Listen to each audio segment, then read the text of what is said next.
Hello everybody, we are live here from Mana Bar in Basel for an incredible day of Super Smash Bros. Ultimate.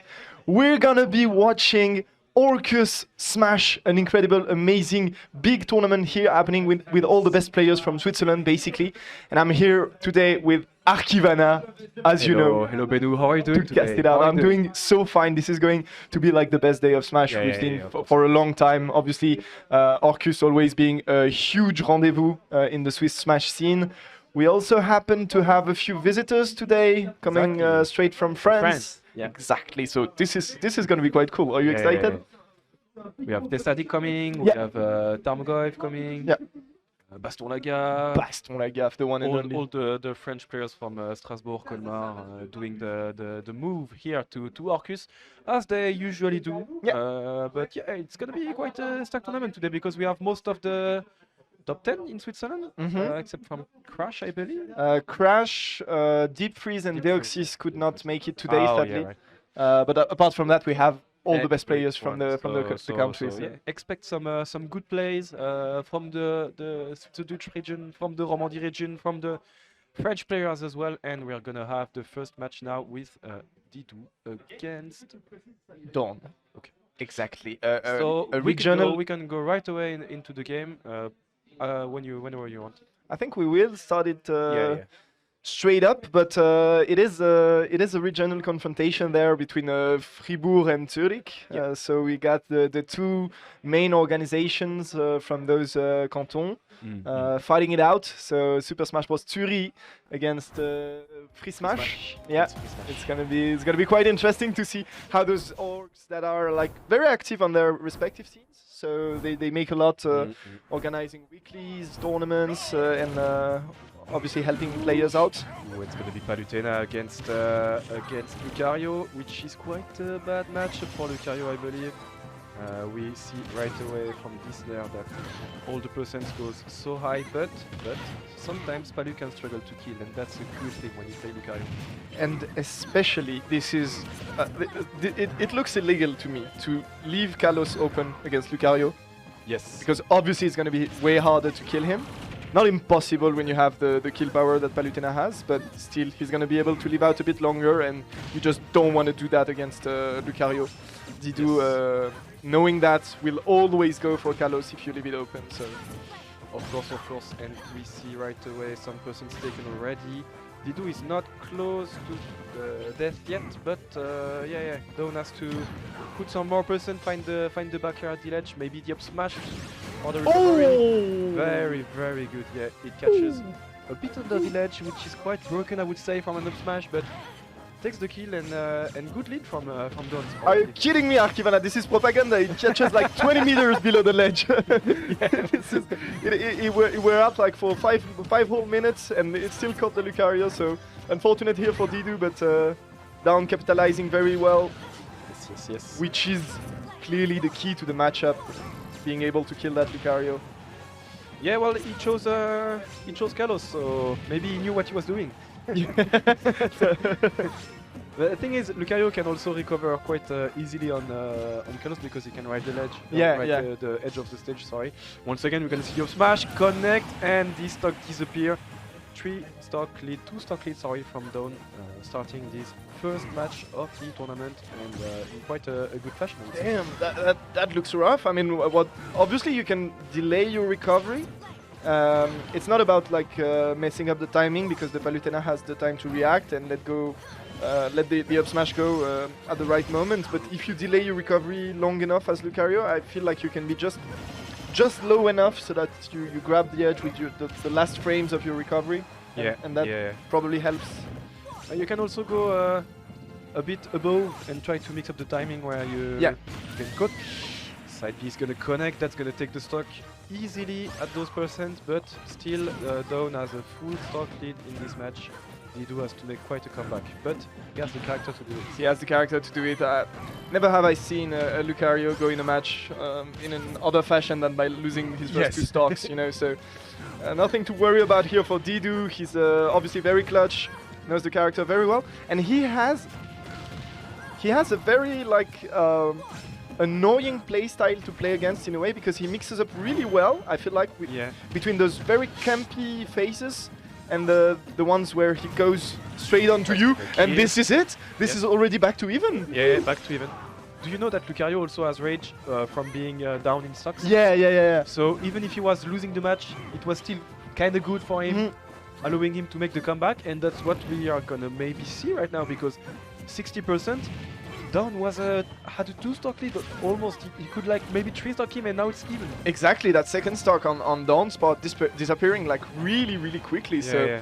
Kind of impressive here, but Didou will have to find a way to close it out if he wants to achieve that incredible comeback. And for the moment, he's choosing the campy way to do so. But it's trying to, it's working because he's finding a few straight hits. No big combo, but it's taking person slowly, and now missed. Oh, that's not gonna kill yet because of Kalos. He goes above the other one. He has to mix up the timing, and the up smash once again is gonna take the stock. 3 times. Close, yeah, but close match. Close match indeed, with a good comeback, a good beginning of a comeback by Didou. But that up smash on the edge, honestly being like such a pain in the ass for the free smash player. Well, yeah, it's working quite well, but maybe if he adapts into the second game and manages to not get thrown off stage that easily, play on stage, use the rage, that's maybe gonna do it because... So, he's going back? He's going back to Kalos. He didn't ban Kalos.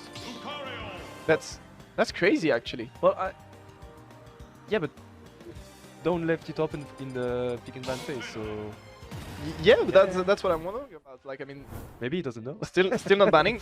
Obviously, it didn't show that much. He won. Yeah, exactly. So I guess he feels good about coming back. But that's really Lucario's best stage by a mile. So yeah. But it's a good stage for Palu as well. But she has no bad stages per se. So you have to adapt to the opponent. And usually you don't leave Kalos open. That's what I was about to say, like, talking about Palu's good stage, you know, it's like... I mean, like, Hyrule Temple is a good stage for Palu. Close, second backer, close to take the stock really early here on Kalos once again. But we can see Didou right away into the match, taking a few percents, but it's not as hard as the first game, I would say. Yeah. It was almost 0 to death him on the first game. Now he's back. Obviously, when it comes to momentum, like being able to nearly pull off that comeback in the last game will help Didou get into the second one, like maybe a fresher mindset. Well, you know, it's also the first game of the day. You know, you're not maybe warmed up. So. Yeah, we're going to see a few better plays, I would say, in the second and maybe third game, but we can see already Didou adapting, going above the up smash and not trying to go to ledge when he's happy. Exactly, as you suggested, like... that can cost him... Oh, that's dangerous. Yeah, he was invincible, intangible, just the right frames to get through the... Yes, adaptation. That was so clever, actually. Yeah, and you see, right away after the first match, okay, I'm gonna adapt to that. I'm not gonna die once again to that up smash. Yeah. And he's building some rage. He's at 118 already. Anything is gonna kill now, and like that forward smash. And when you start second stock at 0 against Lucario at 118, it's a bit scary. It's a bit scary, I would say. The joy of those first tournament games where you can just pull out your F smash like this in neutral and gets the job done for you. I love it so much. I didn't even think about the wall cling in the wall jump from Lucario, which makes Kalos even better. Yeah, of course. It's really crazy. Oh my god! DIOA almost died to that aura sphere, and now the backer's not gonna connect barely, but he's not gonna die yet, and he's at 140. Once again mixes up the timing on the recovery. Didou is back in the game in full force. Didou he's like rocking this game, this second game. This is a best of 3, ladies and gentlemen, so we might see a... Oh my god, once again! Yeah, this is so obnoxious to play against, because you know that he's looking for it, but you just have to guess, and he's just like, short up. What can you do against that? You have... Oh, that's good. Oh, shit. Finally get rid of the stock and get rid of the rage as well. Now we can play a more classic game plan, I would say. He's not to be scared of all the bullshit that Lucario can pull out when he's at 140% of rage. Yeah. But we can see the neutral is not easy for Didou. It's not easy when he has no rage. A few % taken with those upairs. Nairs, okay, good extension on platform. Gets the edge trap as well. It's gonna punish that. Yeah, okay. That's looking quite good for Didou. It's looking good indeed. The whole start lead, and for the moment he's not doing too much damage. But as the game goes on, he's gonna begin to start looking scary for Dawn here. Yeah, he just has to be careful about those explosive flame, because every time Dawn has the occasion to put that on the ledge while recovering, he's gonna do it because it's free. It doesn't cost you anything. So yeah, why not? And Didou has been caught like once or twice already by those explosive flame. He has to be really careful about that. Still has the full stock lead into the game, but still. I wonder about Lucario's counter against the explosive flame. If you do it like horizontally, could it punish? Yeah, on the shorter one maybe, but yeah. on the long one I'm not sure. Okay.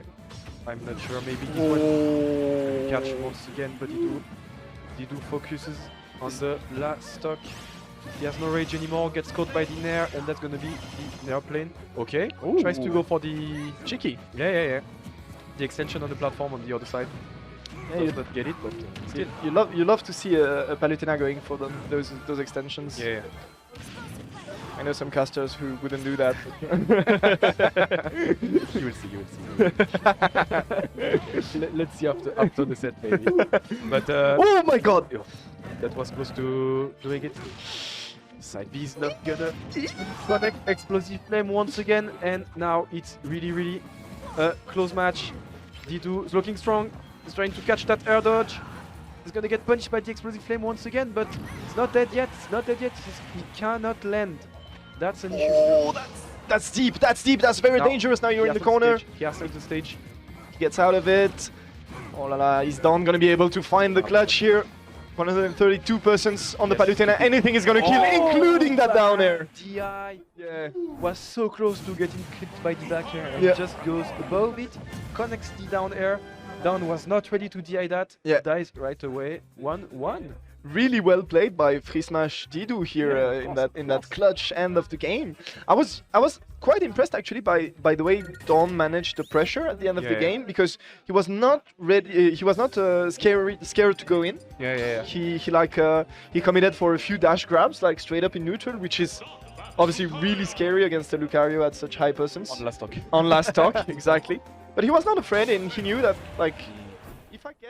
If I get him, that's a kill confirm maybe for me, or I don't know, I can frame trap him or something, and that's good for me. I win the set. If I don't, there's another game, and here we are on Pokemon Stadium 2. Finally, Dawn realizing that Kalos might not be the best option, and deciding to go for another stage. I'm not sure if up smash is a good choice at village on such low percent. Maybe down tilt could allow him to have a few more percent and reset the situation. Yeah. But we can only understand the dopamine rush that Dawn has now when he sees that Lucario off stage. I mean, he took 6 stocks basically with an up smash. So maybe he says, I quite like that. Yeah, that's good. Brain wants it. Well, one thing I see that could be scary is that I see Didou in on the downfall, and that could be punished quite hard. Yep. It was like, okay, that's quite dramatic for such a low scaling move. Yeah. But still, Didou managing to get back to stage, will maybe die. No, 2 smashes in a row, that's not maybe what he wanted. And now Didou has rage. And a Shadow Ball. Oh, with the Palutena in the corner. Another Shadow Ball, Aura Sphere. I see good thing from Dawn, like with the mix-ups with the shorten B as well. Yeah. It's not that easy to do, and quite a good mix-up, I would say. And Didou is gonna get caught by that. That's gonna clip once again. No kill yet, but the Aura Sphere is fully charged. The tip of the... That'd be almost killed. Yeah, that's crazy, but it's already 120% on Lucario. It's gonna start looking really dangerous. And here you don't have the right to do a mistake, but that DI was a bit funky. He wanted to dash out to avoid the back air. And got clipped instead. How do you kill as Lucario at 0 against a fully raged Palutena? Yeah, this is looking tough. This is looking tough, but Didou is not one to abandon, to give up. and here is going to find the down throw, set the Palutena off stage, and here at 160%, even for a Lucario without aura, this is going to work. With that down air, sending Dawn against the stage with a stage spike. Cheeky edge guard, I was not ready Yeah, that was not ready at all for that. That's crazy. And I feel like Lucario's down air, if you don't know how to play against it, is such an unprevisible move, sorry. It goes out really fast, it stalls you, it's deceptively powerful. We can see also Dawn a bit trying to poke with the fair, raising fair, which is quite a new meta, I would say. Raflo is doing that a lot. That's what just like it doesn't cost you anything, just poke, poke, yeah. poke, and then you condition your opponent to shield, and then you can turn out grab. So. That's exactly what I was about to say when you talked about the shortened up B as well. Dawn has a Palutena that looks really new meta. Yeah, exactly. Which is very interesting to see how Chag and Raflo's ideas have evolved into the international scene. They kind of moved like how Palutena was played, because we had the old narrow way to play Palutena. Yeah. Like, the Archivana way. The old guard way. The old guard that's gonna win $50 today. Old but efficient, you know. We have a money match on the program, guys. We're gonna tell you more about that later. But for the moment, back to Didou and Dawn, who are fighting it out here on Pokemon Stadium, and Didou, who reversed the steam of this match here with that Aura Sphere once again. Very clutch, catches the edge, the stall on the edge. Dawn sleeping on the ledge a little bit. That's costing the stock. And when you're 1-1 into the first set, you do not want to lose that second stock. Yeah. Because now he's at 7%. You see, he doesn't want to approach. He wants to keep his distance. He wants to get as many percent as possible without taking damage. Yeah. But against Lucario, which has a projectile, it's going to be quite hard. As I said, Didou really good when it comes to managing the rhythm of the game. You know, and you pointed out right now he's able to wait it out, to camp it out, and no need to rush. He knows that perfectly, and that's just what he's doing. Very good game plan here by Didou. Although he's gonna get caught by that back air here, and the tip of the up smash, setting him up in the skies to even out that game. Yeah, last stock into the first set of the game. We're gonna see really good set today, and this one is a good one already. Diner is gonna connect, no extension yet. Okay, Didou is back to the center stage, and that's what he wants. Good TP cancel to get back a bit of stage. Those side B are so scary. Yeah, it is. Even at those early persons, it's really scary, as you said. Yeah, but you're conditioned to fear them. Exactly, exactly. Even at low percent, it's not gonna kill you, but you're like, I do not want to take this one. Feels bad, man. And Didou, for the moment, applying all the pressure in the world. Dawn is going to be able to recover, finally get back to center stage. And let's see how he proceeds. Those take chases, man. 2 times he was so close to connecting the Diner at the end and the dash attack.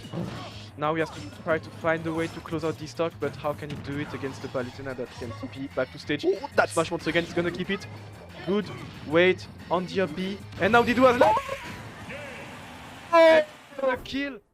Just like that, good wave bounce is gonna take the game 2-1 last stock. Such a close set to start the day. Let's go! Didou did it! Yes, exactly. Awesome!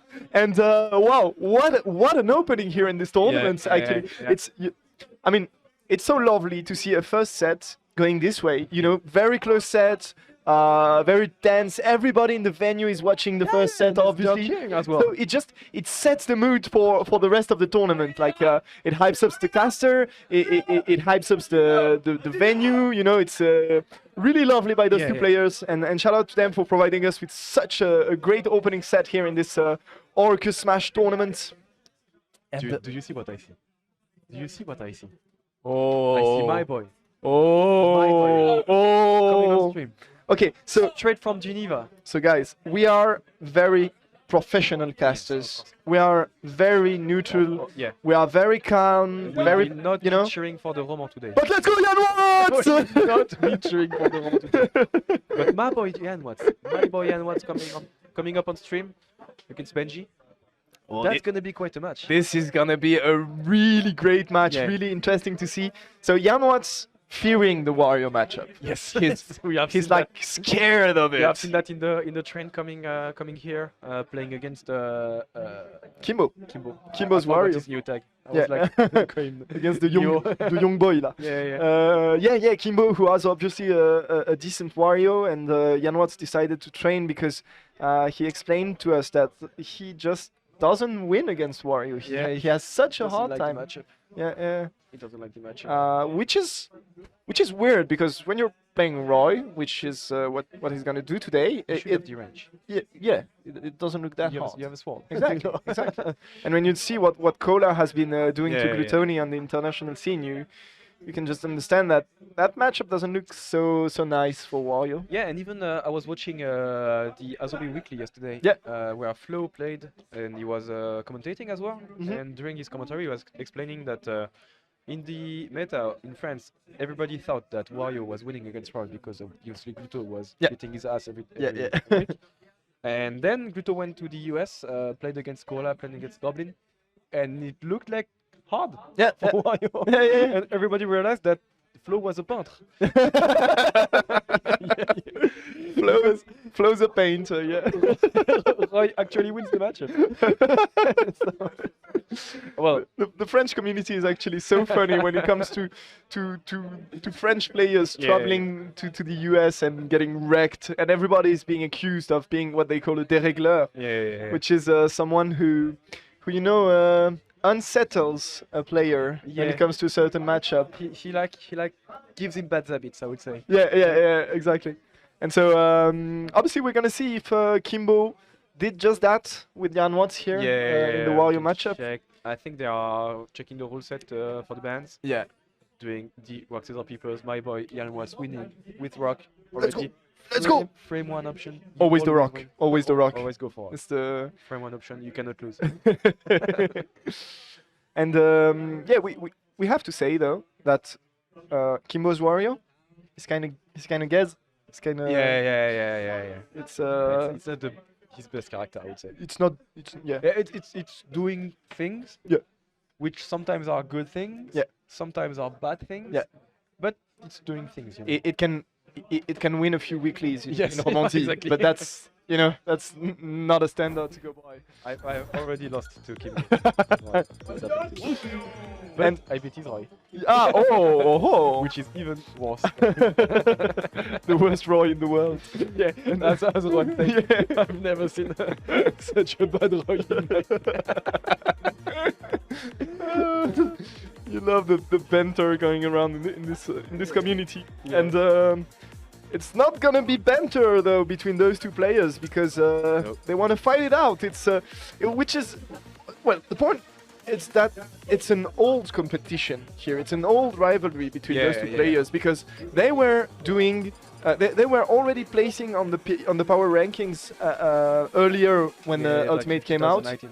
Yeah, exactly. So they have a long history of fighting it out together, Yeah. and so it's going to be very tense. It's also obviously a bit of Romandie against Rushdie competition. Of course. As So always. yeah. So it's gonna be really interesting, and you see them. They are focused. They are ready to go, and we are straight into that set. Jan Watts against Benji. This is Roy against Wario, and this is gonna be crazy, Arfiona. Bonjour. I love the famous Bonjour team. Exactly. Bonjour. Au revoir. Allez, let's see how it goes for the moment. It's Nair against Nair, but Benji is gonna find the first big conversion. And Jan already struggling in the corner, but he's gonna find a great reversal. And an air torch nearly killing Benji. If that back air were to connect, that would have been the end for the Wario player, but he just barely survived with the crazy magnet hands that Wario has. You know that I forgot that he had back. I was like, He's dead. He's dead. Yeah. I forgot that he can come back from that. Yeah. And I you know. can see also the first bad day also of the set. Yeah. And what's dying at 100 and something from center stage, which should not happen against the power team from Wario. Our boy Jan getting wrecked on that first stock actually. Not looking good. Yeah. Not looking good. But I would say that. Bait! That's looking good. That was a genius bait. Yeah. No misinput. We don't know those. misinput. We don't know those. He planned that. He planned that. It was conditioning, you know. Yeah, it was perfect mental game. I will miss the back air on purpose with the QR dodge so I can forward smash it. Yeah, which is no bias. which is actually perfect. Oh my god, the waft whiffing there, and that's gonna be a huge detriment on Benji's part. We know that Warrior needs it to apply pressure, stay in the game, and obviously to take those early stocks. You know what's missing text from the beginning of his set already? I wonder if he left the trigger at home. I'm gonna have to Oh! as always, as we say in French, Dida Freud until pays the bills. He pays the bills. He pays the bills. Everything. Yeah. He does everything. Oh no! This is big gameplay. This is 2019 power ranking, guys. There's so much strange stuff happening, and yet it's still close. It's still very Still close. close. No, it's still entertaining. I mean, yeah, I love it. I love it. Thank you, guys. A bit of a kangaroo situation here in the set play. Yeah. This is. But once again, jab, the back air. That's a classic. Tries to get the down air. Not gonna connect. Good tech. This one is gonna still get caught. It's so close, and the first game is really important into the matchup to get the counter pick. No! The old game. No! He has dwarfed already. Yeah, that was the mid waft. Yeah. Again. He has the mid dwarfed already. Yeah. Strange. And he knew he had well, the of course, timing. of course, yeah, of course. perfectly on point. That was indeed really close. I think. Did it double jumped as well? Yeah, got to. Yeah, that's really good to recognize that he had to go for that. That it still was true, which is very good. Obviously, character knowledge on Benji's part. He's been playing Wario for so long, so he knows that. And Yanwat's already in a tough situation there. Yeah, quite unfortunate missing put in the first game. Yeah, that's really sad to see. He found a few good stocks, early stocks with the side B. That was very good. And then, as you said, that SD on the second stock was like dreadful. But that means that he can do it, and we're gonna see if he manages to take that second game to give us a best of 3. Well, I would say the counter pick is quite a good idea because we have seen so much extension on the platforms with the Orcus in the first game. Yeah. He was taking like 60-70% every time. Yeah. This time he's gonna have a destination, a final destination, sorry, and no platform, so maybe the extension would be as good as they were, and it's gonna take less percent and also die less frequently as well. I also feel, that's a shame, but a very good awareness by Benji here, very good reaction to punish with the strong hit of that dash attack and take the first stock. Yeah. Yanwat's back against the wall.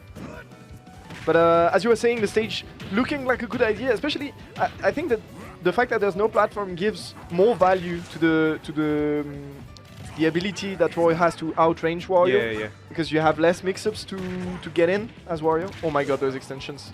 Yeah, he's taking so much percent from neutral opening, and it's quite hard as Roy to not find the kill and also get taken so many percent because you know Wario has the cheat stock with the warp. Yeah. So you cannot give him 3% in the sets. Yeah. It's gonna cost you so much more than any other character. So this is looking tough, and I feel like Yanwat's is like he's overthinking it.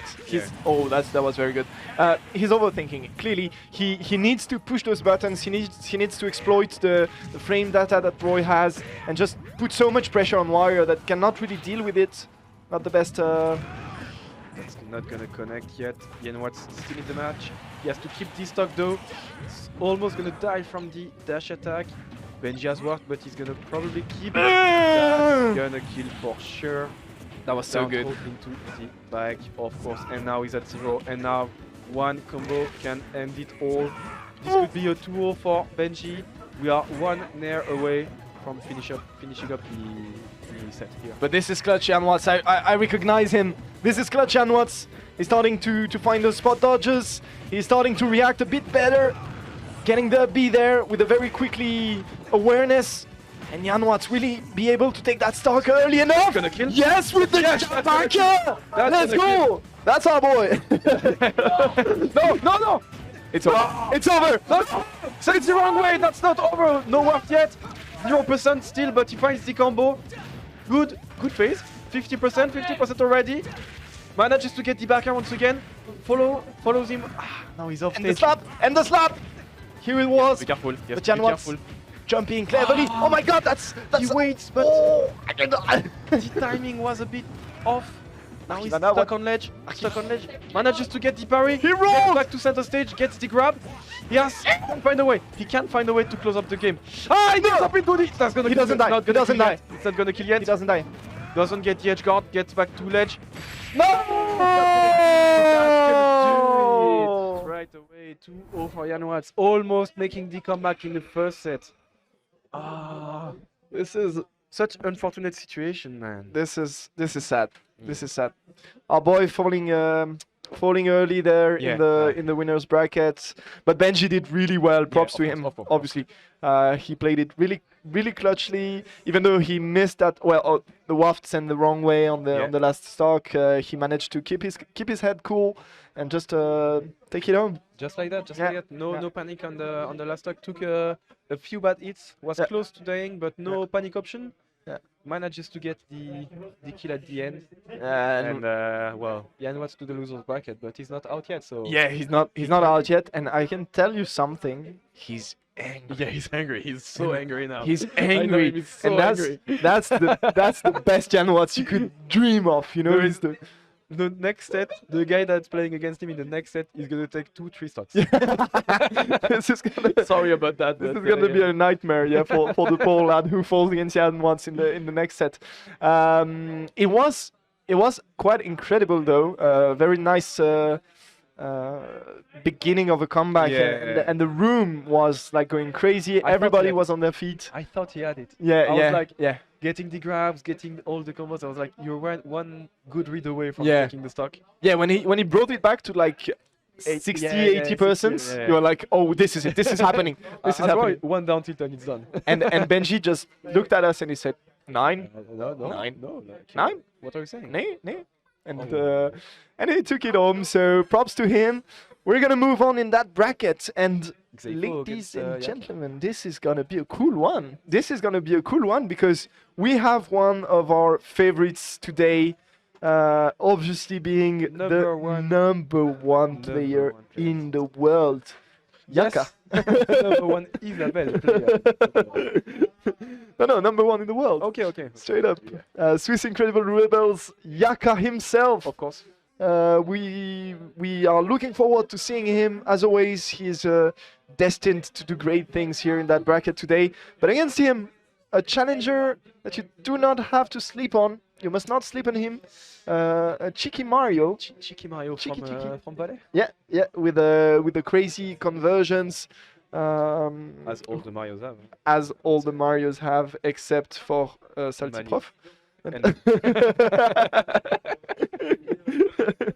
And we love you guys. And yeah, Smurf Xapo. as well. Smurf as well. Smurf. Bad Mario. Smurf as well. Really Yeah, bad bad Mario. And Xapo has been on a break for quite a while, and he's been coming back those past few months. Yeah.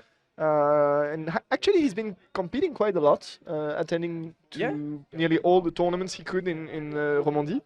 And he's doing quite well. And he's doing quite well. Doing quite well in Yeah. Explorer, in Lausanne as well. Yeah. A few top 8s coming up. Yeah.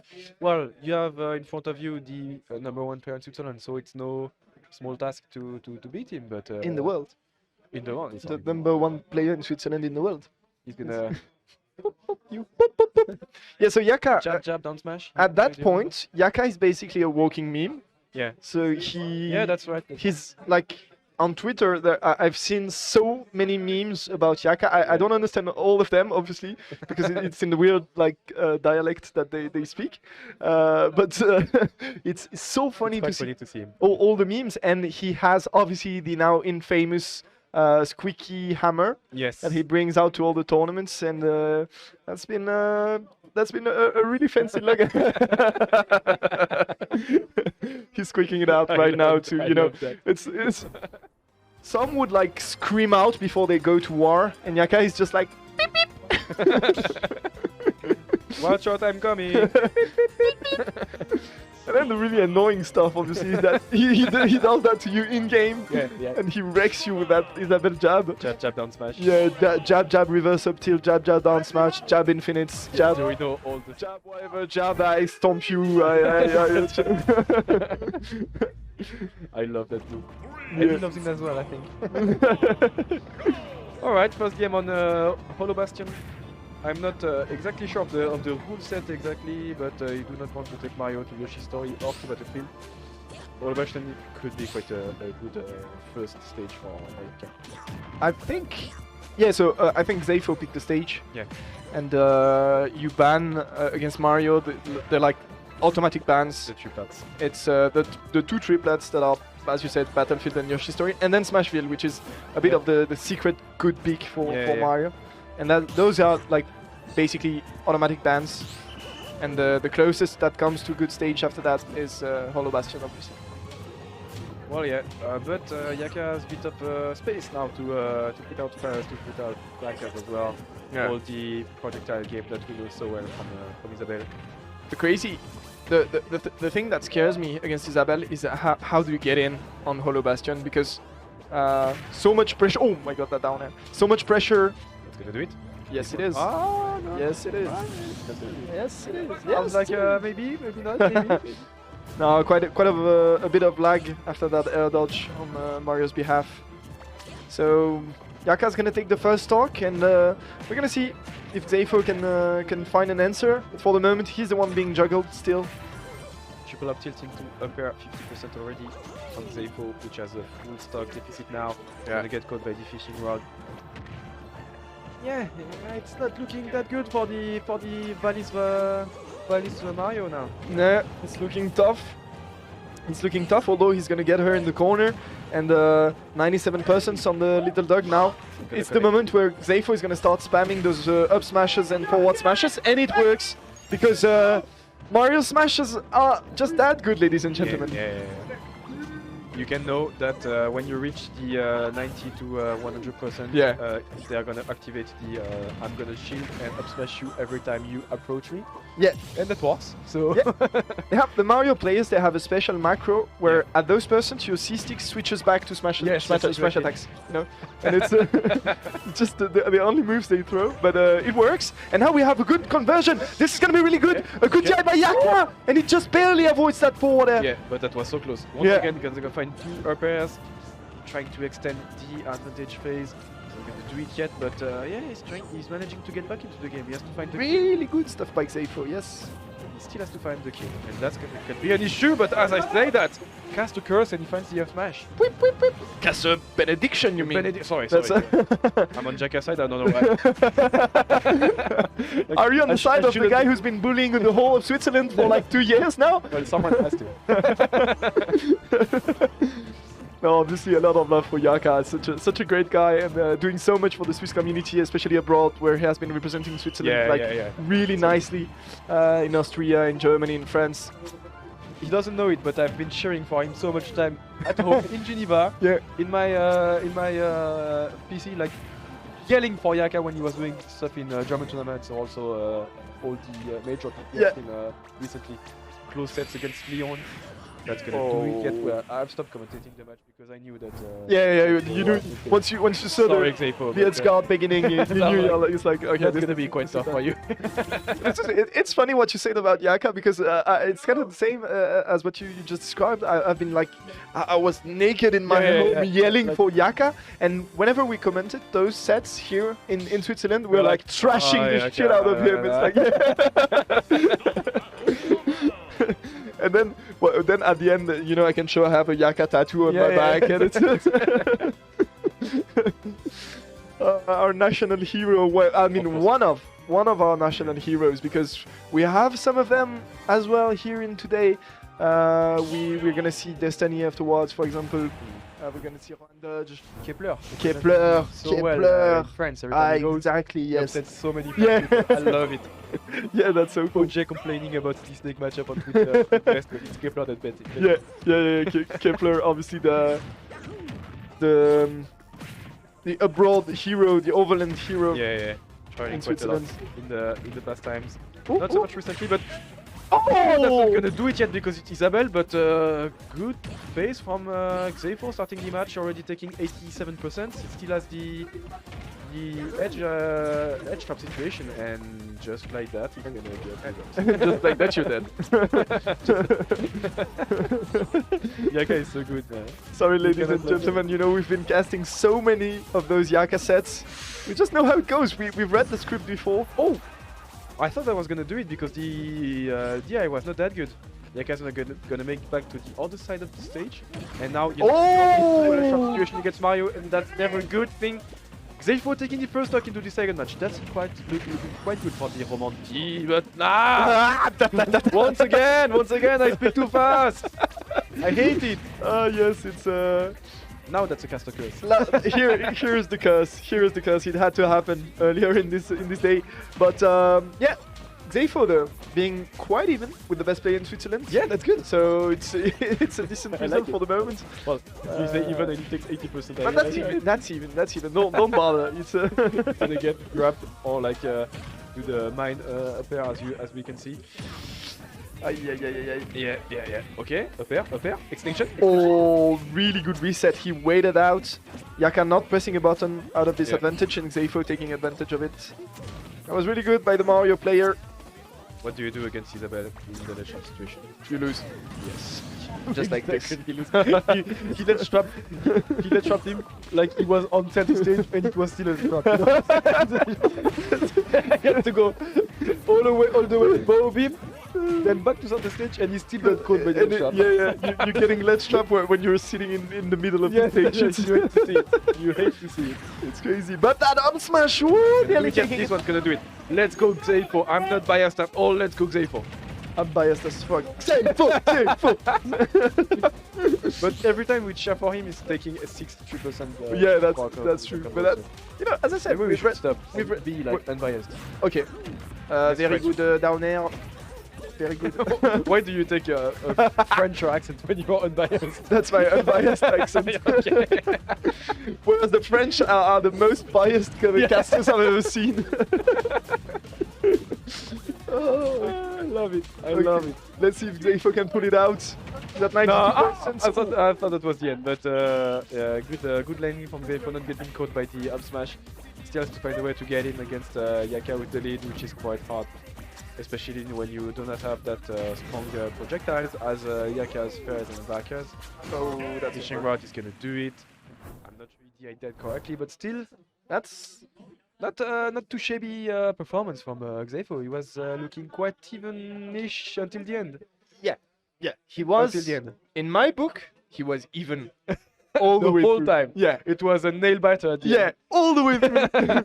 Perfectly even. It came down to the last percent. Yeah, it's funny because first two stocks were like close. He was taking the league back and he was trading stocks, and you go to the last stock and he lose everything on the last stock. He doesn't manage to get one hit and he gets obliterated both games. Yeah, that's it's like what the fuck happens on the last stock? It's your last one, you have to keep it. Like, spare it, bro. It's your last one. But it's the Yaka way, isn't it? Yeah. It's just, you know, the clutch way. Oh, I'm not gonna lose to you. Sorry. Yeah. At some point, he just decides that he's gonna obliterate you, and that's just what he does. Yeah, it's not like us mortals when we decide we're gonna obliterate our opponent and we just get destroyed instead. Yeah, it's like I'm gonna go stage and down at him, and then you lose. and then you SD. Yeah. So no, Yaka doesn't work like that. He decides and it happens. It works. Yeah. So which is good. Very good indeed by Xapo, as you said. Yeah, not too bad. I think he's gonna go far in the losers bracket as well because it's the #1 player in Switzerland. Xapo is not on the power ranking this season. Yeah, it was not looking that bad. Oh. Now I always say that, but my homeboy Ro and Doge, it's not only my homeboy. I'm his biggest fan, you know. I'm his biggest fan, and he's gonna play against KDD, which I hate. That's so mean. I mean, the boy is 15 years old. He's been traveling from Fribourg, and he's like really nice to us and all. And you're like, I'm joking. We traveled with him. He's a homie as well. But you know, he's playing against Rohan, so I cannot be for him. Ladies and gentlemen, if you don't know that already, you go to Twitter, you put Archivana Yes. in your Twitter research bar, Follow me first. and you follow him, and And you'll then- see basically every single tweet is about Juan Doge. I have to do one today. His bio is literally #1 fan of Juan Doge. Yes, That's that's me. the cringiest it gets, but it is what it If is. you go to my camera roll, I have more selfies with Rwanda than with my girlfriend. And that's true. And that's true. That's true. Yeah, It's and a that's fact, true. that's a it's fact. it's a 100% scientific fact for you. So yeah, let's don't hesitate to Oh, check it out. oh. And so we're gonna have. I love So for the first time, we're gonna be biased, but not in the same way. Yes. Because I'm a KDD stan. I love the boy. He's He's such a doing so young good in Chad. Fribourg. Yeah. He's Yeah. been winning every weekly for 3 weeks now. He's stomping the free smash scene. Well, and the free smash players are free still, but they are. They are. Boo. Much love to the Fribourg region. Don't hit us. Don't hit us. And yeah, KDD has been doing really well. Yeah. And what is incredible is that he's so young. He's like 15 years old. He's been traveling a lot. He's been friendly to everyone. He's obviously the #1 Twitter star at the moment. Of Oh, course. this is a Twitter match. Yeah, it's a actually. Twitter match. Yeah, it's a Twitter match. Yeah, it's the Twitter liker, Yeah. crazy liker Yeah. against the The cringe lord. cringe lord, meme lord, whatever you want to call Yeah, it. yeah, exactly. Juan Doge, known for his Twitter Yeah. account. Also now on TV as Oh. a host for the Icaribana show. What a great transition! With What a Enki. great shout out here to the Multi-talent personality. yeah, exactly. And he's been showing that on that road to Caribana, as you said. For those who don't know, so it's in French, so maybe it's not for everyone. But if you do understand French and if you're interested in Smash, go check out Andros TV channel Yeah. on Twitch. Every 2 weeks. Every 2 weeks on Wednesday night, an incredible emission around Yeah, Smash with Enki and Juan Doge as hosts. Yes. Great players invited every 2 weeks There is to coaching advices, exactly news review, games, games analysis, and quizzes yes, and crazy trivia. yeah. Trivia quiz. And it's actually really good. A really big shout out here to the Lausanne TV team on the Lausanne Esport side. Yes. Lausanne Esport, from who's Supporting my boy Rwanda yeah, as well exactly. into his recent performance and travel, managing to put him on the 8th spot of the power ranking in Switzerland. So good. I love it. And it's partly due to that Sora, but partly due to that infamous white Meta Knight that you're seeing at the moment on your screens. Yes. And that's I know that Meta Knight in the early stages of the bracket, it's the no bullshit Juan Doge. Yes. It's It's the- like I'm not gonna joke with you. Yeah, and Like- that's You're gonna get paired 20 times into them. and it's always for free Smash players. Against KDD, I against can WG. It's the Meta Knight time. I love it because it's like I'm not playing Sora against those characters. I'm not doing it. Don't bother. Yeah. I mean, I can why kill would you you- at 20. Why would you I play? play? Yeah. And why would you play Air Luigi against a better Air Luigi? Yeah, it doesn't make any sense. So we're gonna see how KDD does here against obviously one of the favorite of the day. Yeah, and one thing I can see already is that Metanet is really light, sorry. So he's gonna die quite early from all those up throw pairs or all the up tilt backers and stuff like that. A bit faster than Sora maybe, but as you can see on the screen right now, Metanet can edge guard so easily.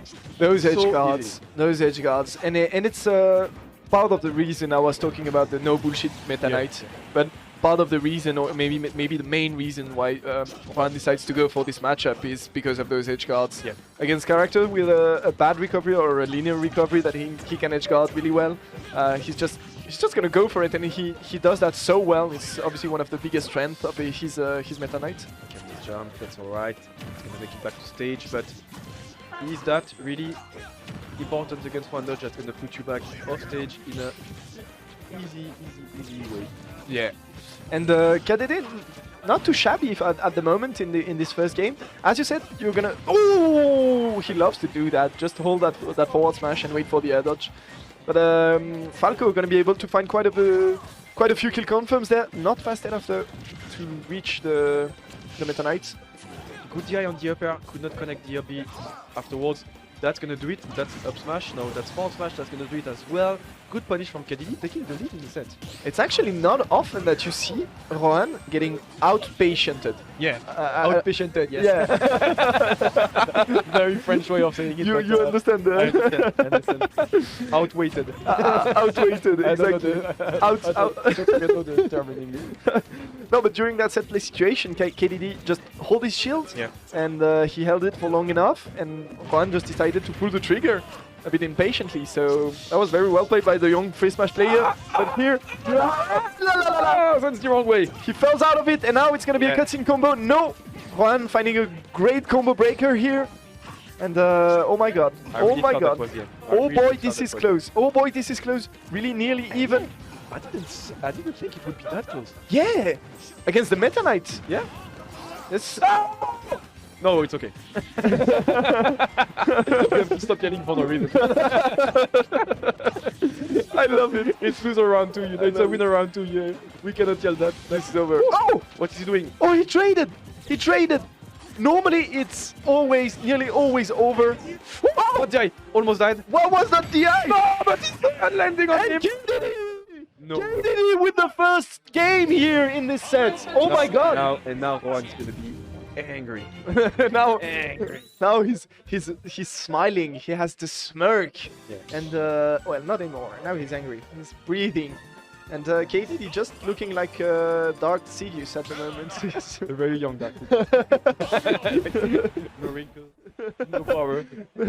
Just a good Falco. That's all he has. Which is nearly as evil, you know. You know, white plain shirt, baby face. You know. In the Smash world, a good Falco is the equivalent of wanting to take over the whole galaxy. You know, it's. It's gonna. He's taking so much percent already. Well, you know, I'm never concerned about Rohan taking percent because, as he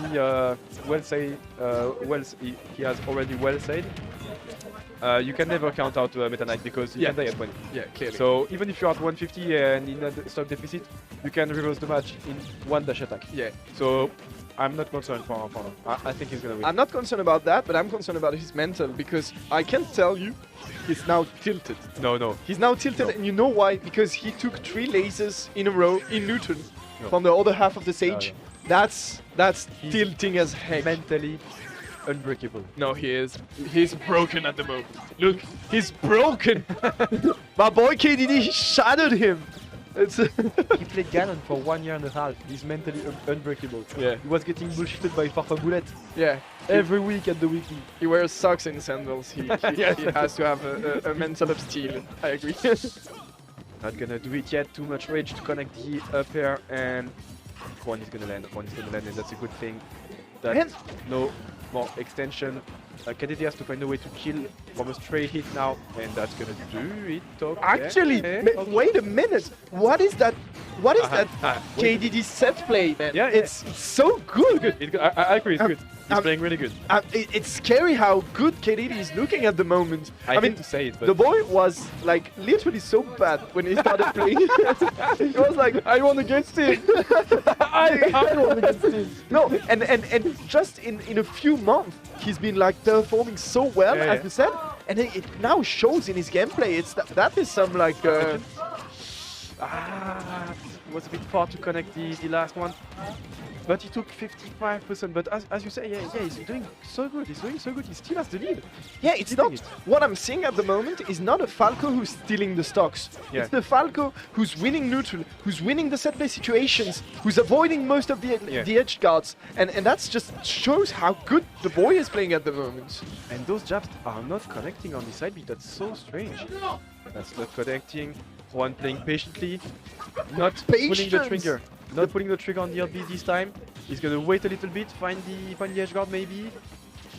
He has to land. Barker once again. KDD is off stage. What's gonna be? The side B, no side B. He doesn't dare go for it, but he finds the back air here after that roll from the edge. Really well done by Wandosh. It's the last stock for KDD. He's gonna have to find the resources to do it. Take the stock early, avoid being laddered. Can he close out the game and the set right now, or will it go to a game 3? Will it go to a game 3? Bad air dodge straight into the grab. Meta Knight loves those situations when he can put you back off stage. And your Falco punish once again for the side B on stage, and that's 87% already. Gets down here out of shield once again. Gonna get caught by the forward smash, and just like that, 2 stuck from Rohan Doge. Looking really dominant into the second game. Okay, I'll give you that. He's been. we are being sound strange situation. We are being sound checked, Okay. but yeah, I'll give you that. Rohan, like he pulled up the pressure. Yeah, I'll give you that. he found the way at the end. Yeah, he did. But I mean, I'm still a KDD stan at the moment. I know. I'm still. And Obviously, I love Rohan, the homie boy. So who doesn't? Yeah. Like half of the world at least. But I love him, and it's just that KDD is my boy. Let's go. And game 3 once again on PS2. Sorry. I don't know if the technical team can hear us, but could you just also a bit more sound into the headsets? Yeah, into our voice comeback, if that's possible to push it up maybe a little bit. A little bit more, and it should be good. But as you can see, it's still even into the third game. I think the nerves are coming in. The nerves are coming in, and we can. Oh, Really wow. contentious. But yeah, once again, gonna get grabbed, down throw, once again, gonna be a situation. He's DI team this time, so next time Rohan is gonna punish him for sure. That's gonna be down throw up here. Oh, that's looking tough. That's looking tough. That's not the same Rohan Dodge that we saw in the first game. Yeah, That's the I don't want to lose Rohan Dodge. yeah, and you can see the extensions of the alternative state, finding all the resets, everything that he needs to find his stock at the end, and not taking that much poison. And the more the set goes on, the harder it is to kill for KDD. Yeah. It's oh, big ladder. Are we gonna find the edge guard? Sorry. Not yet. Good grab in this safe play situation. One trying to edge guard once again. Jab is not gonna stop. Okay, that's a free get out of jail situation. Because you can get punished really hard for that usually. But no. He did manage to get out of it very well, and the up B. Yeah. Woo! Just like that. One a full stock lead, and he's looking so good into this third game. He said, okay, I'm gonna give you one game and then I'm gonna destroy you. That was exactly that. And I don't know. Is KDD able to find a miracle there, and a great comeback for the moment? Well, I don't think so. I hope for him, but it's looking quite bad now because all of those RPs are gonna. Oh my goodness! I was like, if that connected, that would have been crazy. That would have been a real clip by Rohan Dodge. A real Rohan Dodge clip. Drag down with the back air. Yeah, a real one. Can you believe it? Not the fake one that we see every year. That was actually really crazy. Yeah, once again doing so good. That's gonna do it just like that. Rohan Dodge looking quite strong into the second and third game to close out this Looking like really strong. Not really much to do for KDD there. He just found one of the best player in Switzerland on his path, and he showed some great things. Yeah, that's what I'm taking from this game. Good game. First game was really looking good. Yeah, first game, beginning of the second one as well. That's what we're taking away from this set, while Rohan obviously progresses on the winner side of things. Do you have sound on the left hearing? That's what I'm wondering actually. I only have sound on the right one. I'm not sure why.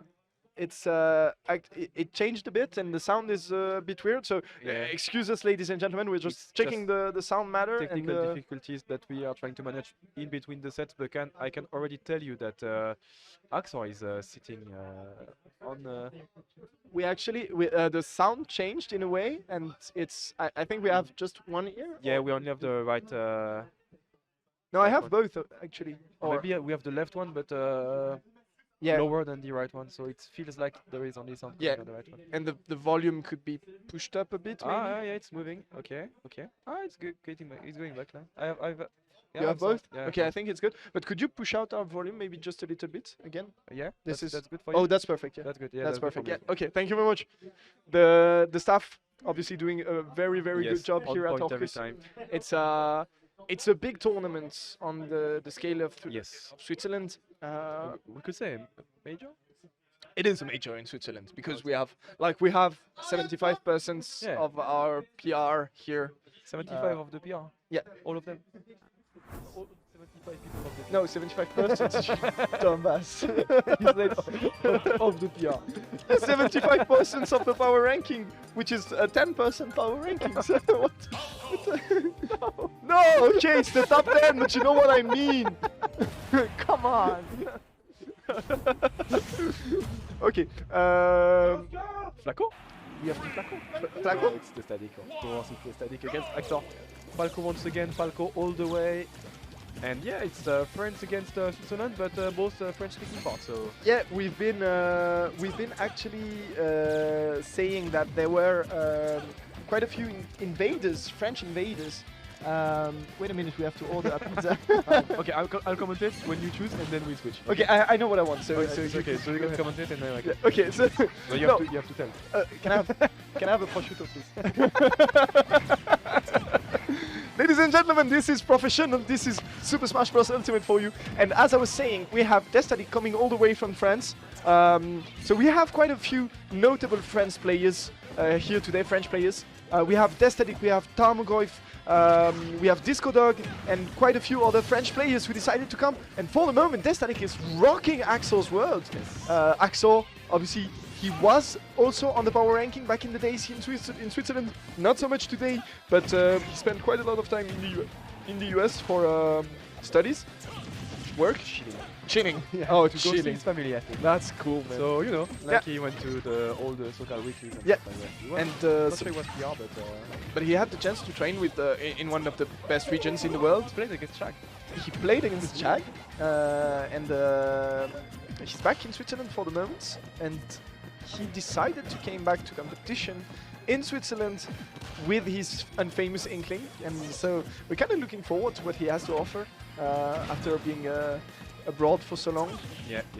But And Inkling back in Switzerland, that is quite a good thing, I would say, because it's the only player that still plays Inkling, which has, I would say, fall off in the...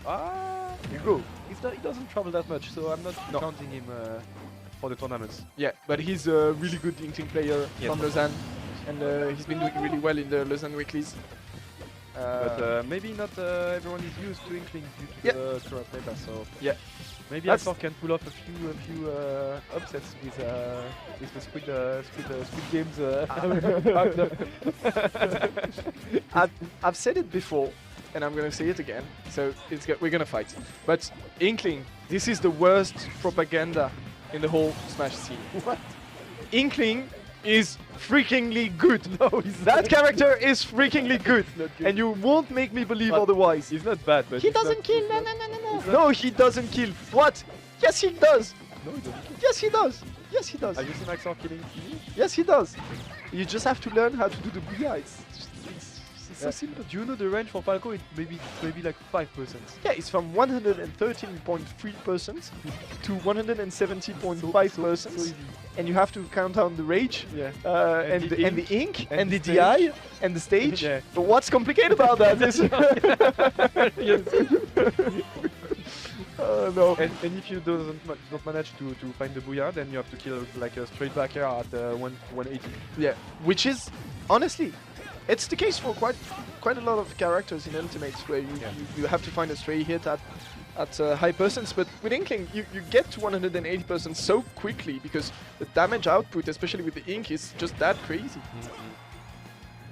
But yeah, damage is fine, but you have to find a way to kill, and the static is now at 130%. He's gonna get back thrown, but Look, Strongest back throw in the game. I think if he DI'd, he could have been. Yeah. He's so bad. Oh, Can I do it? No. very good DI. Very good DI back saw to avoid the up tilt back air and force the up tilt to upper instead. I'm gonna tell you what's gonna happen. The static isn't gonna kill him. He's gonna get clipped by a few jabs and stuff, is gonna take 80%, and Axor will not be able to kill him for like the whole game. Never mind. I took 5 seconds to explain what I was gonna say, and This is game knowledge at its Yeah, yeah. finest. It's it's like, you know, that's why I'm known for my analyses and It's ladies and gentlemen, that's Archivana for you. Don't hesitate to follow him on Twitter so that you can if you want more bad takes on so it. so that you can ratio him. So we are going to go into that second game with 1-0 lead for Destatic and a cheeky character change. Yes, I on love it. Axor. He's usually doing that now. When he Yeah. leaves the first game, he's on the Mario.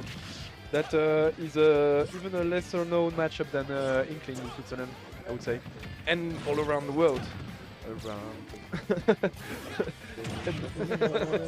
And the duck is looking kind of clean on Axel's behalf. I'm like, he's trying to do like down throw fair. Yeah, don't just grab down throw fair. Maybe the third time is gonna work, you know. Meanwhile, I'm like, oh, he's looking clean. Well, it's not bad, but Yeah. it's not good either, you know. It's like, If anything, it's not clean. You know? I love it. And oh my god, that was clean though. The tomahawk tornado to get that stock. And if Dr. Mario doesn't struggle on one thing, it's killing precisely. Yeah. So quite the opposite from Inkling, which makes it kind of a good complementary second turret. Yeah, I think, well, he's really playing the character. It's not as a joke, you know. He's like trying to perform with him. So he knows the setup. He knows what to do. And Yeah. if you're not ready to DI your air dodge at the wrong time, then you're dead against Dr. Mario because, as you said, down B, it's gonna kill you so early. And Falco is like, The down B, the fair, even the back air, Yeah. the back throw. I mean, so many Up kill B. options. Up B, yes. it's like every move's kill. Yeah. And the down tilt will lead into those as well. Yeah, The yeah. peel will lead into those. That's gonna be a punish because, yeah, Doc is not known for his strong pressure and stuff like that. He has to be like really hard hitting and reading situation, because if you miss, you're in danger. As we can see with those upbeats, not connecting. As I say that, I'm just gonna stop commenting. Like every time I say something, the opposite happens. You know, you're defending Switzerland at the moment, so That's right. if you help Axor finding a good up B out of shield, okay. Now it's me who help. It's never working. Whoa, Destatic is playing so good. He's obviously not gonna lose this stock right now.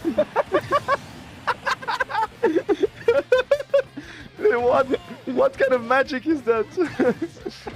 So obviously, Archivana being one of the best casters around for precisely that reason. And, this is crazy.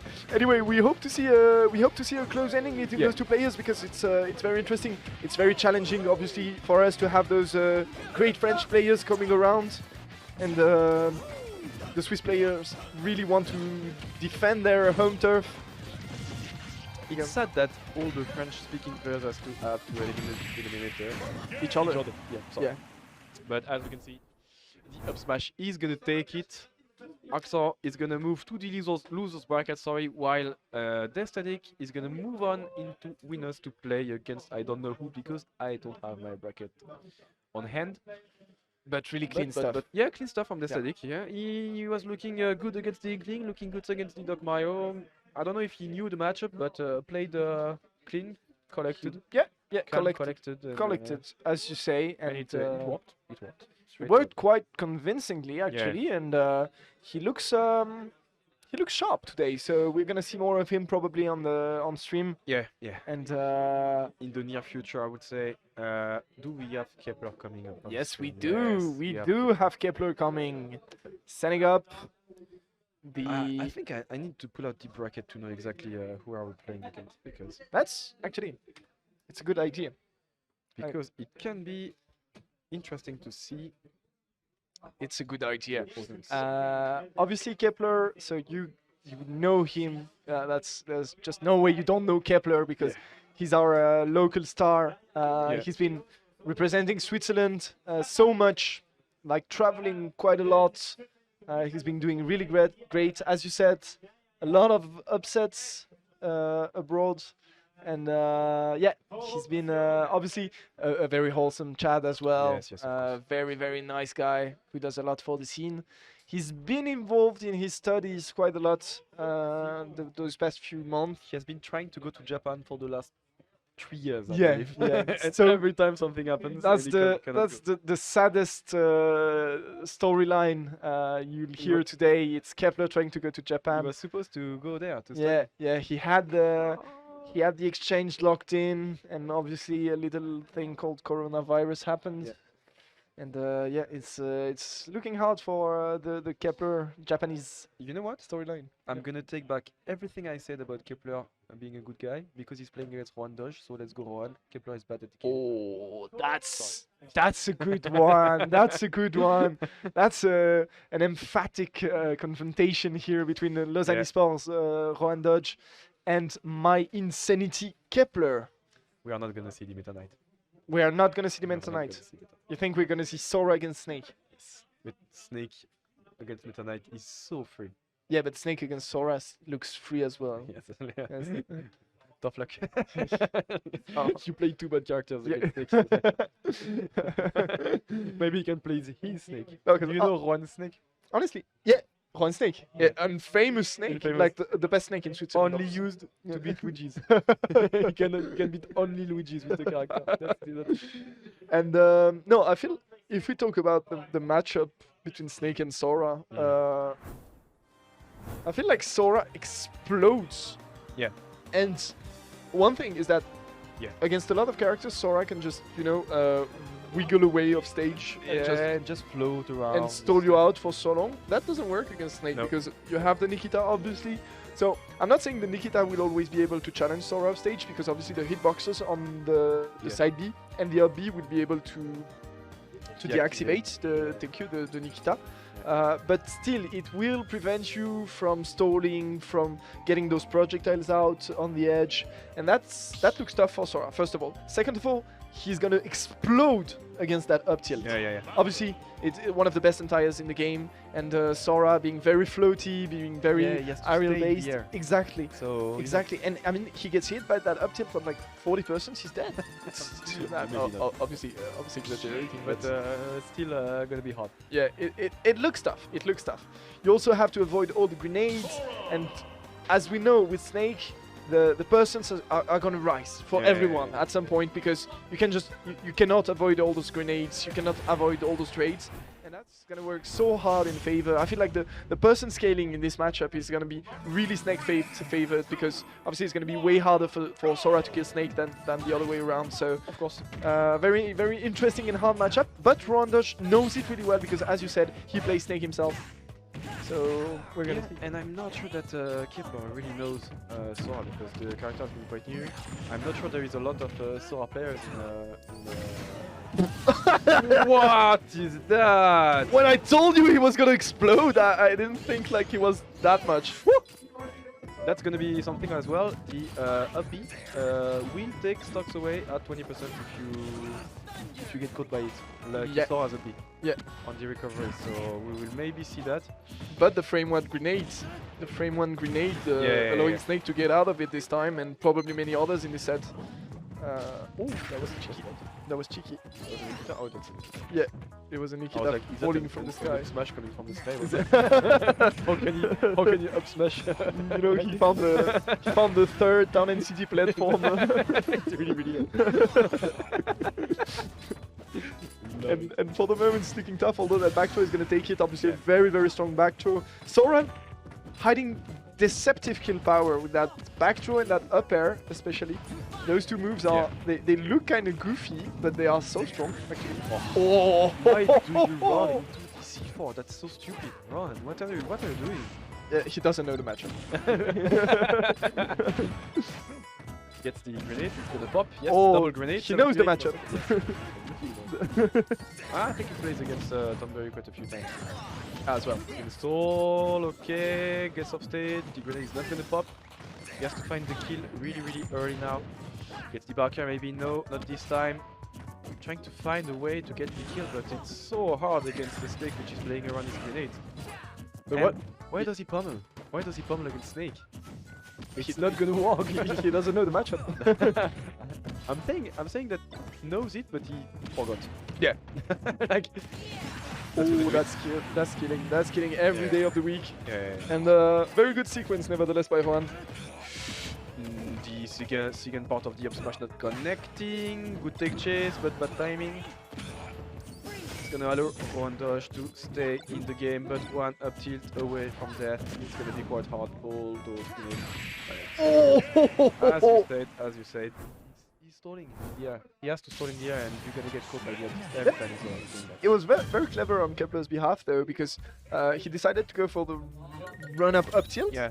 But he just delayed it a little bit because he felt like there could be some cheeky stuff coming out. Yeah. It could be an air dodge, it could be a counter. It was a counter at that point, and both options would have been beaten by that slight delay. So timing is everything, ladies and gentlemen. And Kepler, he knows, and he's gonna take that first game off of that very clutch delayed up tilt. Well, yeah, and now Rohan in a tough spot because he cannot go back to Meta Knight. He has to play a bad matchup with Farah, I would say. What do you pick as a stage? Holo Bastion? Yeah, well, I was thinking Like of that? that exactly, precisely, and he does go for it. I feel like it gives you a bit more options with that big central platform. When it comes to, avoiding all the pressure that Snake can pull around. It allows you maybe to land a bit better, and you yourself as Sora, you're going to be able to apply a lot of platform pressure Yeah, of course. over there. So You can shark with under that Exactly. platform with the up air. exactly, so interesting choice, and we'll see if it works out for Randodge. For the moment, a very good grab here, and he finds a bit of a string. Not gonna catch that Snake on the way down. Yes, he is. Grenade He in is. hand. Yes, be careful, but that's already really good. Good person taken by Rohan. Trades are never good for Sora in that matchup, but still, he can find a good setup. No, take it from. Okay. But yeah, and also there has been quite a few early kills in the first game, like that first backer that killed at like 80% at the edge. If Rohan manages to get away from that and not get hit by the early kills, maybe, just maybe, he can take the game. And just like that, as you can see, that F-Hit, I believe, is gonna take the first stock. He's close to death yet, but he can still take a few percent. And those trades. Yeah, he will go for it, and it's the only situation where you want those trades, as you said. And Snake is forcing so many trades all the time. It's obviously going to be really easy to find them, and he barely survives there. Oh my god, that was so close. And oh, that counter is coming out Double counter really quickly. It's gonna take a few percent from the electrical spell. I'm really the Tondaga, yes. Tondaga. But we're seeing the... The Cypher extended the down smash. Yeah, that hitbox extension was so good. Died at 70. Yeah, that's crazy. Obviously, that down smash is such a powerful move as well. Yeah, but it's like so heavy. And yeah, but the angle there, it's just you know the down smash angle on Sora, the ejection angle is just it's illegal. It's like straight horizontal. So I love it. I love to see Rohan doing that, just like that, almost taking the third stock right away with that forward smash. Not gonna connect yet, but still has a good phase. So that's such a lead. That's such a lead for Rohan. it's a crazy lead indeed, and Juan doing really well here. Yeah. On Holo Bastion. Once again, he's gonna take the full Tondaga, and that's gonna be one. Oh, that was good. He died at 17. Told you. It's crazy. Oh, dash attack almost killing there with the bad DI. Now he has to find a way to land. The Nikita is gonna help him do that. Snake players. Yes, like that. Well, you know, at 170 you do not mind taking a few more percent. Blow myself. That's how I can do it. Just like that, and we have a set, ladies and gentlemen. 1-1 into the set. Rohan coming back full force in all the. We do, and your boy Arkivana, I'm so happy. He's doing well. He's doing well at the moment. I want to see 3 down smashes like we've seen. I have to say though, Juan doing really well at the moment because we saw, I think we saw even more in that second game than in the first one how hard that matchup can be for Sora. We saw those Nikita edge guards who were like, it was really pixel close, frame close, everyone in every single of those offstage interactions with the Nikita. We saw the up tilt killing at 70%. So yeah, and still, despite all of this, Juan managing to take the game, so props to him. He's been doing really good, and we have a third game here in this set. Exactly. With a Chrome. With a Chrome, yeah. And I wonder if he could have it. He had to choose the character first, or not to choose first, because Meta Knight is a really good matchup against Chrome because the jab is gonna edge guard you every time. Yeah, but I feel like it's as we said, the matchup is good with Snake Sora. It looks really good, and Kepler showed us that it was indeed good, and you could exploit the weaknesses of the matchup. So the Chrome switch here is a bit of a... Oh! Good tech read. I love that Kepler is playing like zoner heavy taking his time, and also return character at the same time. Like, straight opposite styles. He's gonna chase you to death every time. It's so crazy. Exactly, and this is looking really nice. Although one, he's gonna take that stock with the up B there. It's close, and the com, obviously, we haven't talked about it, but the com is a very usual pick on Kepler's behalf. He's been training it for a really long time at the moment. Counter, that's gonna connect, and counter is gonna help. Oh! What a read coming up from Kepler, gonna kill so early, and that's already 2 F smashes read. That's gonna.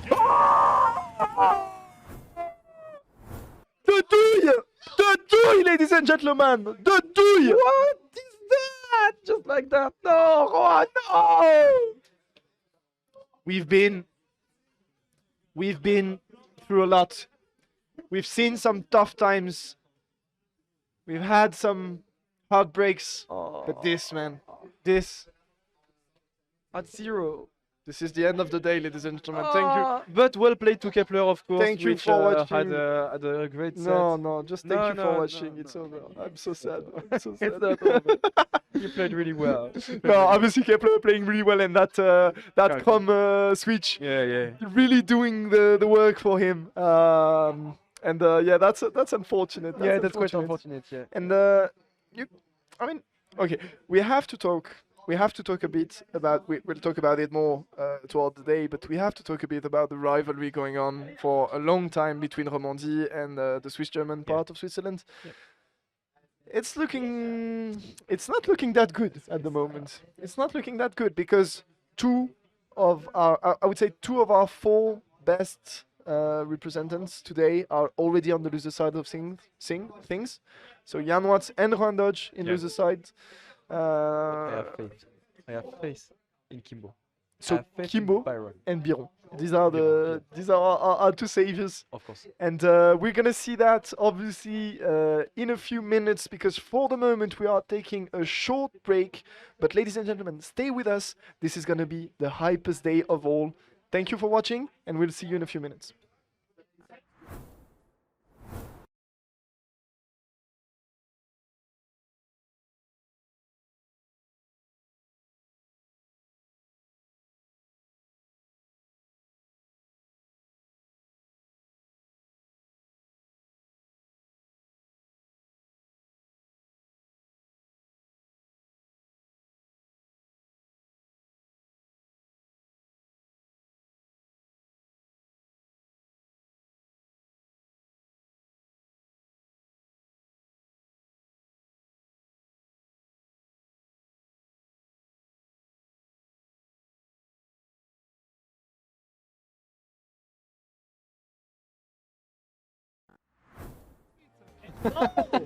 Yeah, for real. I'm happy. Huh? Oh, yeah. So, let's go. Here we are We will cut for in English. $50 caster money match. Yes. Between Archivana and Bennu, Bennu. of course. Um, Kazu. Okay, no. Probably Palutena and Rob. Wouldn't it be like? Didn't they want to do the Rob Ditto? Last game. Last game, the Probably Rob Ditto last game. Maybe the Rob Ditto last game. Ah, I thought they were going to do the Ditto. Oh, like, for until the game 5. Oh, for the And then they would like Oh, pick okay. their mains. But all right, so Palu against Rob. What do you know about the matchup? To be honest, Palu beats Rob, of course. He's big, Rob is big. And yeah, really rough for Rob. He can't really do... in neutral, it's pretty okay, but in disadvantage, feels like it's really rough for Rob. You get destroyed. Of course, a lot of combos is really big. Yeah. The better advantage is really good. So let's see if Archivana can take advantage of this matchup. So you would say like in general, Palu tries to play around her neutral air, right? Yeah. In neutral, because it's such a big threat against Rob, right? Like for now. Yeah. And what she has to try to do to get those neutral airs is probably like then, I don't know, maybe condition shield with them, right? Yeah, Then grab, to be then honest, like- start opening. So what do you think? Palu out of shield are really weird because against some characters they are really bad, Yes. but against some others they are really good. And Rob is one of those characters Yes, where yes, exactly. their out of shield is completely broken. Yes. Like I can out of shield Rob's move with neutral air, like Yes, basically yes. all his moves. So Probably even if he like AFK down tilt pushes down tilt on your shield, you can probably also just nair, and if he doesn't Yeah, shield, you yeah, do it. if Yeah. it Okay. doesn't touch, that's Interesting. okay. So we see here first stop going to Bennu though. let's go. Even though we were saying that Palu would have a more or less easier time in neutral, of course Rob is not to be counted out. The character can have a lot of easy ways to get kills, a lot of scary ways to yeah, the down push throw, advantage. Yes. down tilt chase, all that stuff. We're gonna see how Bennu gonna keep his lead. 43% already on his second stock of Arcana. It's really good. And there he punished Palutena's attempt to keep him at the ledge with the neutral air. And so this is quite a back and forth that we're seeing right now, though, yes. I think Hark is a bit nervous, to be honest. I see like 2 or 3 misinputs, like something weird, like Yeah. prayer in the wrong direction, things like that. He has to calm down. There's 50 bucks on the table. Exactly, I know, exactly. that's like, a lot. I feel like 50 bucks hits harder Yeah. than like some finals Yeah, with for real. tournament. Like, Because 50 bucks, bro. you don't want to lose. Like, if you lose at a tournament, right? You don't lose money. You lose the opportunity to gain money. Yeah, but that's this is it. this is different. This is different. You You, don't lose your wanna lose. honor, Yeah. you lose everything. Everything. And yeah. you lose your money, of course. Yeah. So let's see. Yes. Now it's pretty even. Yes, Archivana very managed even right to now. bring it back. That's cool. We see if he can take the stock. Yeah, Palu trying to get Rob away from the gyro, right? He doesn't. You don't want to let Rob get his gyro. All right, all right. Nice. Out stage situation, we can do something like that's really efficient against Rob because you know his cover is completely broken, has a lot of mix-ups, and even if Palu off stage game is good, not the best, but good. Yeah, you can really do something. Yes.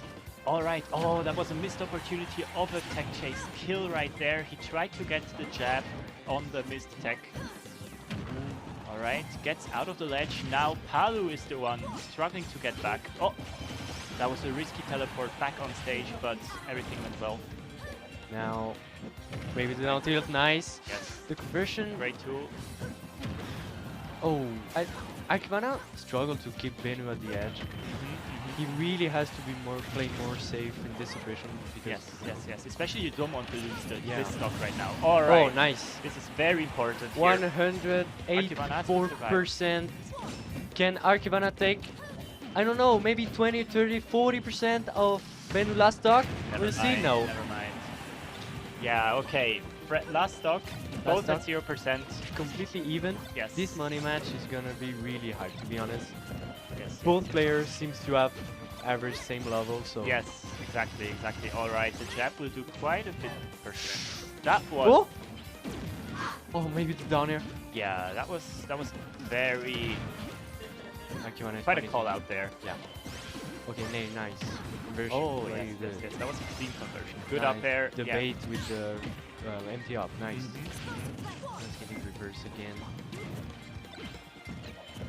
And we see Benu is playing really better than Akvana the Yeah. edge when they are at the edge. And you can notice how Benu is playing around the neutral air of Palutena, right? Like, you haven't seen Palu get a nair, like in neutral at least, in quite some time. Yeah, I teach him well the matchup, to be honest. Ah, good, good, good.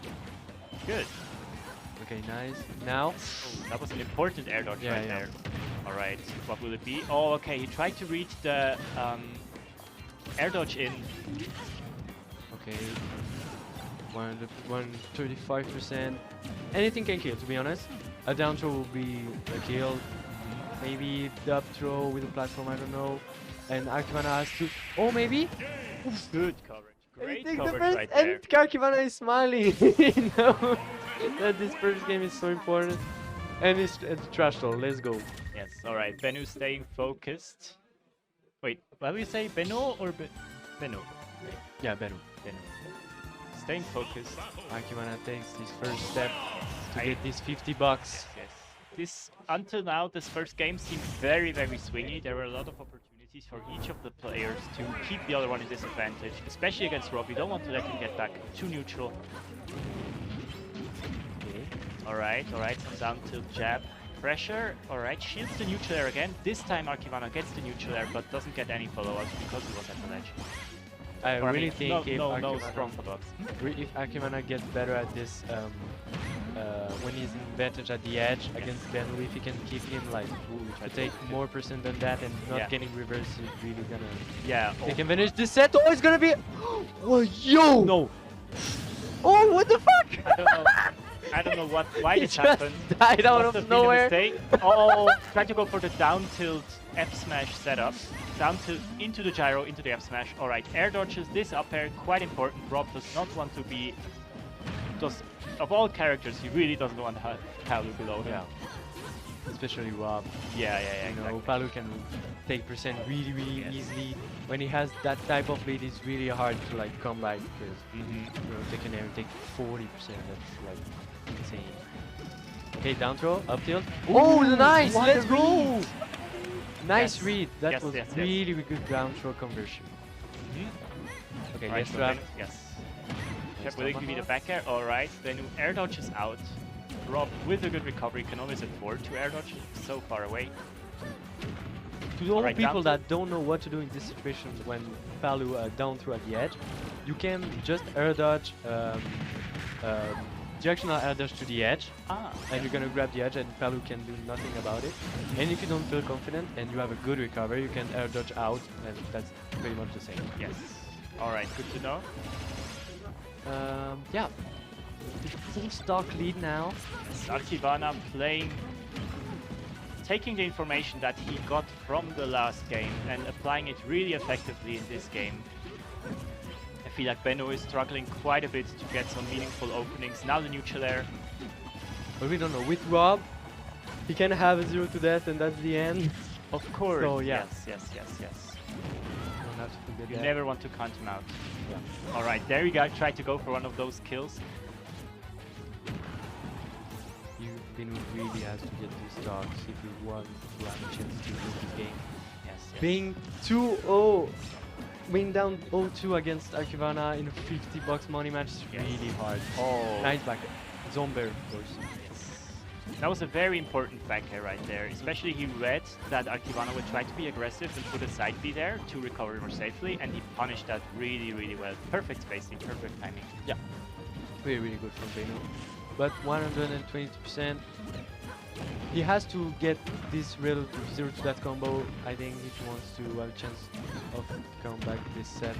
Yeah, nice. Oh, clean. Oh, clean! Down there? Alright. But, oh no. Oh, this- down this throw? won't kill, though. No. Yeah, okay. Oh, yeah. Okay. Well, that was so close. I felt like maybe he DI'd.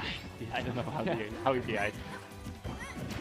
Alright, but that advantage stage for Rob was very crucial. Now he has to see how he can survive, Oh, but yeah. he does not. Archivana places the side on the right Archivana spot. up 2-0 in this set is really happy. He's like, man, Yeah. I'm gonna get those $50. Let's Most go. importantly, I'm not gonna lose $50 Yeah. because that's, I feel like that's the thing right here. Oh, how I hope Bennu does not see those 2 losses as an omen, but more like as an opportunity to have gathered information and try to reverse 3-0 him, because reverse 3-0s can happen really fast if you approach it well and if you adapt correctly. So we see. Nice. Okay. He tries to get this rock death combo with this gyro. He needs him to get it. Okay, let's trap situation. Alright, Oh, nice. Good down tilt, Already good pressure. 50%. Let's Yeah. go. Alright. Now Archivana don't have to, Yes. you know, the fear of winning when you're really close to win and you start getting nervous. True. And here, Oh! Let's go! that was very good there. Yeah. Bennu seems to have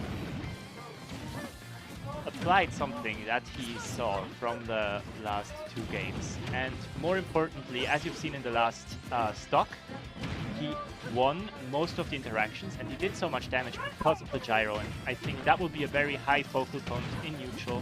Can Bennu get the gyro?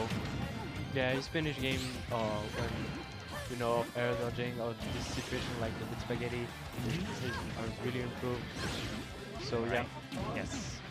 Alright, he has the gyro again. Oh, nice! See? Well, He's using the gyro way better than the last 2 games. yes, I agree. He's placing the stuff at the right spots. He's waiting at the right spots where he can react to those things that Archivana did a lot in the last 2 games. Alright, back throw Won't is kill. not gonna kill yet. Yes. Oh, that air dodge was kind of Maybe now scary. build. Okay. Already 97%. Maybe it's done. Oh, nice back. This is nice back. Down throw can kill, of course. Right, Archivana baiting there if he would ledge cancel, but he did not.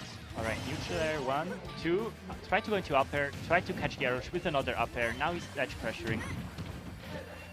Okay, nice. He's not getting reverse. Oh. Of course. Yeah, but it's still working out for Archivana. He's keeping Rob in this bench, the gyro being a lifesaver here. Okay, nice. Again, down throw.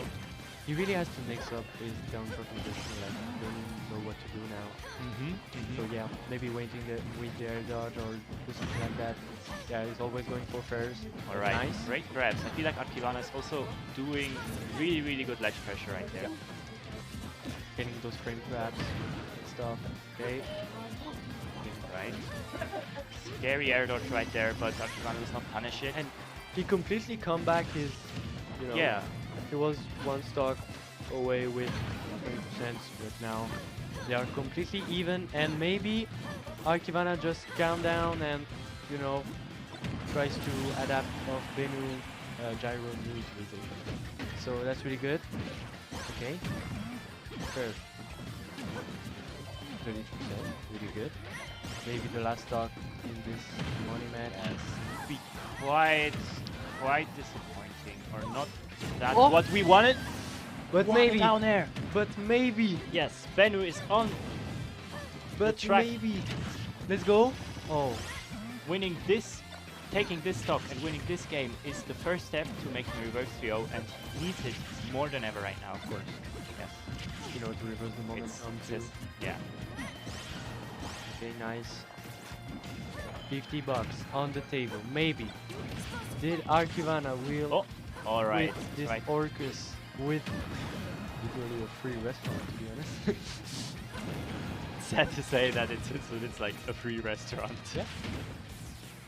Okay. Spaghetti situation. Okay. All right. Yes. I hope Bennu's not. He doesn't like from the player camp. I don't see him being too nervous. I feel like What do? it's very hard to commentate what I just saw. Yeah, me too. I just think Archivana is looking for Oh, okay. backers really hard and. Yeah, Archivana was hoping that Bennu would do a defensive option, but Bennu went for the aggressive option.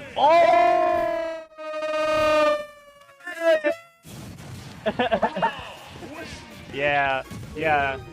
And Yeah, you- Archivana just take the L on this game. Yeah, that's it. And I'm glad we have at least a game 4.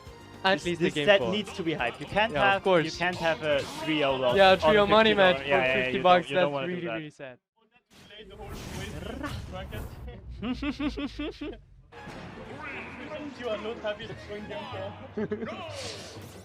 I mean, I think the TO will especially reconsider if they will let them have something, sorry, another money match happen. If the Archivana also takes out his Rob and they go for a Rob timeout. Okay. Akibana with a good lead on this first stock. Oh, nice. Alright, gyro combos. He doesn't really get the extension there. Alright, good grab, up throw to get some damage into, of course, up throw also combos. Yeah, of course, fair. Okay, Alright, nice. up Up smash out of shield. Up smash, Like yeah, when I Archivana don't with have to shield. be that aggressive. Did that kill? Okay. Oh. Boom. Alright. So Benno has not been able to get any down air spikes on the up B yet. Archivana does not feel like he has to recover in a way where he doesn't get 2 framed, right? To be honest, I don't know if side B maybe is better than the down air between Palu. Oh, right. Maybe, just saying that. Right, but the first stock now going to sorry, to Archivana actually. Yes. Alright, tries to snipe him, but gets the Oh, nice. And alright, there was no 2 frame. Maybe Archivana wanted to drop the ledge there, but also invincibility is very short on hypercent, so I don't really know. Alright, Archivana mix him up again, trying to position at one place, make Bennu think he's gonna be there, and then change up his spacing. Alright, good pressure, lots of damage right here. Down to gyro, the jab. I feel like as Palu you want to avoid Okay. CQC situations against Rob. No. Who was there, to be honest? Up tilt? No. Who was that? Archivana. Oh, His recovery was really bad. I Bennu, see, I see. he missed the punish. Yeah. Alright, oh, the down air missing again, trying to go for the up smash, but he keeps the advantage. Alright, throwing everything at Archivana right here. That looked very funny. Oh! Alright, the side B missed. He could have gone for back air. Yeah, to be honest. Maybe, yeah. Like, he should have tried, right? Maybe. It would have been hype. Okay. Alright. But he won't kill yet. Good momentum for Bennu. I feel that. Oh, let's go! Game 5. That's the start for the game On 5. track for a game 5 right here. Oh! I know what Bennu tries to do. That was insane, but he messed it up. Oh, okay. So, important neutral B right there, stopping Archivana from getting out the, how do you call it? The move? Fireball. Bennu is panicking. The No. fireball. Bennu now on his last stock, potentially the last stock. Potentially the last stop. Yes. Especially if Archivana gets the neutral into 2 up airs. Archivana now in advantage. If he plays this cleanly, he can get the stock from this, but here he did not manage to keep Rob in disadvantage. Now going for an up air was very good. And I really like how Archivana plays. Like, he's moving swiftly, it's very hard to tell what he wants to punish. Sometimes he's, when he's positioning really well, that's really Yes. good to see. I love it. Especially, right, positioning in a way where Bennu thinks, oh, he's gonna do that, and then he does something else. Alright. F smash? The F smash? That's Yeah, it. smash, that's it. it. And Alright. Archivana is the winner of the $50 money match. Let's go! Arki, viens dire un truc. Dis des trucs. Let's go, nice. Now I have to play Wave B. Bye. Maybe you will see me on stream. Good luck bye-bye. in Wave B. Thanks. And yeah, I'm gonna give the setup, the headset back to the actual commentators. You see me in the shadows right now, but thank you very much for hanging around with this money match. Some good gameplay we got to see. And yeah, stay on for Pool's Wave B.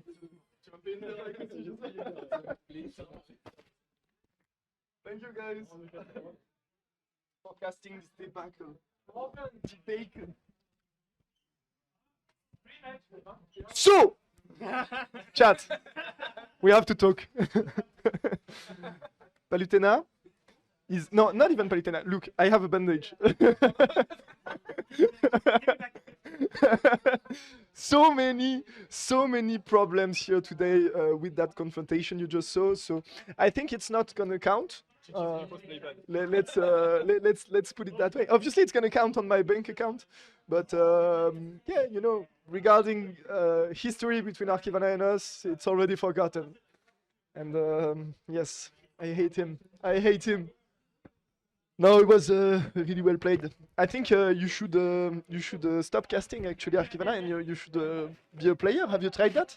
Oh yes, actually you tried. You were out of the top 8 in Geneva's weekly yesterday. Yes, was it? yes. Yeah, okay. But at least I Wonderful. was at the weekly. What do you have to say about that? Oh yeah, because okay, so first of all, fuck Palu. Then I have a bandage. Then I haven't played for like what 2 years now, at least. So it's all understandable. Tell me, who cares already?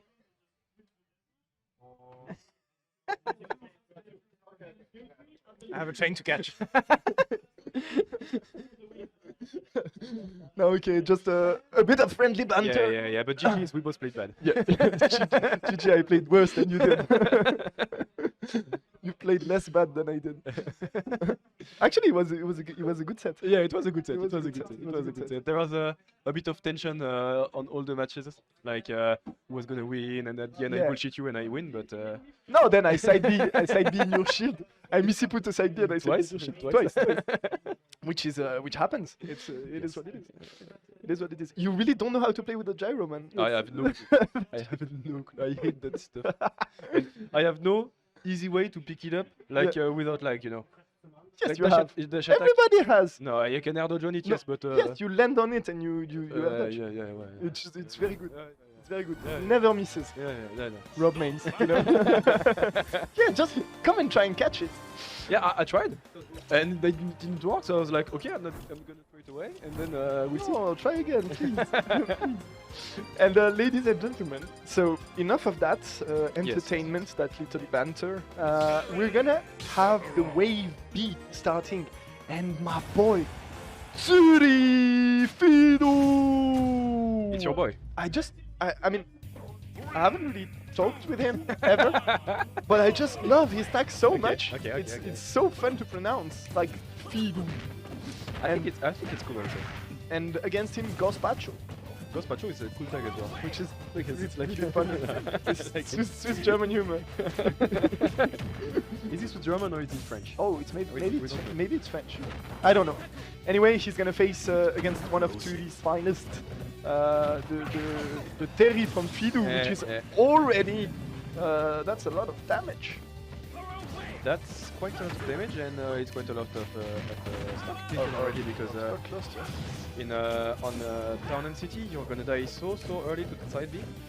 Of course he's gonna die from it, and that's quite a leap. Also, Sephiroth is one of the lightest character in the world in the game. Yeah. Which means that one good near side B at the right percent, and Exactly as we saw for that first stock. And yeah, Terry obviously very good at taking those stocks. And let me remind you, if you don't know, that Fido has a Kazuya as well, an unfamous Kazuya, which is like really good. And he hits pretty strong as well. So all the roster that Fido uses are hard-hitting characters. But so is Sephiroth, the classic glass cannon. yes. Finding a wonderful back air here with the wing in order to Sword take that as well. stock. Yeah. But yeah, the backup connecting, taking the stock right away. You have to close the stock early against Terry.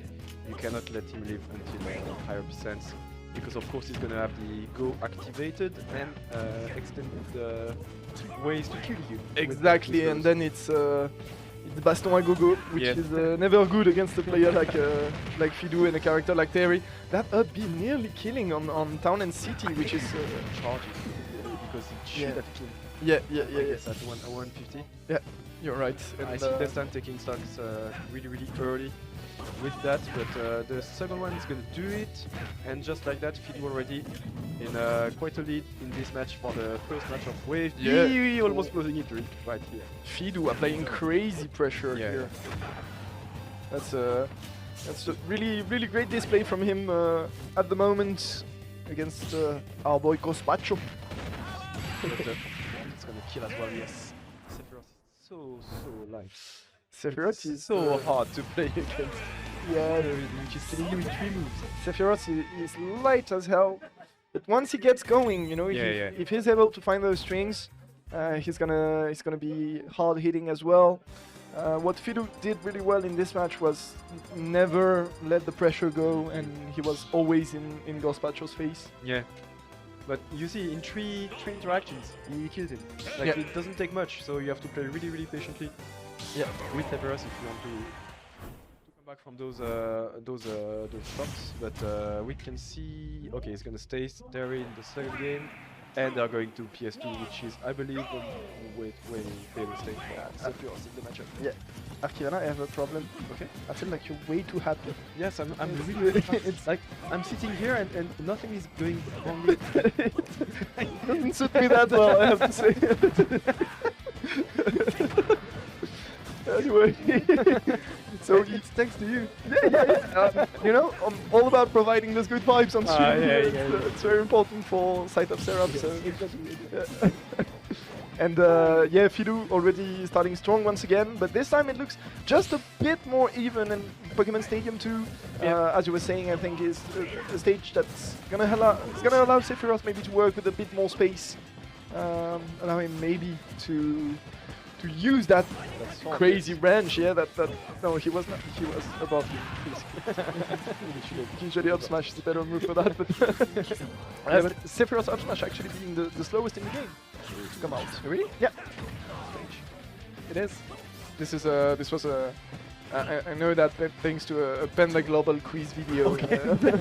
I was like, oh, you do I know data research. Crazy amount of research. No, it's just Waddy fooling around in the venue. You know, like whose goofy ass character has the slowest?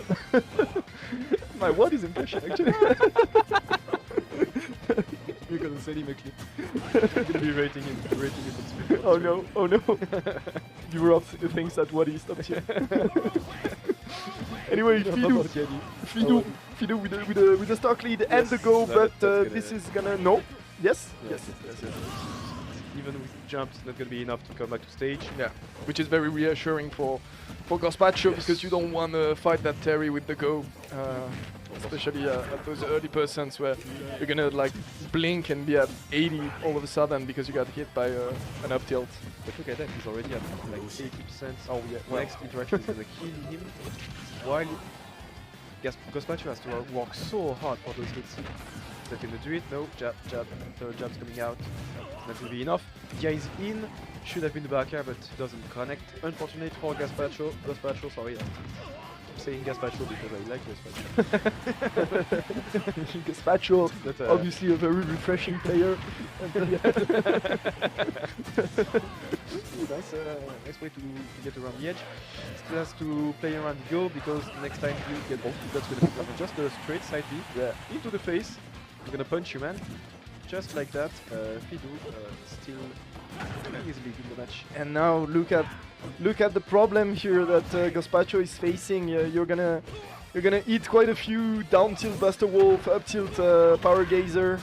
Yeah. And yeah, that's gonna look dangerous. Yeah, as you can see, plus the rage, plus the moves.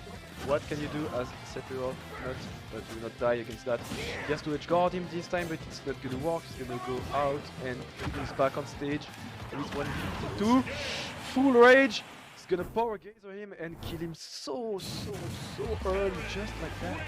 Wow. But yeah, yes, but still it was That's 60. What just happened? Like especially it was the tip of it, the extreme outside the hitbox of like that Power Gazer, but it still kills. It's gonna do it. It's gonna do it. And that has to be some kind of traumatic experience here for Gospacho, getting obliterated by that Terry on crack, Terry on go. Well, you know, you have to play carré around. You have to play carry. Yes. You have to play. You have to really play carré you have to play carry. around Terry, because if you don't, things like that are gonna happen Yeah.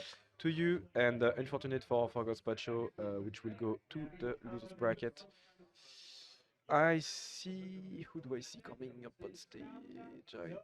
I don't know, and I don't have anything to add, but I Okay. just want to say Gospacho one last time because it's really fun to say, and I hope my boy Tsuri Fidu progresses in that bracket. Tsuri, and yeah, because so there is also some kind of a regional competition, not only between the German-speaking and the French-speaking people in Switzerland, but as well between the canton. And Zurich being one of the cantons with the strongest identity, being carried by that organization, that awesome organization that is Super Smash Bros. Zurich, and with crazy good players and a very strong fan base that loves to, you know. They have their own cheering chants. And Exactly, stuff like that, exactly. And apart from that, I think maybe the biggest scenes when it comes to cantons are probably going to be then Geneva. Yeah, Lausanne as well. No, Geneva. Geneva, okay. And, Geneva. yeah, and Geneva. And Okay. To Geneva. Let's go. just kidding from my boys Let's from go Geneva. from le canton de Vaud. But yeah, also some kind of very strong canton identity. And Fribourg has that as well with Free Smash at the moment. Zone Orange. Zone Orange in Lausanne. Shout out to Zone Orange organizing most of the recent events in Romandie. Exactly. Because we can do shit in Geneva. We are all terribly organized. Yeah, we are. But Waffle and his team, of course, providing high quality events. If you want to come to Romandie, come to Zone Orange event. I feel like this is a really wholesome shout out, and we can maybe extend that to all the tournament organizers who do so much for the Smash scene here in Switzerland and all around the world, obviously. But considering that the Smash scene is really not that professional at the moment, it really comes down to what everyone is able to put in. This is basically 3 hours of work that those guys put in order to provide us with that great content, those amazing tournaments, such as here today in Orcus. So big shout out to Site of Seraph for what they're doing. And all the TO team. For the work, because you know, like Miayo is playing, but he's also TOing the tournament, so it's quite hard for him to be both players and tournament organizer. Yeah. We have lots of people also here to help with the technical side of stuff, things. Of the stream. Also people helping for TOing the pools and stuff like that. So it takes a few people just to get such a big tournament going. Not only does it take a few people, but a lot of energy as well, because they are you know, working all around the venue during the whole day, and then they have to back up everything. Exactly. They have to organize with the bar. They have to make basically they make everything. So if it happens, it's only thanks to them. And I think we don't always give the love to our TOs, the love they deserve. I agree. And you guys are awesome, basically. Let's go TOs. Yeah, let's go TOs, exactly. And it's especially true now that the Smash scene is thriving a bit, because we've seen, especially on the international level, we've seen such an explosion of the viewerships and the prize pools and the big events happening on the Smash scene. So, I mean, it becomes all the more important to have competent and motivated and generous people working behind the scenes to make it all happen. So, yeah, once again, I want to do a last quick shout out. Let's do it. Liarbath and Waves for organizing and basically publishing the Swiss Power Ranking. It's a very good thing that you bring it up, because I have to be angry a little bit. Okay, you have to be angry? I have to be angry a little. Oh yeah, I know why you have to be angry. I know exactly why you know exactly why I have to be exactly why. Ladies and because gentlemen. of Byron. No. no, I'm joking. Because of Scooby-Doo. Byron. No, actually, Waves and Liamath, as you pointed out, have been doing an amazing job in order to put together a power ranking, an official power ranking for the year in Switzerland. They've been commissioning an amazing graph by Burb. If you don't know Burb, he's one of our most talented graphic designers here in Switzerland. A lovely chat from Fribourg who does an amazing job, really amazing job. But it doesn't come for free, obviously. And Liamath and Waves, from their own pockets, they paid. They commissioned him. Yeah, exactly. They paid the whole commission, and they've been making some public calls on Twitter to call for the Swiss scene to help them out.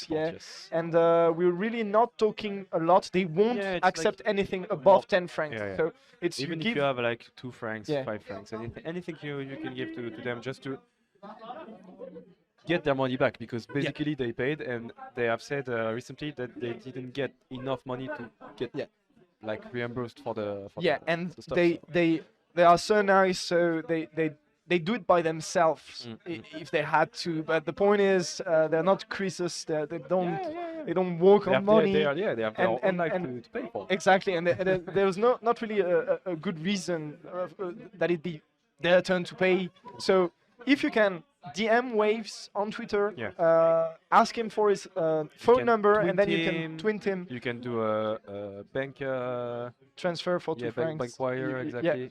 Anything you want. Exactly. You can give them cash maybe next tournament. next time you see them. But did you pay? Actually, I did, and I tried to pay. I fought with Waves. Like we pay had, more. we had a little argument on Twitter, and I was trying to pay him more, and he was like, "No, man, there is no reason for you to pay." And I was like, "But why would there be a reason for you to pay then?" And he was like, never mind." And he actually sent me my money back quite a few times. Okay. Yeah. So they are really honest about it. They don't want more than 10 francs max per person, and you can give whatever. And I want to say, I can add a few solutions to the problem. Yeah. So basically, they published the power ranking for top players to have visibility and something to show off. Should we tax the top players as we tax the rich? I think we should. I think we should. It's for them. It's benefiting them. So they have to give back a little bit to the community. So each member of the power ranking should pay Waves and Liamars for the money they are owed. That's actually a really good point. That's actually a really good point. If you are on that power ranking, consider giving like a few bucks. An ethical things to do, pay them. Yeah. And you know what else would be ethical? For you to pay them more with the 50 francs you just stole from me. I didn't stole them. I earned it. You earned it by cheating. I worked hard this week, training for the money match while you drank beers. Yeah. So in the end, okay, what goes around comes around. That's fair. Fair enough, I guess. Fair enough. But guys, don't hesitate to DM Waves or Liamar if you have any questions about that. Don't hesitate to help them out a bit. It means a lot, and it's obviously very important for the Swiss Smash scene, especially as you said, if you are on that power ranking, because it benefits you a lot, guys, to be able to put number 7 in Switzerland in your Twitter bio. So yeah, let's enjoy it. We are going straight into the next set after the business talk we just had, and it's gonna be one of the most iconic matchups maybe in Smash Ultimate. Two very popular character, very loved character at every level. In the persons of Captain Falcon and not Squirtle, but Pokemon Trainer, with a Pokemon Trainer that is none other than Frozen, one of the most prominent player at the moment on the Swiss German scene. Frozen's been doing amazingly well. We remember a crazy performance from him at the BDS Invitational. Yeah, right. He went and he stomped everyone. That was actually kind of crazy. And need time against him with that Captain Falcon, struggling a bit for the moment. But we know that Captain Falcon is a very momentum-based character that can get a lot of those small openings. So it's never over with him. But at the moment, Frozen really setting the pace of that match. Yeah, but that Spike, that's gonna do it, and just like that, Frozen is 2 stocks up in the match and only 70% taken on his side. So, well, I would say it's looking quite bad for Trump. It's looking quite bad, which still manages to get a few good strings coming out, but needs to get the kill. He needs to get the kill right now. It surely is looking bad at the moment, and the kill is gonna come. That's gonna do it. Finally. With that down B, a surprisingly fast burst option at some moments, obviously very prone to being punished, but it can help you check out the stock at in those later persons. For the moment, Frozen are applying so much pressure, we don't see the time go by in this game. Still managed to get a combo from the Ultra at 8%. That's so crazy. Frozen is such a cool character. Squirtle is crazy, is that? It's Frozen's gonna do it yet. Next one will Spike to get the down air on the platform. I'm gonna do it this time, still fishes for it, but he's gonna find another way to kill. Alright, what can he do? Yeah, those hitboxes are scary. Oh my god, that's gonna do. This is the one. Oh! Oh! What's going on? What is going on? Okay. Dancing, but now Charizard this is is out. Charizard at the hand of Captain Falcon. It could be dangerous. Yeah. It could be dangerous for Frozen. But Natram at 197%, any out of shield option is gonna make it. And obviously Charizard having those a lot. Yeah. A lot of very good out of shield options on Charizard's behalf. So it does it. It does it for Frozen. Yeah, just like that, up 1-0. Didn't look too hard for him, I would say. No. He was quite in control of the game. Natram will have to find a solution quite fast. Yes, find a solution quite fast if he wants to win the set. He's taking a few minutes to breathe and find maybe a counter pick. Yeah, he's breathing, and meanwhile Right. Frozen is trolling with the Red Bull camera. advertisement. Big shout out to Red Bull as well for what they are doing for the esports scene in Switzerland. Yeah. They have recently launched, if you guys haven't seen it, they have recently launched a new regular emission which is called Get Buffed. Happens quite a lot. It's it concerns esports and video games in a broader way. There is a version in Swiss German and a version in French, so don't hesitate to go watch it if you can, while Frozen advertise for the infamous energy drink. We are back into Volobashin that we have seen quite a lot today already. The stage has been introduced recently to the rule set and is quite popular amongst all the Swiss scene, I would say. We also use it in Romandie. I love the pilot voice you just used. Yes. The stage has been just adapted recently to the scene and It is. loved it. Yeah, exactly. Bad today. We're gonna be late. We're gonna be landing with an air control. And yes, as you said, we've seen it a lot, but it's obviously a versatile. Oh, what? What's happening? Natram controller just disconnected from the setup. Bad thing. Kids, don't do drugs and don't play with pro controllers. That's the two rules of life. So there is kind of an issue there. There is an issue, obviously, because you know that if you press pause, you have to lose a stock. Yeah. And I think so. Natram said, "If you want me to lose the stock, I can." Yeah. And I think Frozen was. Was like not fair play, but he's. I mean, he took it. So. Yeah. He said, "I'm gonna do it myself."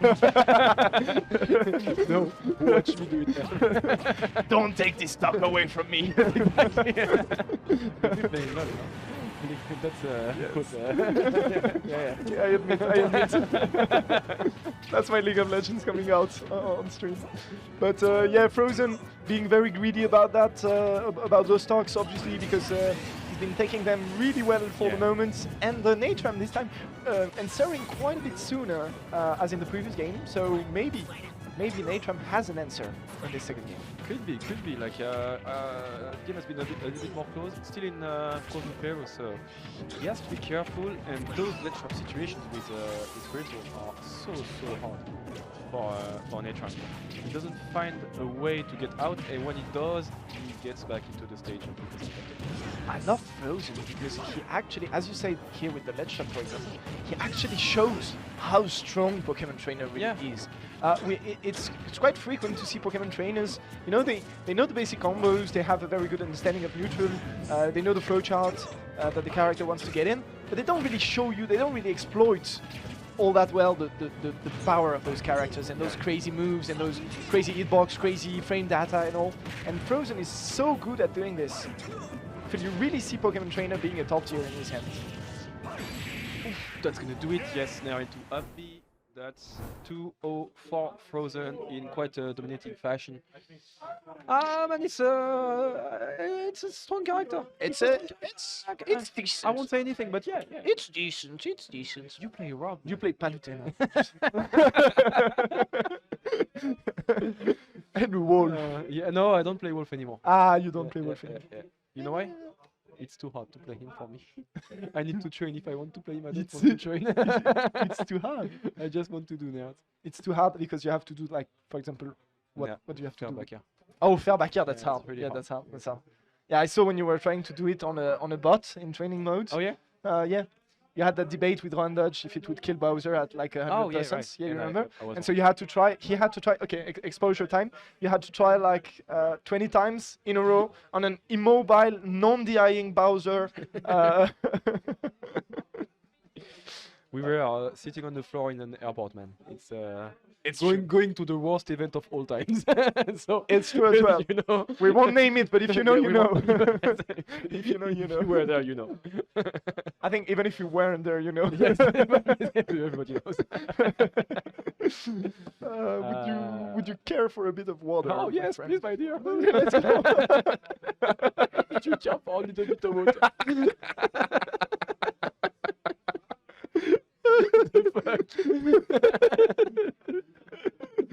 Might I add a slice of lemon with that? I'm good, dear. Those French-speaking commentators are so posh. Yeah, they We do inside jokes that nobody understands and talk British. It is what it is. Yeah, it is. What It is what it is. You know, we woke up at 6, so we have the right to be unfunny today I think because we are tired. I think we have Yeah. the right to be unfunny, and we'll take it if you, even if you don't grant it to us. So, anyway, we're gonna move into our next set here. I see PG. Yeah. And I cannot see who's next to him because I have the light in my face. So You want to know? Yeah. There's 5 more friends. I don't have anything left. You took everything from me. No, it's cool. Okay. Whoa! Yes, yes, yes. Whoa! And I want to see that. That's gonna be Because- good. I think PG plays Aegis now. Yeah.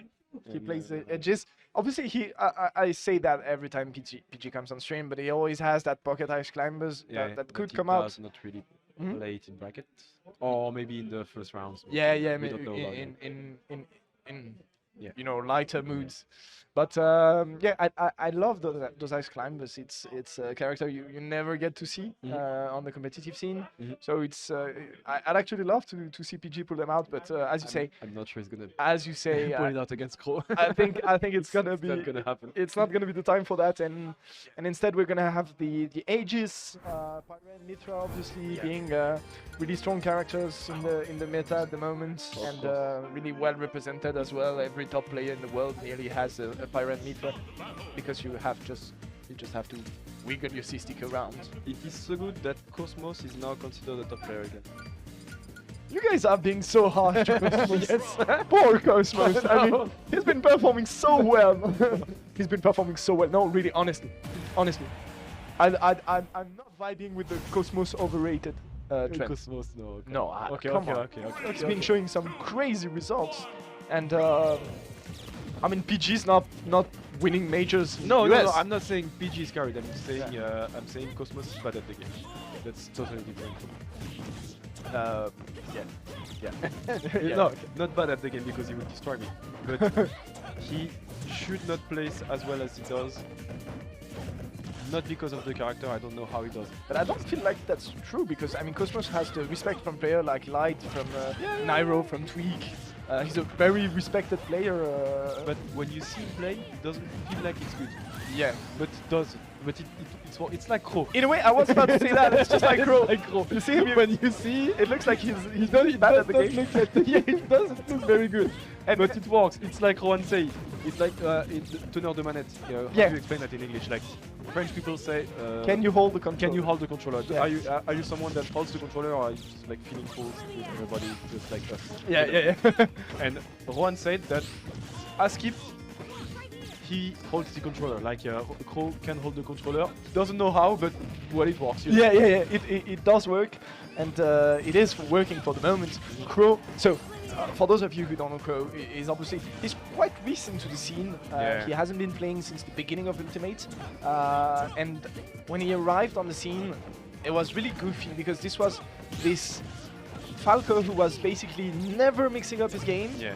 Who was Still. always doing spot dodge up tilt, but who had the craziest reaction time you had ever seen.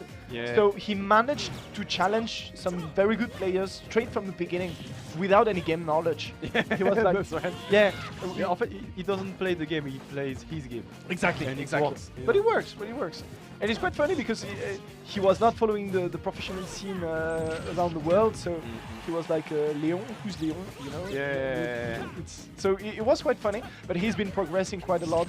It still looks a bit, you know, linear at some moments, but it works, I guess. And he has. I guess it works apparently against PG. He's on the lead now. The downer is gonna do it as well. And yeah, Crow almost a full stock lead.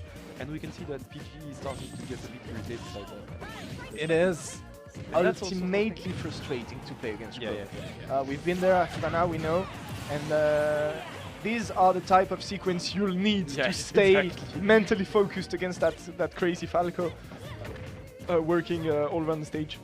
And Foresight, he's gonna not get punished, but yeah, once again, he's gonna mash. He's gonna mash anyway. He's gonna spot dodge. He's gonna do all the Wi-Fi, I would say, stuff, but in a way that it works on offline as well.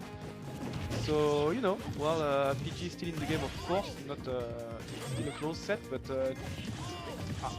I want to know, like, not maybe first game, but next game or third game if there is, how PG does, because adaptation is key against Pro.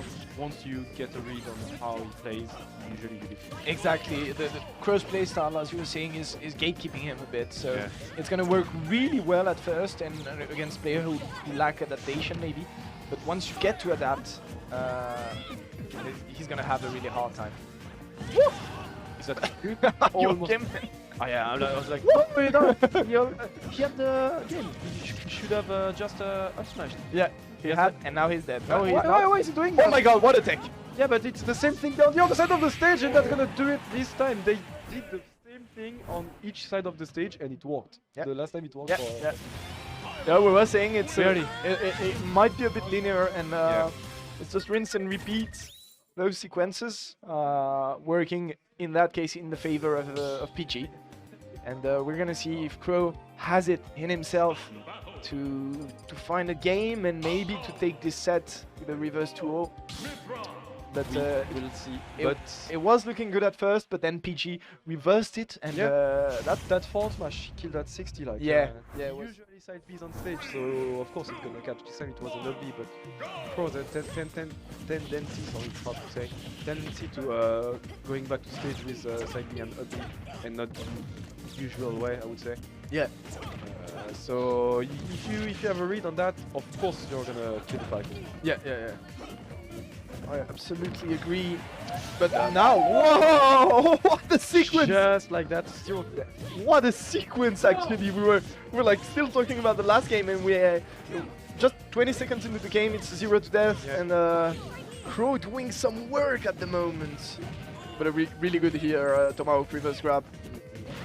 But once he gets one grab, you're going for a cutscene combo, as we say. Falco is so good at racking up persons. You have to find the kill then, but if you can put the opponent at like 80, 90, then you have up back rush, up smash, all those crazy hitting stuff will kill. And this crazy down smash as well, killing so early. That was really good on crazy from Myra. on PG's side. But Crow is gonna find an up smash, a good DI from PG is still gonna allow him to survive. That back air will nearly do it as well, and might we find a big punish? No, he doesn't, but he will get the up smash, and Crow with a whole stock lead here in that second game. Maybe the player from Geneva will be able to take the game. We'll see that, but for the moment it's Mithril time. Looks like he adapted. In the end, who would have thought? Who would have thought? We're joking, but if you come every week to play against him at the weekly, it's frustrating at the end, you know. I love it because we're like the greasiest bastards out there, you know. With It's the like, guy from who would have thought?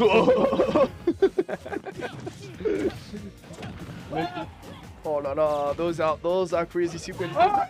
already 8%. Down smash is gonna do it again, and now he has to be really, really careful on that last stock. He has to find a way to kill. Is that gonna cost him? Not so much. Okay, back throw is gonna do it. Is it over? Not yet. He's not gonna not- go out this time. Which is a really good idea Yeah. because it cost his life quite a few times. PG obviously adapting really well and finding those drifts mix up to avoid the down airs. And Crow learning from it, staying on the stage and going for that ledge trap rather than the edge guards. This is tense. This is tense. Yeah. PG looks like he's struggling to find an answer. The spot dodge here, and now it's time for the big combos. It's time for the big combos. Ooh, that forward smash could have been big. That was a huge call out, but Falco doesn't fall for it. And Alright. Crow in a tough Fire right situation. out. Oh, that's gonna do it. No, that's not gonna do it. He has to switch. Is that gonna do it? Yes. Good patience. I'm not sure even that PG was going back to the edge after that because he was looking a bit too far to grab the edge afterwards. Yeah. Anyway, D downer is gonna connect and Crow is gonna barely win the match. Barely win the match. Barely because he had quite a lead, but PG came back into it with a really good advantage phase, and Crow was looking a bit scared, but in the end, that godly reaction time I was talking about made the difference. He was able to farm the spot dodge cancel into the down smash to send PG in such an unfortunate angle, and Yeah. it was just game over from there. So 1-1 between those two players. We're gonna go into game 3. I can tell you guys the venue is screaming for both of those players. Yeah. Obviously, a huge Romandie fan base behind Crow at the moment, and the Swiss German fans are answering with their own cheers for PG. So very nice ambience at the moment, and PG is gonna switch to the Snake actually. Yes, he's going back to Snake, alright. I feel like it's a good thing because if you play Snake, they have to play your game. Yeah. And so Pro has to adapt to the Snake matchup.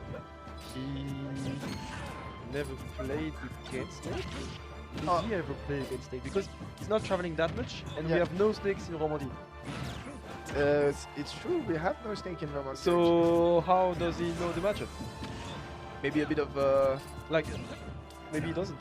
maybe he doesn't. That's what I'm saying. Maybe a bit of Wi-Fi here and there, but Yeah, you know, but it's not Like he's exactly. Okay, no, he doesn't know the matchup. Oh, he really doesn't know the matchup.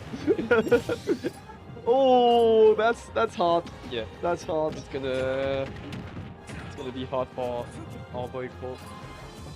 Unfortunate situation for him because yes, he has been taking a few grenades that he should not have. I was about to say that in this matchup, the frame 1 combo escape option with the grenades might help against some of Falco really close conversions. Yeah. But that was already the case with Mithra actually, with the foresight. So It's taking all the C4. yeah, Like he knows where they are. Like, it's like blinking red. Oh, what is he doing? He's gonna die from that. oh no, And you no, don't no, want to SD in there. no. Not in game 3, not against someone Yeah. with the experience that PG has on this game, and not against Snake most of all, because now it's trading city for the solid Snake. Also, it's exactly. Crow using a bit more shine to reflect the grenades, but it's not gonna matter in the end because it explodes both opponents anyway. What can he do? What can he do? Tough, it's Get looking back tough, into the game. it's looking tough, it's looking tough, it's looking good, it's looking good, it's looking good, it's No. looking really good. Close one for this up air. This one's not gonna do it as well. Next one will probably. Still trying to find a way to get the kill, but how can he kill him? He has to find the back here, he has to find a good smash. But it's hard to bet against Snake. It is hard, and oh my god, that's gonna work.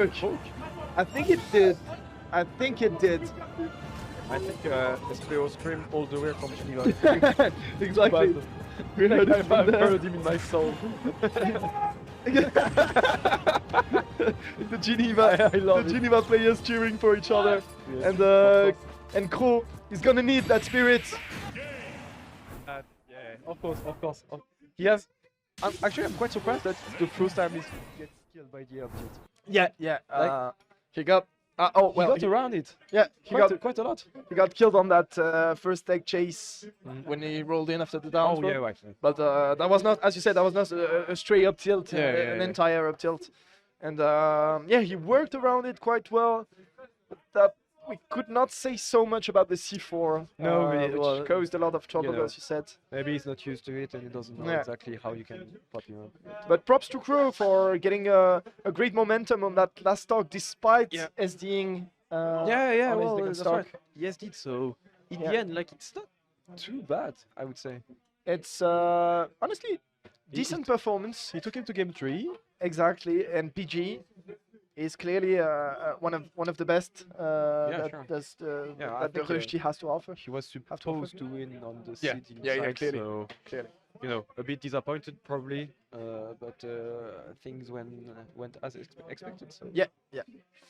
And now, ladies and gentlemen, we got him. Biron, the one and only Byron, who's been who was previously known under the tag of Binyouf, so you exactly know who I'm talking Yes. about. but now it's Biron. Now it's Biron. Yeah. It's Biron. Pronounced. He said to us. So we talked to him in the train and was like, "Why did you change your tag?" And all the discussions that we usually have. And we asked him like for commentary today, how do you want us to pronounce the new tag that you have? And he said, please only say Biron. Only Biron. My tag is not Byron. No. Please say Biron. So No, but- everybody, please call him Biron. Because Byron is too close to Lord Byron, and Yeah, he exactly. doesn't want that kind of association because he Yeah, doesn't yeah. like English romantic poetry from the. That's quite an obscure reference that I don't have, but I'm gonna go with it. But Biron is the Yes. way to go, and he said that to us, and that's obviously Yes, true. he assured us that we only have to say Biron. Oh, the killing look. And yeah, so we're gonna have another great set here, and we're slowly approaching the end of that second wave Yes. of the qualifying phases. After that, we'll have a godly end of bracket with all the best players here today. 16. Top It's 16. 4 players per pool, and we have 4 Okay. pools, so it should be 16. It makes sense. 18 winners. Makes 18 sense. losers. And that Yeah. top 16 is gonna be hot. Yeah, man. Yeah. Juan Because Dutch qualified.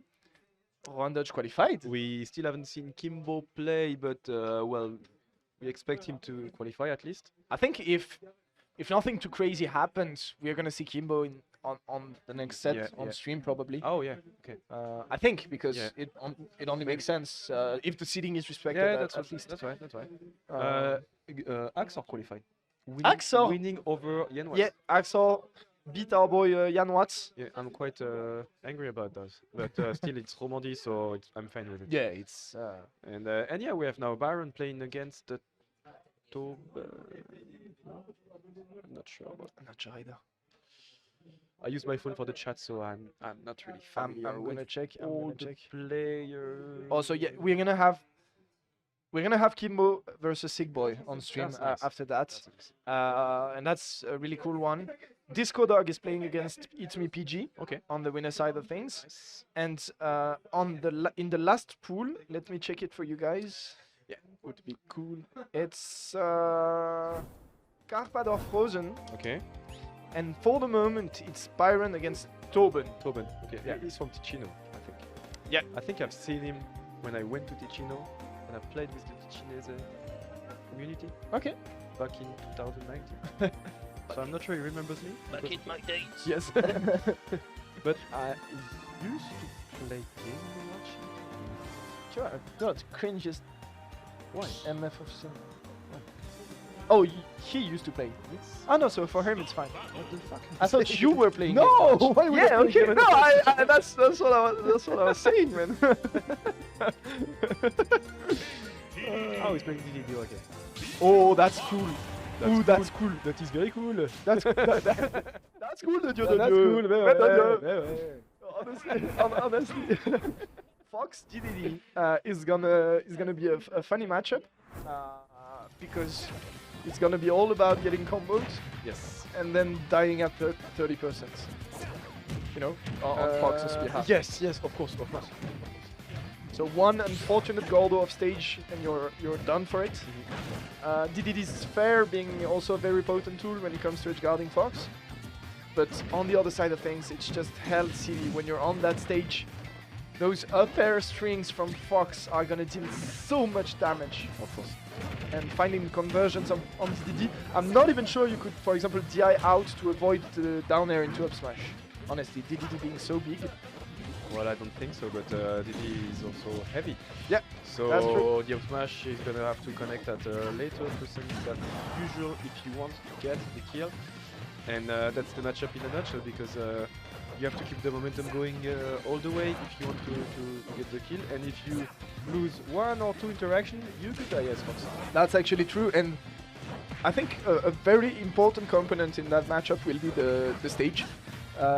You basically, it's gonna come down to one thing. It's the height of the ceiling, because it's the only way Fox is gonna kill most of the time, except with that back air.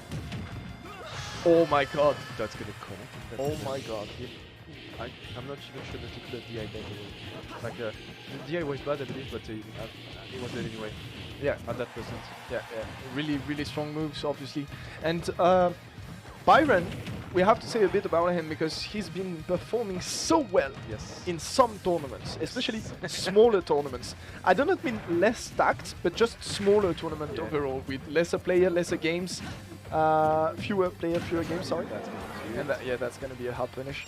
But in those big Swiss tournaments, he's been choking a bit. Yeah, he's having trouble maybe getting around the nerves of those big tournaments, Yeah. or maybe even the tiredness that you, well, like the energy you need to have to go through the whole bracket, you know. Yeah. Maybe it's like focusing really hard on a few hours, and then it's harder for him to get into the mood of playing correctly. But it's still looking quite good for the moment, because as we can see with those extension, man, already 98% taken on one interaction, and that could be it. He's still in a tough situation. He has to be careful about that. But oh wow, connected on the shine. Yeah. Like Maybe he released it just at the last time, last moment. I think. Sure. It's weird. Or maybe if it comes from straight up above, there's an exposed spot. I don't know. Possibly. I don't know. Who's gonna get Oh, cheese? that's He's gonna get cheese! Oh! Cheese! Just like that. 560. I hate it. But that was actually really well played by Tobin. It's you know, of course, it's well played. It's I cannot say reading the anything else. defensive option. You know, it was really good, but yeah, But it killed really so early. hard because Byron worked so hard to get all those interactions and all those percents. No, that's and true. Tobin ran one jump and he died. That's true. But if you play DDD, Yeah, you have to get something going for you. You know, you're right. it's just too hard otherwise. And still, the game is even though Byron has to work all the way harder. I'm not even sure mentally it's that much harder for Byron, because at least you get the dopamine out of those heats. Yeah. While Tobin, he has to take so much, he has to find just one opportunity to make the most of it. He doesn't have much more, so I think mentally it might even be harder to play such a character in that matchup. Well, you must not tilt as Fox. But Yeah. if you don't tilt and you play patiently and you play your game plan, Yeah. should be alright for you. And easier for you, as you can see. But it's still last hit on this last sorry, on this first game. Orcus can connect, is that one gonna do it? No, but he still has the advantage. What's gonna be the edge guard? Nothing yet, but being put back on the ledge. The situation is quite hard. That could have been it. Yeah, it's a nice awareness from Tobin. Yeah. Obviously he knows the tricks. NTR! Jump around! No, you don't get to jump around because you're gonna eat that crazy up smash. Yeah, he was under so much pressure, and just like that, he found a way to get out of it and just stole the game with it. That was such a great awareness from Tobin, you know, Crazy, man. Wow, that's crazy. I'm stunned because he was like suffering so much pressure. He was at the ledge, being put back by the grabs, all the lasers, all the nairs and stuff like that. And he didn't crack under pressure. Yeah. He just waited for his moment, and just at the right time, oh, you're gonna jump. I'm gonna up smash out of shield, and that's gonna kill you at like 60, 66, 67. Yeah. It's crazy, man. No, it was actually crazy. And in this moment of if you had one chance, one opportunity, would you seize it or just let it slip? Tobin did seize it. He took that game, and now Byron has all the pressure on his shoulder, which, as we said, can be a bit troubling for him sometimes. But on the other hand, you know, there's this legend going around in Romandie since ancestral times that Byron is the chosen one. If he's at its peak performance, he's the one that will defeat MKLeo and just take home the Smash World Tour. So, so we'd love to see that kind of Byron performance. And speaking of which, guys, this is a Smash World Tour tournament. Those players are competing for points in the Smash World Tour competition. So this could be big for... Oh my god! I thought he was finishing there. Yeah, this is scary. But in the end, everything went well for Byron, which is still in the lead, but has to be really, really careful because at 70, he's probably 1 hit away from dying, as we will maybe see right now. Oh! Nice awareness to wall behind him and takes the stock with the up smash just like that. Byron in the lead. Byron seems to have adapted a little bit from the last set also on the way he's playing. I love Tobin playstyle because it looks so much like an early meta playstyle, Yes. you know? It doesn't, it's not about playing safe, it's not about baiting and punishing, it's just about finding that one big read, committing to it all, and you know, going for it. So I love it, it's just really entertaining to watch. Yeah, I really like the way he plays because he's still not just mashing buttons, you know? Yeah. You can see that he knows where to place the moves, when to place the moves, as we saw with the catch with the last game. Yeah. But at the same time being like still not like aggressive as well, and just like that. How do you say? Imprevisible, unprevisible. Yeah. Unpredictable. Unpredictable. Oh, thank you.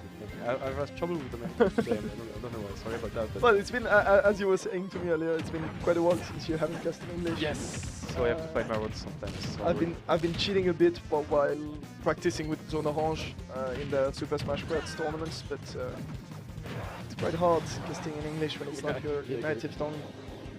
I agree. Gordo is gonna get stuck on TV. Okay, nothing. Spiky boy. Spiky boy, exactly. But Byron in full control of this game, I would say. He can generate quite fast, but still keeping the lead, still playing safe right now. That's gonna be it. Yes. And just like that. 1-1. Tobin knows, everybody knows that's gonna kill. And we go to game 3. And we go to game 3, and Byron was crushing it this game a little bit. We were praising Tobin's playstyle, especially in that first game, but when it came to that second one, Byron really pushed out the gas, and that's looking way different. Yeah. That's looking way different. So we're gonna see if Byron is able to close it, or if Tobin has something else to say about that. But it's a very entertaining set, nevertheless. Yes, of course. It's I mean, DDD is really funky because you obviously you don't get to see that character very often in the competitive meta at the moment. So it's always nice to see those rare picks, you know. Switzerland being obviously very strong at it. Those original funky picks. We are character specialists. Yeah. It's not like we like to play low tiers and mid tiers, but we excel with Exactly. the strange and funky matchups. Exactly, and the ones playing Palutena and Rob are left on the bench in Yes. order to cast. Yes, Because, of course, because we have no place in this meta. Exactly. It's just like- it's not our. I go to the weekly, I play against Luigi's, And I think it's, you know what? Lucas. I think it's because we failed. Yes. We were the one that was supposed to, you know, had to defeat gatekeep them. the community and But clean there it are out. so much of them, Yeah, we cannot hold. we were swarmed by them, and so we failed. We retired, and now here we are. Yeah, well, yeah, it's quite a good situation as well, I would say. And I'm still good enough to win 50 bucks from you, so, well, you know. Not everything has bad sides online. Dis donc. Oh, he's playing Kirby now. This is going even more fun than before. This is the small boy. Kirby is he's and with the tag the chow roll. Rolf, I ciao. think it's a guy from Okay. Chile comedy. Yeah, probably. I think it's someone from Chile comedy. What do you mean? It's Rolf, he's someone that I know. Ah, From- okay, from yeah, Chile. okay, yeah. So it's really someone. Okay. It's not maybe someone. Okay, so it's not it is probably, someone. it's most definitely. Exactly. And Kirby, I love Kirby, and recently with the new Kirby game coming out, we've been seeing so much of Kirby cute stuff. Yeah. It gives me so much love for that character, who honestly can be quite annoying sometimes in Ultimate. Good, but against Fox, I would say it's quite hard because you're gonna die from the up smash at some point. Yeah. Kirby being one of the lightest character in the game. That's true. At the Of same course. time, what Kirby really struggles against is range. Yeah. And That's yeah, exactly. So that's the biggest strength on Fox's side. So maybe there is something to be done here for Tobin. He surely thinks so, at least since he decided to switch. But very interesting picks from the Tichinese player. I love the matchups, you know. He has a DDD and he has a Kirby. Yeah, yeah. That's crazy contradiction. That's honestly that's you know there's been all this talk on the French Twitter community about who has the coolest roster, you know, and you have people like, look at me, I have Kazuya, Wolf, and Sephiroth, I am the coolest, and so on. And I really think Tobin with DDD and Kirby has an argument to be that in Switzerland. It's funny, it's like Mescal, you know. I'm gonna counter pick. You beat my Lotia, I'm gonna counter pick you with an even worse character. You know? You beat my DDD, you beat my Ridley. I'm gonna counter pick you with Kirby. Let's see if you're that good. That's true. It's actually really funny. And those characters have things to offer, you know. They're considered low tier, rightly so, but because they lack in some really crucial areas. But they have some things going for them. Well, what they have is that no one knows how to play against them, and that is showing right now for Byron. Is that 1-1 or 2? It is actually 1-1. 1-1, yes. It is 1-1, so it's a decisive game. Yeah. And you don't want to be in that situation against the Kirby who's going to try and choose you out. Yes, of course. That's gonna do it, of course. But he killed him at 188 as Fox against Kirby. Yeah. So if you do not find a solution meanwhile you're playing, you're gonna be in big trouble, Byron. Yeah. I think you said like Kirby's gonna explode most of the time, and I agree. But at the same time, I think it's gonna be harder to find your kill confirms as Fox, because you want to start it off with the nair or the down air in order to link into the up smash. But against Kirby, I feel like that's not gonna be that easy, because Kirby being so small, He's so you know, cute. the pointy ears. I love it. He's a small blaster. fully killed me. Oh, that's You cannot do rising aerial on Fox shield, of course, it's gonna punish you every time Yeah. for that. And Byron, okay, we've said bad thing about him, that he doesn't kill and stuff like that, but he's looking really quite good for the moment. Oh, at the moment it's clearly looking good. Clearly, but Tobin has not said his last word Yes, of here. course. And Ticino still rocking for the moment in that bracket, so he carries a lot of expectations on his shoulder here. I think he's one of the only Ticinese I'm not sure, maybe he's in Zurich because he has Oh yeah. SBTE and SBZ. Ah. So, you know, maybe a bit of both. Maybe he's Maybe studying in in Zurich, something like that. ETH. Sorry. But yeah, Byron one up smash away from closing out the set. One or two backers away to do it as well, so we will have to wait for this let drop situation reverse. Usually it's not gonna do it for Tobin. Just to find a way to land right now, but he's gonna get caught by the up smash just like that. Byron finding a way to kill in the end at early percents. I've seen it already. I've seen it before. That was the casual special. Yes. The casual special. The down B mix-up where you cancel the down B with Kirby. Yeah. That's Byron said, no, you know, I've been playing casually before as well. No, I've not been with me. hit by that. No, not with me, my friend. And he went for it. Big shout out to Tobin though for his great performance with those lovely characters. It was really nice to see him on stream, and we wish him the best in the on the loser side of things. Tobin is one of those guys who is not here to win, he's here to make people have a bad bracket, you know. Mess up the bracket. I feel like he's coming with that lineup. He's coming with the goal of like annoying people. And he nearly did that actually Yes, with, yes, with that's Byron, what I said, that's what I who would have said. been. I know Byron would have been like shattered mentally if he were to lose again. Exactly. There's no loser run after that, you know. It's like just okay, take me home. Take me home. Train back home. Yeah, exactly. But yeah, well, I wish best of luck to Tobin in the losers bracket and as well to his opponents.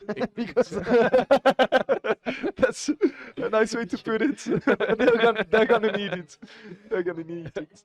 Well, I mean, his opponents are probably gonna be Kazuya's and Yes, of Maris course, and yeah, Terry's yeah, and yeah. you know. Or So the- yeah, so okay. in the end. Never mind. And for the moment, we're gonna have a really nice set here. Yeah. Winner side top 16 qualifier between Kimbo and Sick Boy. Those two players, man, they mean shit. Oh, they mean business. Sorry, they mean business here today. Obviously, Sick Boy being playing under the colors of Lostic, and Kimbo still a free agent at the moment. It's gonna be a great set here between the two. Kimbo being the number 5 on the power ranking at the moment, and Sick Boy being in the honorable mentions.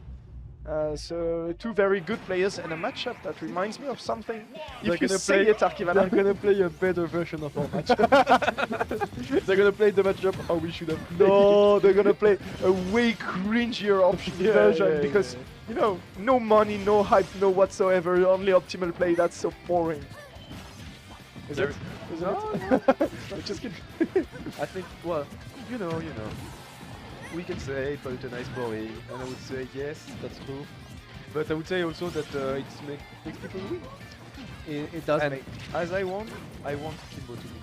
Oh, that's understandable, especially considering the I fact want that all the Palutinas to do good and all the Romans as well, of course. This is why I am cheering for my boy, Louis.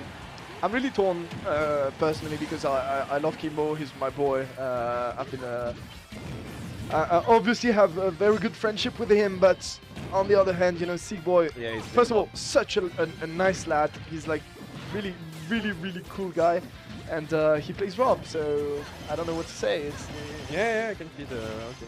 You're gonna betray all of your roots, your region, No, and I- everything, I don't just know. for one guy that puts out lasers. For one weird robot, you know. Robot, yeah, exactly. That's what you're gonna do. I don't know. want you to say it. I'll decide. I'm for the one who wins. No, I'm for the underdog Yeah, always, yeah. which is oh, big side B, hype, rotor. No, well, it's working, it's working. Robo goes. Well, you're not gonna complain about Rob. Rob is broken. Oh, okay, yeah. Yeah. I was saying like that Rob. No, Rob is top 5. Yes, of course. But meanwhile, Kimbo still in the lead. While we joke about the matchup, we joke about everything. Kimbo has been doing serious business in this set, and he's showing right now because already almost a full stock. Who Good tech. Who does that? Who takes that? I don't know. Who takes that? And the timing was so strange. That's crazy. Kimbo, he sees the game at such a fast pace. Yeah. It doesn't look like it because he's playing like really boring safe playstyle, but he sees the game so quickly and he understands everything and he can react so quickly. It's really one of the best here in Switzerland. Oh! Gets caught by the back here, but yeah, That's on me. That's on me because Kimbo has been in that situation against me so many times and I never does that mix-up, which is probably the strongest option you could do there. You know, down tilt, you dash back and you back here, and I never do that. So Kimbo can always get out of the corner by jumping against me, but Yeah. It's not working. not against Sick Boy, man. Are you No. No. Not like that. No, Zinedine. No. And yeah, unfortunate dodge. So that's a shame. That's a shame, as you said. but Obviously, Sick Boy has been playing a lot of Rob, Yeah. but it's still not his ancestral main, which is Pikachu. He was known for Pikachu Yeah, for a long time. So now he's been playing a lot of Rob, but I guess that still leaves a bit of room yet for those small mechanical okay, mistakes. Kimbo is naked on stream. So You have to keep the shirt on, to play. You cannot remove the shirt to play. Yeah. this is getting out of control, ladies and gentlemen. And thank you very much for the water. And, we are going back. We're gonna go back to Pokemon Stadium Yeah. 2. And as as wise men do, They only play on PS2. yeah, exactly. Yeah. It's just a matchup. I went with you and I still won. It's your pick. Because you have nothing to counterpick me on. Yes, of course. No. I can counterpick you too. What are good stages for Palutena against Rob? But Something like the triplats, which I'm always Triplats? banning, Yeah. which I'm always banning. So And then there's nothing left. The Kalos is good for Rob as well. Good for Palu as well. It's good for Rob as well. So But with not that good. you want $100 money match on Kalos, son? Anyway, You want to get the money back. anyway, those guys are playing for way more than Yes, of $50 at the moment. They're playing for a place in top 16 winner side. And at the moment, Kimbo still applying a crazy amount of pressure. Sick Boy will have to find a way to, put down the game and go for that crazy advantageous situation when you can get the gyro out, when you can set up your plays, which is going to be vital for Rob against Palutena. But you cannot be above her. That's the juggling game of Palutena against Rob. It's going to be so crazy good. Obviously the up air catching you basically everywhere you go. You cannot use the best Rob option in the world, which is landing with Nair every time. That doesn't work against Palutena up air. And at the same time, Palutena is going to frame trap you a lot if you air dodge. She can follow you drift. Basically, it's really, really hard to get down on the floor against Palutena. So you want to stay next to her as much as you can and not above her. Oh, Really good setup with the gyro. Is gonna get caught and just like that, Kimbo losing the stock. That's the lead and gonna get the up smash right away. One complete stock lead. one complete stock lead. 0-0. One complete stock lead, which could be reversed quite soon, because if there is one thing that Rob doesn't like, it's comeback power. He has those options, he has those crazy 0 to death, and I know for a fact that Sick Boy has been practicing them. He told me the other day that he got quite a few off stream, and that just shows the commitment he has to this character at the moment. It's not yeah.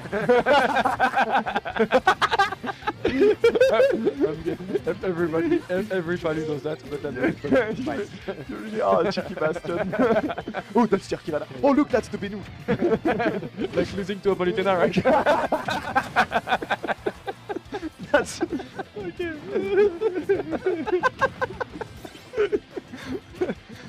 Sick Boy in a very tough spot. He's gonna get back here, thrown off stage. He has to find the mix-ups to get back to the stage. It's not that easy, and surely Kimbo Just like that. being able to capitalize with the back air, taking this set 2-0, very assertive, very dominant yeah. performance. He played his game, it worked, so Yeah, he did. And congrats to Kimbo for getting out of pools, I believe, with that win. And Sick Boy being such a good opponent that the way he was just flinged out back to loser side by Kimbo, it just shows how serious Kimbo is today. Yeah. And clearly, he's not there to mess around. He's there to challenge the biggest players of the venue, Destiny, Yaka.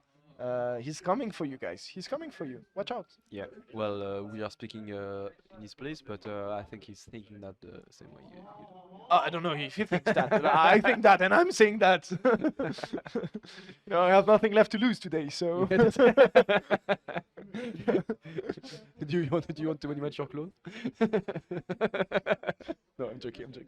Oh, I was about to say yes. Anyway, we're gonna have. While we joke, there is next set on stream that Yeah. is coming up is Karpa against Frozen once again that we have seen before in the first rounds of Wave B. So We've seen Frozen, but we Yeah, haven't yeah. seen Carpador Karpa yet. is the first time today. If he's standing there, is that it has beaten SPO, which I'm quite sad about. This is sad actually So, because yes, you know it meant a lot to SPO yeah, because it was his last, fait d'armes. It was that I think he had a positive set no, count. it was no? 2-2. Oh, it was 2-2. Okay, So okay. whoever Okay. won this Oh, one will be oh, taking the lead. Oh, in that's the even set worse. count, you know, That's yeah, even yeah, yeah. worse. So now he's a losing position, Ay, ay, ay, ay, ay, ay, which ay. he should not be happy about. No, I no, that's think that's tough. I think. And well, Karpa obviously being in such a strong shape at the moment on Yeah. on the Smash scene. He's been, I think he tweeted out, contradict me if I'm wrong, but recently he tweeted out about not being that happy with his position on the power ranking. Yeah. And he is thriving for more. With that crazy Luigi, with that Wario obviously also being really strong. So Karpa, he has a lot to show. But against him, it's a bit the wild card in this bracket. Yeah, yeah, yeah. Well, it's the Um, Luigi. It's the Luigi matchup. It's so explosive. Yeah, You yeah. never know what's gonna happen. Yeah, you never know, as you say. You can get 0 to death. You can get misfires. You can get so many crazy stuff that well. Or you can get edge guarded at 20% and lose your stock. So, as you said, it could go both way. And I think the fact that in facing him, we have Frozen, which is well, it's kind of hard to pinpoint exactly where Frozen stands in the Swiss meta at the Yeah, moment, it's right. because he hasn't been traveling the most. When he came to Romandie for the BDS Invitational, he rocked our world. Yeah, yeah. And he's been doing well, for example, in Orcus. Today he's been doing really well. So I'm really looking forward to seeing what's going to happen between those two players. Yeah, and there is the matchup is that you have to play with the combo game, you have to play with all the hitboxes from Charizard and stuff like that. And meanwhile, you have Luigi just like that, getting right grab, and he's stuck with it. 10 seconds into the game, first stock is already gone for Frozen. Allez, ça dégage, hein, comme as our French friends would say. That was a really fast-paced start, and as you said, Archivana, the Luigi matchup being that explosive, we could only expect it. Carpador, he's so good at getting those 0 to death. I mean, you'd expect that from a Luigi player because it's obviously the biggest strength of the character. But it's not that rare to see Luigi miss their 0 to death. Yeah. I feel like Carpador's success rate on those is incredible. I agree. He's following all the DI, he's following the SDA as well. He's getting default smashes on these spot dodges. And just like that, he's up quite a lot in the set. Frozen has to find a way to kill with Charizard, which should not be an issue. But could have been the game just like that. Yeah, he had it. He had it. Missed the grab. Woo! And, okay, he's gonna go back. He has still has jump, so he should be fine.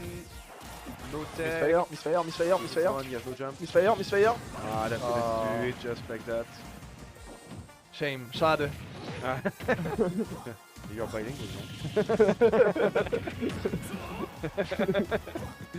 And we'll see if Frozen can bring it back at the moment, but it's looking really strong on Carpador's part. Honestly, that's a Carpa I would not like to face. When he's sharp like that, that's scary. Carpador obviously being a very mental-based player. He has those incredible days. That's gonna do it! Oh, it's gonna do it, yeah, of course.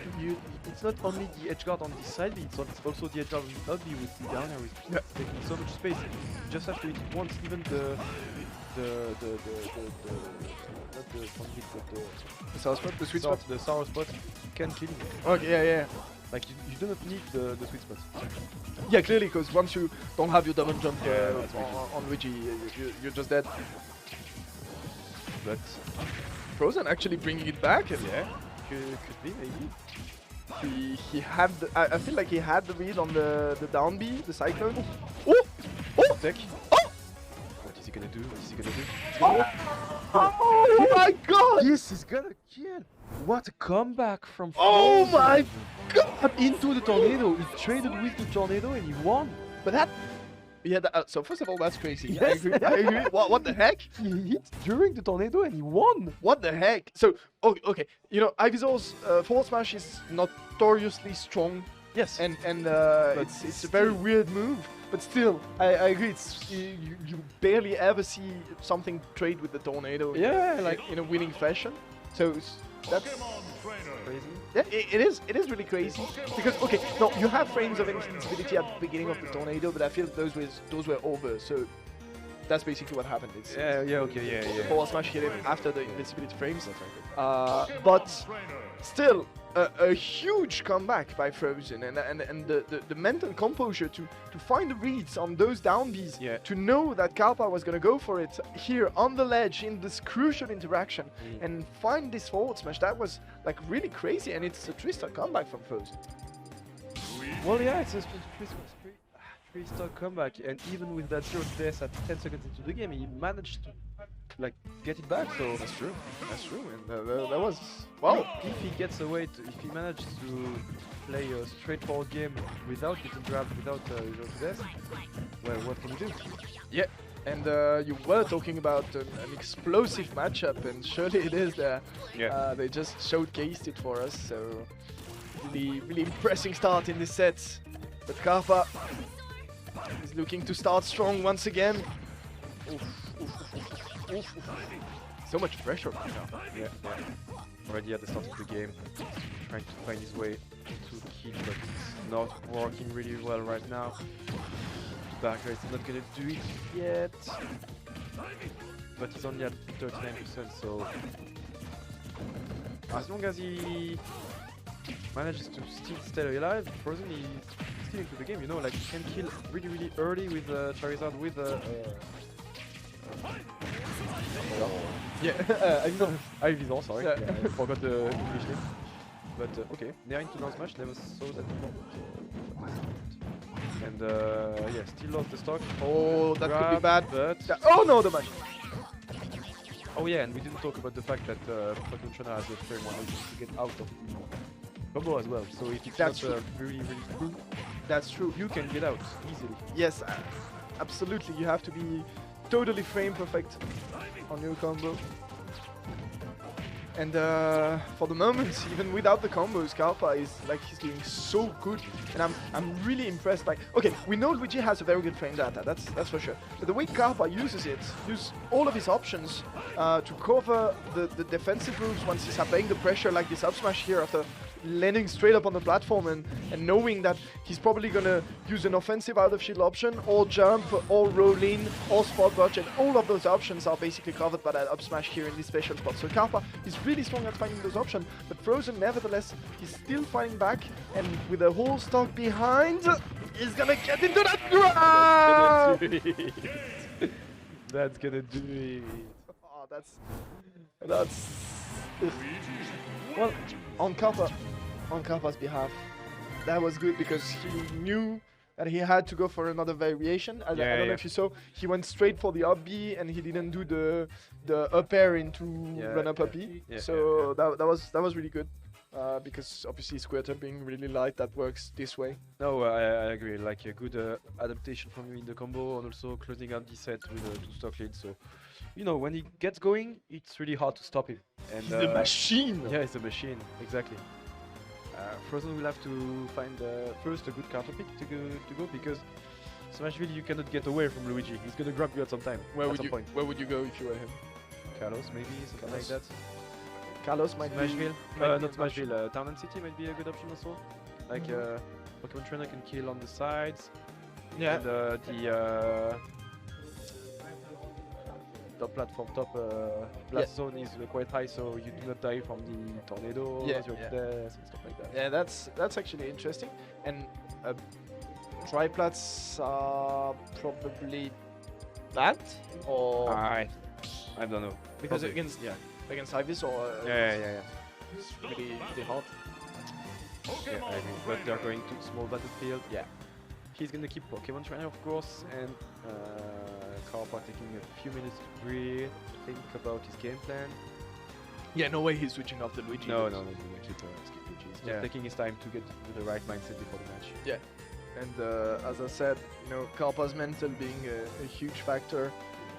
He's a very passionate player, very hot-blooded, and it works for him so well when he gets going, as you said. Could also be detrimental. Oh wow, he baited me so hard. But it could work to his detriment if he doesn't, you know, canalize his mental energy rightly. So as you said, that's what he was doing. And it's nice to see him work on that here, live on stream, as an esport player. Of course. The limits of Mohan and Char here today. He's not gonna, no, he's not gonna make it back. He's not gonna make it back just like that. One spike in 10 seconds. Once again, one stock is already gone. He's gonna get dropped. No. Okay, he finds a way to get out. I was like, if you're down 2 stocks at 30 seconds into the match, you're done. That's you just can't unplug the controller. And yeah, that's GG, go home. But no, he managed to get away from it. Now has a good advantage state. Can get a kill maybe with those follow-up. And if he gets the kill really early, which is possible with Eye Visor, maybe, just maybe he can get back into the match.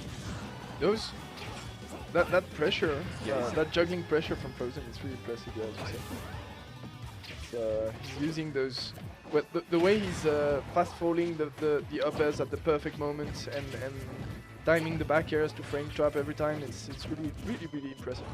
Get the right ID, but it's like what you want to do, I have no clue. Okay, shouldn't have a jump, but oh, so he has a jump and manages to get back. He's gonna get caught maybe by this time. Frozen is so good at reading air dodges, but doesn't manage to punish really the best way afterwards. So if he finds the good timing, the good spacing for that, it's most likely gonna beat stock just like that. Karpa stock disappearing. Frozen is still at 95, so he's not that close to death yet. If he manages to find a good advantage state as he did in the last stock, he could get back into the game despite the early stock on Karpa. Yeah, precisely, and Frozen on a crazy advantage, like, on a crazy momentum at the moment. Yeah. Like as you said, the last stock was absolutely gorgeous from him, and he hasn't been touched for quite a while. Or he's been hitting he's been taking a few pokes from here and there, but nothing too bad considering he's playing against Karpa's Luigi. Apart from that back air, obviously a bit of a caster curse. Obviously. They have to fall. But Frozen really impressive at the moment. Okay. Extensions. I like it. Yeah. Really good extensions, but Karpa is gonna put himself off stage! Oh my god, that's gonna do it just like that. That was so good, because the window to punish it, especially considering it's a multi-hit, was not that big, and Karpa timing it perfectly, taking this set, proudly walking away into the winner, top 16, and yeah, that was really good. I'm not sure if we have another set, or if that's gonna be a little... Yeah, okay. Yeah, we'll go into a short break for now. Prepare the top 16 bracket. We'll see you guys in a few minutes. Don't go anywhere.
Tu mets le machin? Ouais, ok. Welcome back everyone to Orcus 7. We are now in the top 16 bracket and we are gonna have a Desta match. fight. A Ouais. Desta match with Destiny, obviously the Swiss number 2 players actually, against Destatic from Alsace. Exactly, and it's a match that carries quite a lot of meaning because the French player Yeah. at the moment Yeah. are running over this bracket. Yeah, that's right. Because Destadik, Tarmogoyf, and Disco Dog All are in winners. all three on the winner side of Yeah, things yeah. in top 16. Yeah. So very good performance from them so far. But surely they will now face their biggest challenge up to this point in the person of Destiny when it comes to Destiny. Because it's none other than the second best player of Switzerland if you trust our poll ranking. Former number 1 for Former number many years. And I think he might even be the first seed of today, isn't he? But can be. Let me check, because he's been doing so well actually recently. Yeah. Yes, he's actually first seed. Okay. Over Yaka. Over Yaka, exactly. And that's understandable because he's been beating Yaka quite a lot. Yeah, that's He right. told me that Yaka hasn't win a tournament over him since November. So that's been quite a good okay. run from Yeah, Destiny, yeah. and we can understand that because obviously he's been performing so well. So they're going to be able to start whenever they want. Obviously, both players looking really focused and a big challenge for our boy Flaco. Yeah, of course. Well, he has to beat the Terry. The one that's gonna kill you at 50 with the Nair side B that we know so well here in Switzerland. Does he know the matchup? Is he used to play against Terry? That's what we're gonna see in the next few minutes with you guys and girls. And it's really cool to see Destiny on stream finally, because we haven't seen him yet on stream actually. And I'm really looking forward to seeing in what kind of shape, oh my god, in what kind of shape Destan is today, because he actually has a cold. He's here despite that. He's looking kind of tired, has a bit of a trouble breathing. So yeah, maybe not his best shape, but still he's looking so dominant at the moment. Only 23% against Falco, which is quite fit. But yeah, first stock taken with the smash on the ledge, as usual. We see Destiny in control of the match. For now, Destatic will have to find solutions how to get in against this area and how to avoid taking so many percent in the early game. Yeah, not an easy feat, because of course.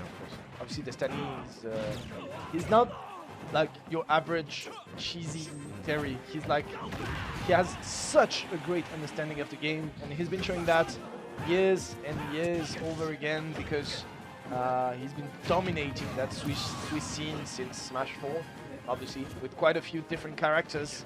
And that Terry is just the pinnacle of capitalizing on this great game knowledge. Oh, such a shame here. Yeah, he tried to ride the wall for the recovery to not get spiked by the stand, but in the end, costing stock. Unfortunate SD from Destiny, which didn't need that one. He was already in a bad position, and that will do. What is that? It's the first time I see it. Like, usually he does the near side B. Yeah, But that's like kind of a lad back to the side of the. Yeah, that's I'm happy. we're actually stunned. Chat that he fried that chicken really hard. And yeah, very well played by Destan. Gonna take that first stock quite convincingly. Yeah. Destan obviously facing quite a challenge, but at the same time, okay, we have to put that in perspective, because obviously when the French players come to Switzerland, they are often like they perform kind of well, because obviously maybe the average level in France is a bit higher than in Switzerland. It's the best scene in Europe at the moment, so, and for quite a long time it has been. So the French player, they perform well here, but our top players, in the person of Destiny, of Yaka, they can do so well, and they can perform so well, even against the French top players. And Destiny is not quite that yet. He's not quite on the top level of the French scene. So it's only understandable. Yeah. No, he's a really good player, but you know he's not of the level of some OG or Flo or players like that. So it's only understandable, but oh wow.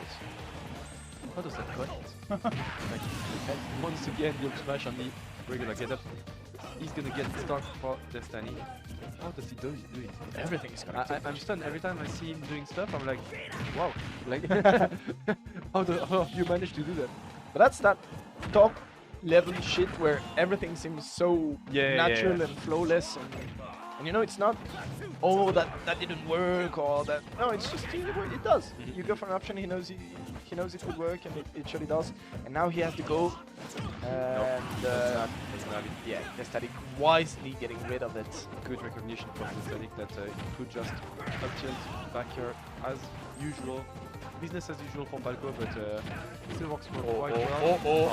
Yes. Yeah, it's going to DI in on every of those down tilts. Yeah, you have to SDI that out because otherwise it's just gonna elevate you slowly into the side B. But Should be so slim. we could also question, you know, the Terry experience, the matchup experience, because maybe. Terry is not the most popular character on the top level in the French scene. Well, we have some, Amadeus and Paris. Yeah. But, well, in Alsace, I don't know. Yeah, I think I don't know if he's not yet. Dest trying to find some cheeky B reverse to care drop village. But, yeah, still has quite a lead up B. He's gonna do it just like that too. Oh, Destiny, he's the best Destan in the venue. And yes, the few letters, the Desta letters have been claimed. Yeah. And I Well, guess good for the Switzerland. it's good for Switzerland. That's 1-0 for Switzerland in the wins bracket, so I'm gonna take it. It's very good for Switzerland. It's good for Destan, and as you said, he won the Desta match, and we can only wonder what Destadik is without his Desta. But We'll see. Let's do the bracket to show a bit of this. yeah. I'm sure there's still quite an adventure in front of him, and Destiny, he's gonna progress. Meanwhile, so the other matches that are happening in the top 16 winner side, Disco Dog against Kimbo. Okay. That's gonna be a really cool one. Yeah. That's not on stream. I don't think it is. I think they are playing at the moment, but I'm not sure. We have Yaka against Kepler coming. Okay, that's coming on stream. Yeah, and this is exciting because two very prominent representatives of the Swiss scene. That's right. And the last winners quarterfinal is Karpador against Tarmogoyf, which is also a very interesting one. But he's Mystic in the tournament. Yeah, still. Loses maybe. He is in loser round 1 against Crow. Okay. Oh yeah, I see them playing. I think. Yeah. They're playing over here. Meanwhile, we are waiting for Yaka to come to the stream setup. So yeah, what do you want to talk about? No, I'm not gonna say anything. I'm just gonna let you pick the. So I have to pick. Okay. Let's talk about what do you think about who do you think is gonna take it today? Let's give me your pronostic. I think There's only one right answer. Yaka. You disgusting pile of. I think Yaka is gonna take it. Okay. I'm betting on Kimbo. I think it's Kimbo's day. No. Yes. I like the boy, but no way he wins today. I think it's Kimbo's day. No. I think it's Kimbo's day. I think it is. I think it is, man. He's not in winners. Yes, he is. He's in winners? Yes, he's playing Disco Dog. Okay, right. He's gonna lose against Disco Dog. No, he's doesn't not. know the matchup. No, he's not. No, he's not. He's not gonna lose. He's not gonna lose Palutena against Game & Watch. You wanna side bet? Yes. $20. $20. Yes. That Kimbo wins against Disco Dog. Yeah. Okay. You take it? Yeah, I'm taking it. You saw that, chat.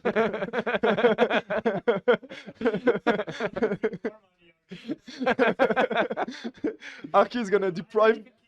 I'm gonna walk away richer than the first place. You believe in Kimbo? Yeah. So do I. Actually, he's never. No, he's not gonna lose against Game & Watch, man. With the. Of course, he's gonna lose against Game & Watch. No. Now that, you know what?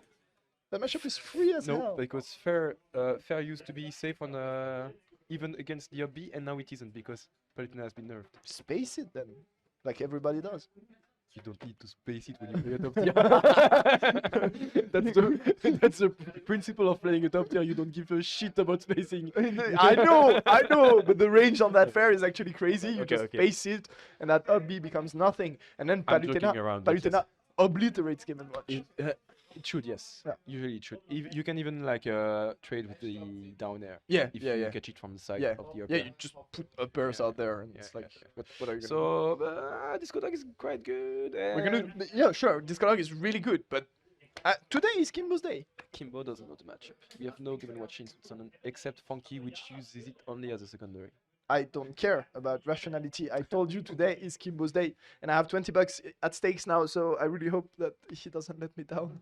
Crash says that Destin wins today. Do you agree? Destin? Yeah. Well, I guess it's the. If it's not Kimbo, who would win? So I think it's I'd say there's a challenge for Yaka, you know, because as I said, he's been losing quite a lot of those recent confrontations against Destin, and I feel the Destin we just saw. We can But I like the Yaka at the end. Yeah, that's true. You know the tag. Which is anyway, yes. So we're gonna see how it turns out. I'm now very worried for my $20, so I'm gonna watch the game happening over there, and you just cast. Okay, because they are playing. Yeah, I think. Okay. They should be. No, I don't think so. I don't know. I don't know. Well, anyway, there is Kepler, there is Yaka. Yes, sitting up at the stream setup. So we're gonna see the Chrome. Straight up with the Chrome. I like it. Obviously, I like it as well. They've played a lot, those two guys, and they've played a lot, especially in the Snake Isabel matchup. Yes. It has rarely, if I'm not wrong, gone in the favor of Kepler, at least in the big stages of some of those major tournaments in Switzerland. Yeah. So I can understand the Chrome pick. I can understand it, and obviously very hype. Yeah, well, of course, and like a Russian player against Zoner, it's always a fun matchup because you have to run around, and you have to catch in, and then you have the one dying at like Exactly. So you know, Surprisingly, is not the rushdown character, but the little camper, which gets your stock after 30 seconds. It is what it is, though, and I also appreciate to see the Chrome here because the Snake Isabel matchup is kind of. Oh my God! Jab forward smash. That's like destroying Isabel here, and that's gonna even out the stocks, even out the game, because now Kepler is racking a bit of those persons, although Yaka is reversing this team once again. Oh! what? How does it? No, he's died. No, he's not. Oh, but He's still alive. I don't know. I don't know what's happening. what is going on, ladies and gentlemen? That's crazy, and it's not so far from being even at the moment. Yeah. That's Yeah, crazy, agree. actually. Kepler surviving. Yeah, boom of first the down air and then the mine, the pair. Crazy stuff. And now he's gonna die. He's gonna get it just like that. Like he has been stealing this stuff from. That's really powerful. Obviously, we know it, and Kepler's execution on those jab back air was like perfect.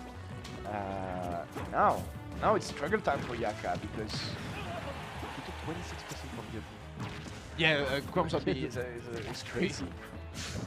That could have been the end. That could have one taking place and it was done. Yeah. For Yaka. But well, Kepler is doing quite well. I love Kepler, man.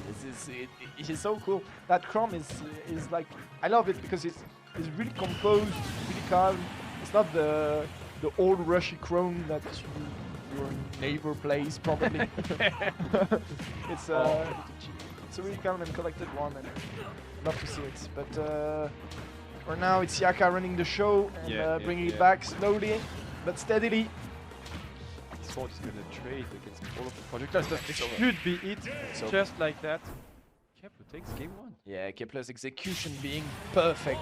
Yes, spot on with those jab back Yeah, airs. yeah, exactly. And that's gonna help him secure this first game against one of our favorites today. So And he looks quite happy about it. Really good Like stuff. he kind of popped off between games, you know. yeah, but you can only understand That's it. showing that like he wanted that, like he worked for that. Yeah, and then it's only understandable, obviously, taking a game against Yaka and putting yourself in a decent position maybe to win that set. That's always going to matter here on the winner side of things, and especially considering the fact that we haven't seen so much of Kepler those past few months. No. He doesn't have the opportunity to play in as many tournaments as he once did, obviously being very committed to his studies, and so it's really nice to see him perform. Once he has the opportunity to participate. Yeah, and that Chrome, man. Yeah. It's crazy. Yeah. Like, it's for me, it's the first time that I commented a tournament where I see him showing that much of Chrome. You know. Yeah, I've seen him already playing some games. You know, like he was trying out. Maybe he was not ready at the time, but right now it's looking really crisp. And especially straight away when it matters, because I feel like the Kepler special is like losing with Snake and then trying to bring out the Chrome. Yeah. But here he committed, you know, he said, okay, I'm gonna go with Chrome. Yeah. I'm gonna start with Chrome, and it just played out because those jab back airs, man, it's just so powerful. And Chrome, a really potent character, obviously, if you can, you know, work with its weaknesses and exploit his strength, which are obviously really good. So we're gonna see how it goes here on Kalos, your favorite stage, Arcana. Yes. I really like it. Well, it's alright. It's a bit too big for me, and there is too much zone in the game. So I didn't have the occasion to play it that. Oh, and he's back once again. No, oh, not this time. Not this time. such a shame. This spike, he's gonna do it, and as usual, Yaka starting the game. With an early stock, yeah, and that's a bit of the Yaka special. He's so good when it comes to putting. No jump. Yes, no jump. No, Yeah, jump. really good, really well done. It's looking tough. It's looking tough. Yaka applying so much pressure, and now comes the problem, because you know Kepler is probably gonna be able to even out the momentum a bit, as we see, but then you have to play neutral against Isabel with a 2-stock deficit. What do you do? Like on Kalos? Without projectiles. Yeah, it's just so hard. And oh my god, you're gonna go back off stage, and now you're in ledge trap position against that deadly Isabel, who's gonna capitalize on everything that Kepler does. What a performance by Yaka, who just stomped this game. And oh my god, Arki, what are we seeing? That was so good from Yaka. All those edge guards, all those reads off stage, killing like Kepler at crazy percents. That was basically perfect execution. Yeah. Perfect option coverage, perfect capitalization, reaction to every single option Kepler chose, and damn, that was bloody. That was Like well, the game lasted for 2 minutes. yeah. What the fuck? Yeah. But that's what happened when you play a rushdown character like Isabel against a zoner like Chrome.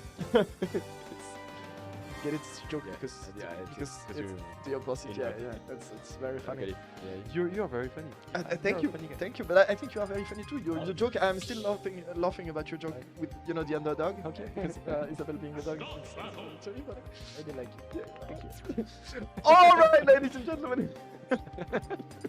Don't hesitate to follow us on Twitter if you want more of that sweet banter. And for the moment, we're gonna go straight into Game 3, that fascinating world that is Game 3. We've had so many of those todays, so many interesting and intense ones, and I feel like this one is not gonna be an exception. We see Kepler focusing really hard, breathing it out, setting back his mental to get in the best possible condition when it comes to defeating that deadly Isabel. And this is, this is gonna be good. Yeah, and he's going back to home as well. Believing in your character, believing that you can do better to avoid those edge guards, avoid those traps that Yaka has been setting up the whole last game. And we are back on stage. I love it, man. When you see a player committing to that secondary character, all the way through till the end, even though it's not going his way, even though that second game was really, really not in his favor, he still sticks with it, and I love this kind of, you know, conviction. I agree, and just like that, really, he will be able to shoot conversions already from Kepler, putting on the pressure on the platform there. Yaka in a bit of trouble, but finds the parry, and he's gonna find a few good percent from this part. It's crazy how Yaka is able to deal with the pressure a character like Chrome can apply. Because Isabelle, she doesn't have the best out-of-shield options, she doesn't have the best disadvantage, and yet Yaka seems to nullify all the pressure that Chrome is able to apply on her shield or on the platforms, and so it's really the defensive play by Yaka is so good. Yeah, and that Kepler has been patient as well, waiting on the platforms to find his opening. That's Oh my god! to it with really bad DI on Yeah, crappy DI. Yeah, That's it. but it's fine, you know. As Chrome, you can always get that back. There is always these crazy cheese with the up smash, with the tech chase, also with the down tilt. Absolutely. You can never count Kepler out of the match. And it's coming. We see Kepler looking for those down tilts quite a lot. He wants that tech chase, and you know he's like looking Yaka in the eyes, and he says, "I know where you're going on that next tech chase, man. Yeah. I'm coming for you." Problem is he has to hit it first, and for the moment, Yaka is really dominant into the neutral. Finding the openings, finding the projectiles. Kepler not finding his way into the zoner that is Isabelle in this match. Yeah, that really comes down to Yaka's set play being that good, you know. Because every situation where it comes down to being close to each other, oh my god, that down air is gonna take the stock. And Yaka with such a great lead at the moment. I was saying that it comes down to the fact that in every close quarter situation like this one, Yaka is always gonna pick the right option. He's always gonna read into what you're gonna do, always gonna cover your options, and that makes it so hard to find a move like comes down to it. First talk for Kepler taken, that's a good sign. Jab fair connecting, but okay, tries the execution as well. Tries to go for the forward smash, should not have killed at 19, but still could have been good persons taken on his side. It's gonna roll out, no danger. Goes away from Isabelle. Too bad. That's a shame, yeah. So close. And now Yaka plays the zoning game. Yaka plays with his slingshot, and he's not gonna let Kepler get back into the game. Ooh! Smash once again. Kepler is really a few hits away from dying and going to the loser's bracket. That's gonna be so hard. Oh no, that's it. Oh, the reset. Oh no, oh no, oh no, oh no, oh no, in the down smash. No! Oh! He misses! He misses! Okay.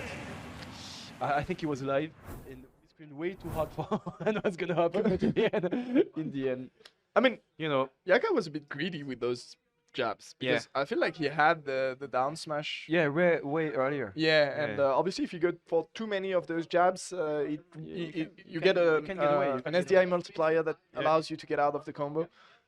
So a bit greedy on Yaka's behalf, but anyway, he's gonna get it and scoop the game away with that forward tilt in the end. Kepler with a very convincing performance in the first game, and then being a bit overwhelmed by all the pace that Yaka was putting into those games. Well, you cannot have it every time, but he had a good showing in the first game. Still in losers, so we'll probably see him a few more games from him in the loser side. Yaka on the other side, progressing to the top 8 now, I believe. I owe you $20. He lost? That was against Dark Pit. That was not Game & Watch. I've been lied to. Oh, because it's better to play Dark Pit than Game & Watch, right? It's a better matchup for... Yes. Yes. If only I knew.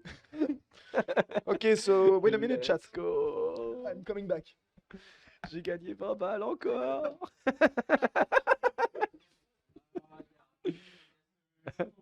Alright, guys.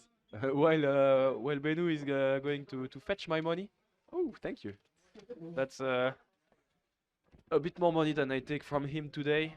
Maybe not the last. We will see. But I'm paying Arkivena's rent this month. exactly. I'm gonna spend all of that money on All my 70 bucks on your rent. yeah, because you know living in Geneva is cheap. Yeah, exactly. I'm a bit disappointed. Not gonna lie. I'm gonna place the devil's advocate and say, it's not too bad. You can win it back someday, maybe later today on other bets, maybe. Oh no! You know the. Oh no! You have been, Oh no! you have been retweeted by Rohan Doge, and that's not looking good for you, boy. He just lost. He said he just lost. He quoted my tweets where I was like, yeah, I was a bit cocky. I have to admit. But it's part of the banter. It's part of the banter. I was cocky as well. You know, But I but, was but when convinced the of it. 2,000 followers account of Rohan Dodge comes into it to retweet That you lost. to quote that and say he just lost, Mhm. it just makes me want to counter attack. You know, Yeah. something about like, no, never mind. You can counterattack by saying not only the money match, but also the side bet on the next match in the bracket. So you know, people know that you really lost today. Exactly. Yeah, it could be a good idea. It's perfect. It's perfect. Yeah, I lost my money, my honor, my decency. Okay. Yeah. The list goes on.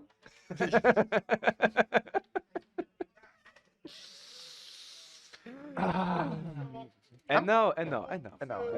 We are joking as always, but No, we're not. there is yes we are. No, we're not.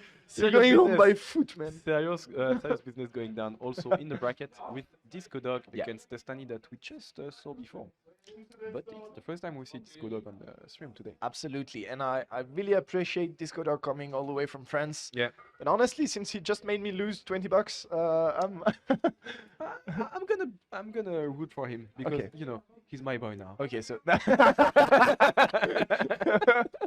okay, so this is another biased confrontation between the casters. But since we are biased This- each other for another player, it's fine. This in is- the end, it goes back to zero. You know, plus and plus, minus and minus. Yeah. It annihilates. It's absolutely, it only makes sense, and it is gonna be a really interesting one because Disco Dog obviously saying Kimbo 2-0 is not a small feat. Yes. Kimbo being one of the best players in Switzerland, so now he just steps it up a little bit and he's gonna have to face the man, the legend, Destiny himself. Yeah, So yeah, it yeah. surely is gonna be an interesting I one wonder here. how he plays with the glasses. Like, do you think he misses sometimes stuff happening on the screen because he cannot see? I think he plays, Dark Pit and Game & Watch, so you don't really need to see the screen. Okay. Fun fact. I actually had That's coming from a Rob player. No, wait. Fun fact. I once made a stream session on my personal stream. The video. Yeah, I invited Byron Binyouf to play, and the catch was one of us had to play blindfolded on Yeah. quick play, Yeah. while the other one was guiding him, Okay, okay. Giving him directions about And where the he goal was. to win one game. Exactly, we had Okay. to win one game because it's obviously really fucking hard because you're playing on quick play against people who don't know that you're doing that, and obviously they see the screen. So we did that. And I was playing Rob the whole night. I didn't manage to win the game, Okay. and Byron was not winning either with all of his mains. Yeah. And in the end, he decided to pick Game & Watch, Anyone? and he won the last game by picking Game & Watch. So that was crazy. Anyway, back to this set. Destiny against Disco Dog. Terry against Dark Pit. This is... Can you feel the hype? Yes. Can you feel the hype tonight? And Destiny going straight into it with that 40% combo opener. Ooh. It's fine. Yeah, It has 5 gems. it's always fine. So, but I think, well, I've never seen a pit on stream. This is the first time I commented the pit, but that's the first time I see the pit playing on stream. That's I have to agree. I've seen pits like free play and stuff like that. I've played against pit. I've never seen someone on the screen playing. Yeah. In a Swiss tournament. In a French tournament, in Meng, American tournament. No. Yeah, it's very one of the rarest characters out there. Yeah. Which is funny considering that he's often quoted as being cited as being the character, the balanced character, Yeah. the non-cheating character. He's honest, exactly. And somebody is not. That surely is Terry Borgard. Destiny capitalizing on that and taking that first stock really early. And he's going for the second one already. Yeah. Almost, not yet. I wonder if it is. Oh, yeah, that was should have been over. one. Exactly. But he should just have been one. didn't expect that to hit. Yeah, I mean, like he would try himself. Exactly. Okay, good down tilt once again. I do not know exactly which strings are true, but I believe the down tilt is a good combo starter that also combos into maybe up smash and stuff like that for the kills. But we have not seen one yet, as Destiny still have his 3 stocks. And Go as well. That is online, so Yeah, now Disco Dark really has to be careful. and now it's soon gonna be something like a jab Buster Wolf or a down tilt Buster Wolf. And here it is. Oh no, he waited for the air dodge. Okay, but back off stage. It's so hard to do from Terry, even though it should be. Like it looks easy, but it's so hard to do. Yeah. Well, actually, those hitboxes on Terry's legs are huge. Yeah.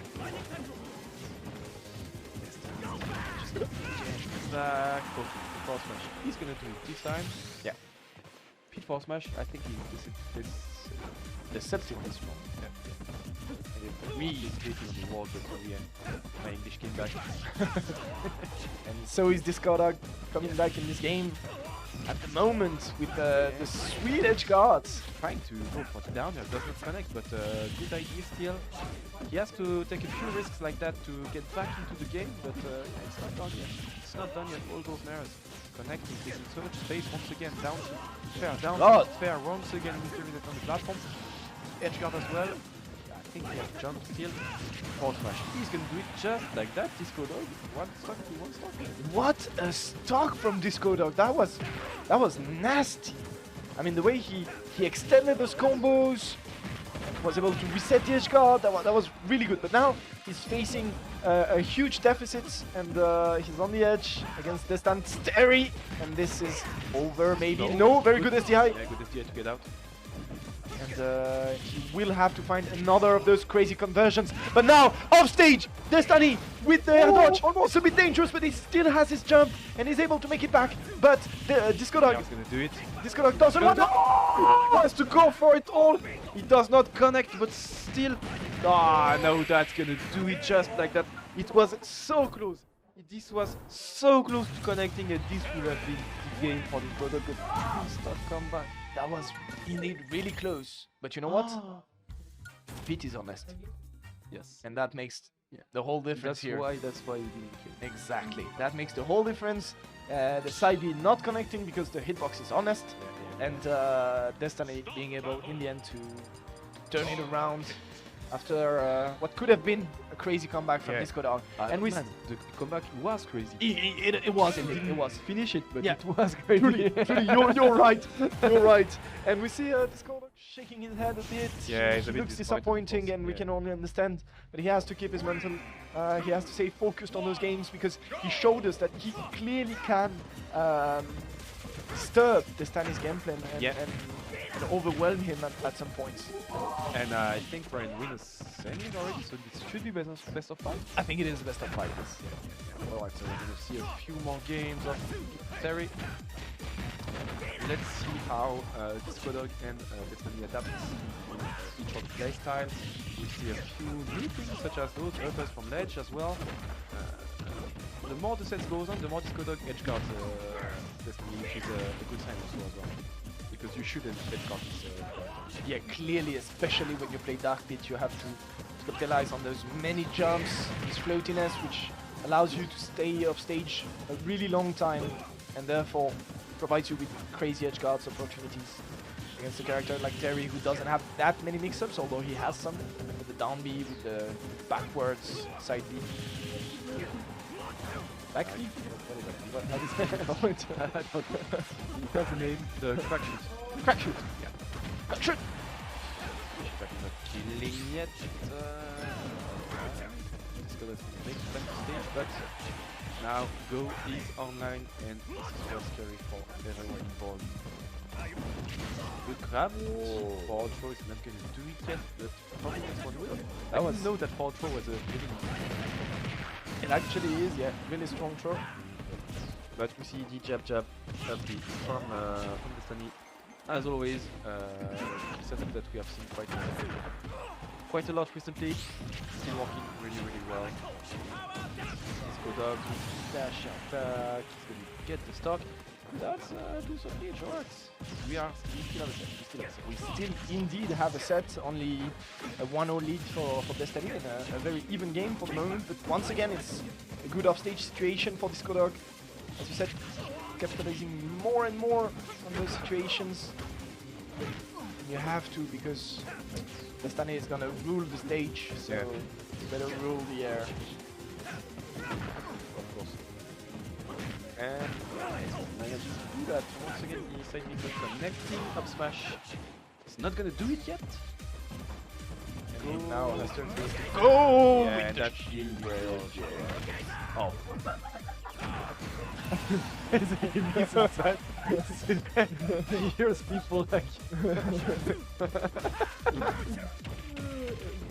everybody making fun of him. Biron is dead.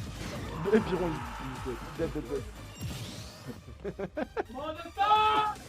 Alright, people cheering for Destiny in the venue, of course, is still the Swiss representative. Yes, still can do it. Still has the lead. Had the lead for that combo. Yes, but yeah, you know, stable guard is. You need only a few more hits. The damage ranking capabilities of very special. Again, one or two good phases could mean that this matchup. Yeah, it goes both ways. If you do the wrong choice off stage against speed, you are dead as well, so, you know.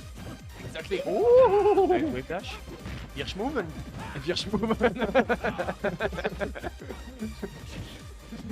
And it's dead even, 92.9 against 92.9. This should be it. No, missed vanish. Maybe forward smash could have been another solution. But he's gonna jump from ledge with a back air, strong back air connecting. And that's 2-0 for Destiny. Yeah, very strong back air here. And Destiny, he's really performing well at the moment. I was checking up on the Disco Dog Smash data. He wins a lot. And he wins a lot. Yeah, There's a lot of green over there. I have the same smash data, but the colors are inverted. Yeah, a 71% win rate for Disco Dog. That's like really decent. And Destiny is having to work really hard at the moment to earn that 2-0 lead. Okay, that's not fair. Still have a chance. Doesn't matter because he can get back to stage. Anyway, without it, but still Disco Dog has a good phase going on with grabbed him during the side B. Yeah, he was like, hold up a minute, mate. That's You're not going anywhere. Yeah. And obviously it works. Oh, against every invincible move you can always grab, but Yeah, no. but yeah, You have the time needs to be good. exactly. do you have the courage to like grab Bowser's forward smash? He's coming at you. But anyway, we were joking, but up smash connect, sorry. And that's the stock for Disco Dog, which has only taken 58% and is looking really good into this game. Yeah, clearly looking well for the French player here. Although he's gonna get sent off stage against an angry Destiny who wants this stock of his own as well, and he's gonna get it. No, another great SDI here. SDIing it looks like he's just SDIing up. Up, yeah, up and out, something like that. Yeah, which oh, that's really good. Yeah. It's interesting. I don't know if it's a beat specific thing, but or if Disco Dog is just DIing really well. But normally, if you want to get out of that down B, you have to DI in, you know, so that the first part of the down B doesn't connect with the second. But the problem is that if you SDI in, it allows Terry to connect with the jab up B instead.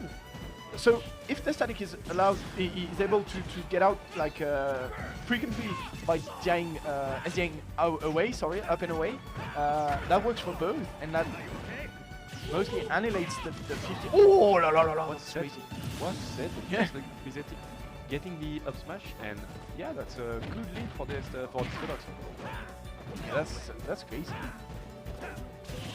Discodog really in it at the moment, but you know, it's Destiny and you can never count him out, especially with that Terry who can kill at any moment. Good for Discodog. Still finding the upper, still finding Orcus. That's not gonna kill yet. I think maybe that was an up B that he missed. I'm not sure exactly. It's gonna connect in the end. It's gonna be the stock for Destiny, which is not out, but still can be a 3-0 for him. You have will be the good phase, because right now it's not looking good for him. It's not looking good. Discodog is pushing his advantage. Reversed, but the parry on the first hit is not gonna help Destiny that much. But still has the base going. Maybe quite a big punish. Yeah, quite a big commitment, and you have to be feeling quite a lot of pressure as Discodog right now.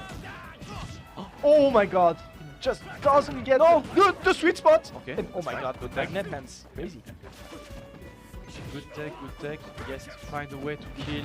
He has to find a way to kill because you know it, I know it, you know what's coming. The down tilt, just the wolf. Yes. He's gonna close up the game. Yes, Anytime soon if he doesn't dash attack. Oh. Barely does the job. At least one game on the table. Ladies and gentlemen, we have a closer, not a choker here. Exactly. Discodog sealing it out. And as I was saying, you have to feel so much pressure at that point when you know the game is in your hands. You have a great lead, and basically you just could not sleep, because if you do, Terry is gonna come back so quickly with that go. You said it with the down tilt Buster Wolf. Down tilt Buster Wolf is gonna kill you at 50 on the edge. So Exactly, and if it does happen, you lost the set. yeah. So much pressure, and props to Discodog for handling it that well. And we're gonna see what he has in stock next for our local legend, Destiny. Stays on Dark Pit. Cherry's gonna get picked, of course, on the left side. And are we back to small battlefield? Is there control? No, Hollow Bash. Okay. Going to Hollow Bash. What do you think of the stage in the matchup? I don't know if it's... Not exactly sure. Yeah. Everyone seems to like Hollow Bash. So why not? Why not? Yeah. But yeah, well, maybe the platform helps also this time extend or mix up also on the landing. Yeah. So well, we will see. We will see exactly. Right now, even though it's still quite even between the two players, Discodog still trying to find a way in to Terry. It is quite hard to get around all those big boxes. Oh! You get 40 points, so you can... Yeah, that back has didn't work in the set. Yeah. Like, it's the second has been used 2 times, and 2 times that's been used. Yeah. As if the forward smash will do. Yeah, the call out here of the down B and the forward smash is going to be a really good punish. As you say, the back air doing wonders, which was another really good option coverage. So both of those players at the moment like reading each other out really well. Yeah, no reset with the second one. Fortunate for Discodog, but still Destan looking quite strong with this phase. Good. Trap situation for him now. And he's gonna connect. It's not gonna be death yet for Discodog, but of course he can still get back. And now you have to be careful, because if you take those down tilts, you're gonna die. Have you seen that? Like, okay, okay, Pete might be honest, but that was just sad. The way that up smash or up tilt missed, that's Well, you know. it's heartbreaking a little bit. Oh! What a call out from Destiny. That was Just like straight up, running up. I know you're gonna jump. This time I'm not gonna blocker you. This time I'm just gonna down air you. And yeah, well, you know, it's 3-1 for Destiny. gets the job done. Dominating And fashion.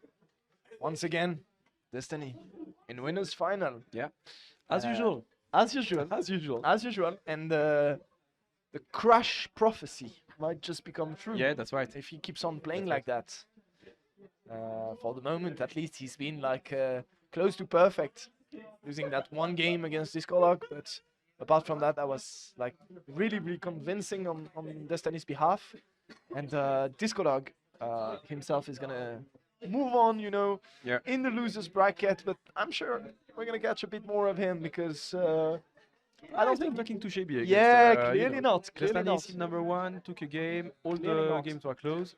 Especially with Dark Pit, man. That's That's crazy. yeah, because I agree. it's like when you play Dark Pit like that, it's you basically have to outplay your opponent over and over again, and you're not like He managed to do it. you know, it's not Crash playing Me Sword Fighter and shooting you out at 30%. So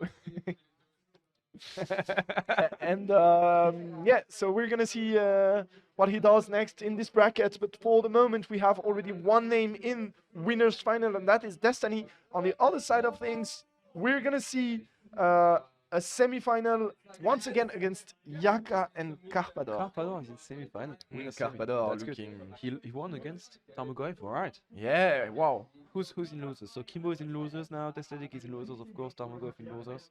Oh no, we have Kimbo Randage Ah, in loser. Kimbo. The last Roman hope.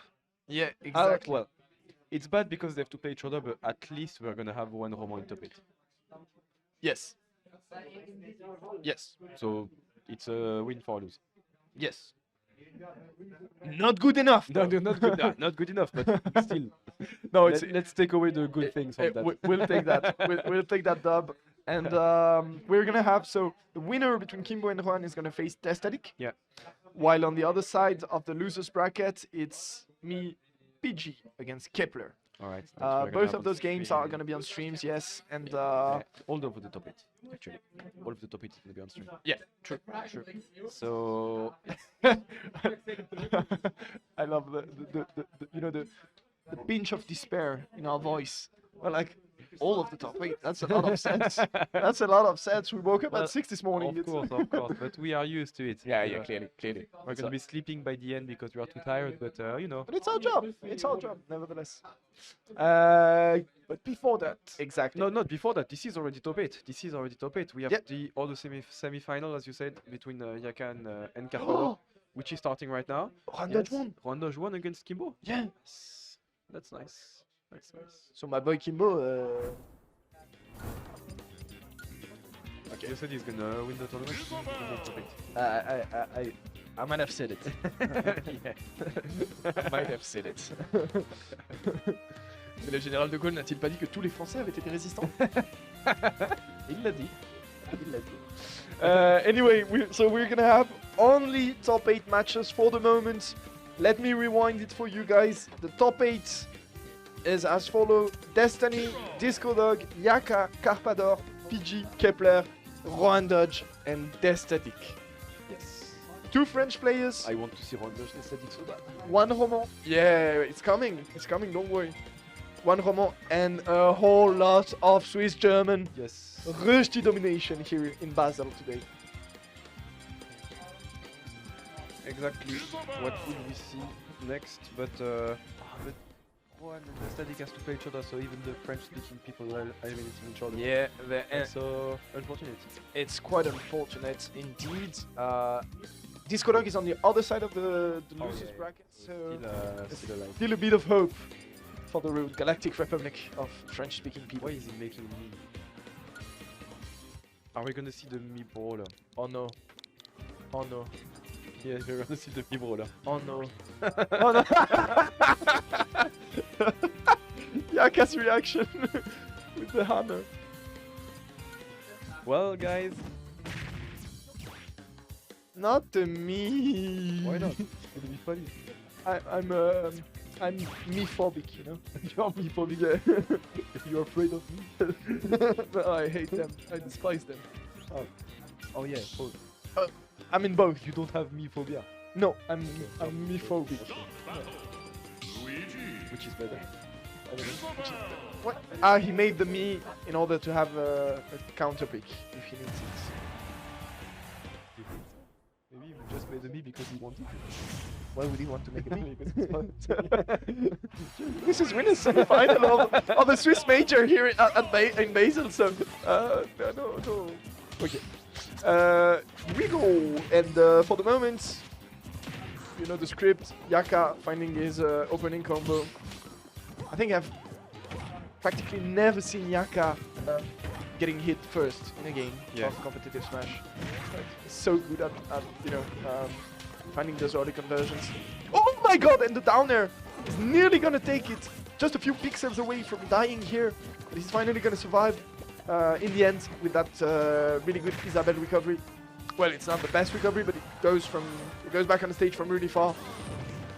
And he tries to go for the cheeky down air here, but it's just gonna get avoided by the side B from Karpa.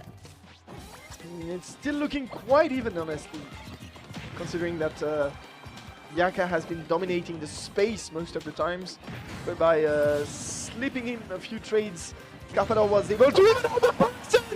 And who are you? Who are you, man? That's so crazy. I love it. I love it. It's the Luigi equivalent of coming back onto the stage with Game & Watcher just going for a random hammer, getting the 9, and that misfire is gonna obliterate Yaka's stuff. Well, yeah, and just like that, it's back to even 55 or 75. Tries to follow up with the Shoryuken. That's not going to connect. It's a Shoryuken. It's a Shoryuken. Oh! Manages to get out with this side B. Alright, strange, but okay. I feel like that's the craziest version of Karpa. Yeah. Because there is a Karpa who plays really composed, and he's gonna go for a lot of very good option coverage and all. And then there's the Karpa who throws random side Bs. Yes, and this Karpa is scary as hell. I agree. It has been working quite a Tornado almost connecting, manages to find those. Yaka is getting so well those up and down smash. Yeah, I don't know how he does it. Yaka plays well. Yaka's good. Who would have thought? Alright, is our jump? Yes. Manages to get back. Tornado is not gonna do it at 164, that's crazy. Fair, he's gonna do it this time. Karpa still not out of it. Has to find one grab to chop them. The animation is so funny. You see like Isabel, the little cute dog, swinging on her fishing rope, and then you have Luigi's like dropping off stage and slapping her into the blast zone. It's so funny. Alright. Sharking a Yaka, bit. yeah, Yaka using projectiles, doesn't want to get grabbed. Of course, no one wants to. And of course, well, Karpa is gonna run around trying to shape out something like that. Maybe. Nope, not this time. Then we're gonna see a bit more camping. Okay. Has a combo going on. There's the edge guard situation from Karpa. I'm still really confused about the Luigi meta. Yeah. Because to me, it feels a bit surreal that the Luigis haven't been able to find ways to open their combos, their 0 to death, with other moves than grab. You don't know what I mean? Because, for example, if you hit at some point, you know, you do down throw into nair, or into down air and then nair. Yeah. So, for example, if you're at like 10 persons and you just find a nair, you know, it should start the same combo. Yeah, but you need to down air first. No, but you could find an error. Oh wow, That's gonna do it. That's good. oh wow, and the little taunt. Okay. Oh my god, cheeky. No, because what I was saying is like, you know, you go grab, down throw, down air, and then nair on the ground. Yeah. So why couldn't you find just a straight up nair Oh yeah, but on the ground? Obviously, it's not a really safe it move to needs go to for. be at all. the perfect percent as well. Yeah, you have like a Maybe. 5% range, or I don't know. I don't know. I'm not And gonna especially check, but- considering the but fact that, you know, maybe. fireballs set up. There are fireball setups into grab. Yeah. So you could like throw out a few fireballs in order to try to get your grab setups. Okay. If it misses, it might bring you to the right persons to get the nair opening mix-up. I don't know, man. I'm just I see. I'm theory crafting because I dream of a world. You're theory crafting Luigi's meta, that's why. I'm dreaming of a world where Luigi can 0 to death you not only off a grab but also off straight up that move would be in so neutral. good for everyone. Because that would be so freaking funny. Because I'm not playing the game competitively anymore, so I don't care. Then I can see everybody cry. So I love chaos. Anyway, Okay, I see. But Anyway. let's think about that and do the. they're buying music. Yeah, I tell you, it's like taking sometimes to do stuff. It's creating maybe buying music maybe between the next game. He's gonna do a quick play session. No, the adventure mode. Okay, yeah. Like World of Light. Spirits mode. All of that exactly. It's gonna beat the boss first. Then we're gonna go into game 2. The boss for the moment is. I mean, who's doing that? Is it Jaka or is it Kappa? I don't know. I think it's Garpa. I think it's Kappa. Both are such trolls, when they want to, so you never know. But for the moment, the only boss that Yaka seems to be facing is Karpa, because that first game was quite convincing. Really clutch in the end and is able to take it with the dash attack, followed by a little taunt, so it's a statement. Well, yes, it's not easy to win first against Jaka and against Isabelle as Luigi.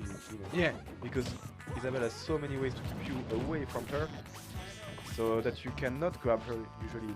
We have not seen that much of grab combos. Usually, Karpa just plays the game. What? That was weird. Yeah, that's okay. But yeah, he just plays his game and it's working. And also because Yaka is so patient, Yeah. He knows he doesn't have to approach at early persons, so he just doesn't. And not a lot of players have that kind of patience, to stick to that game plan for like 2 or 3 minutes if he has to, but Yeah. he will. And for Right. the moment, it's looking a bit rough, as you said. Karpa having a tough time approaching, managing to sneak in a few persons while trying to do so, but taking a lot as well, and taking so much that he's gonna lose that first tonk here to that sweet spot back. Oh my god! What? Oh my god, that was crazy! Yeah. So it was the combination of, I think, the explosion of the mine and no, it doesn't make sense. No, the mine is on Isabelle's side. It doesn't make sense. But was it just- only the pit? Yeah. Like he saw the shield was slim and he went for it. But was it that slim? Okay, yes. It's crazy, man. Well, the move is strong, so it should be a lot of shield damage. Yeah, clearly, but I thought the shield was not, that slim. But Yeah, I know. obviously it works for Kappa, and he's gonna get that Why shield not? break, Why not? that punish, and now, yeah. Oh! Once again, Oh, yes. Jab, reverse up tilt into the up air, as we usually see, and there is no. Oh no, that's. It's not too bad. It's not too bad. Well, it's okay. Stop it.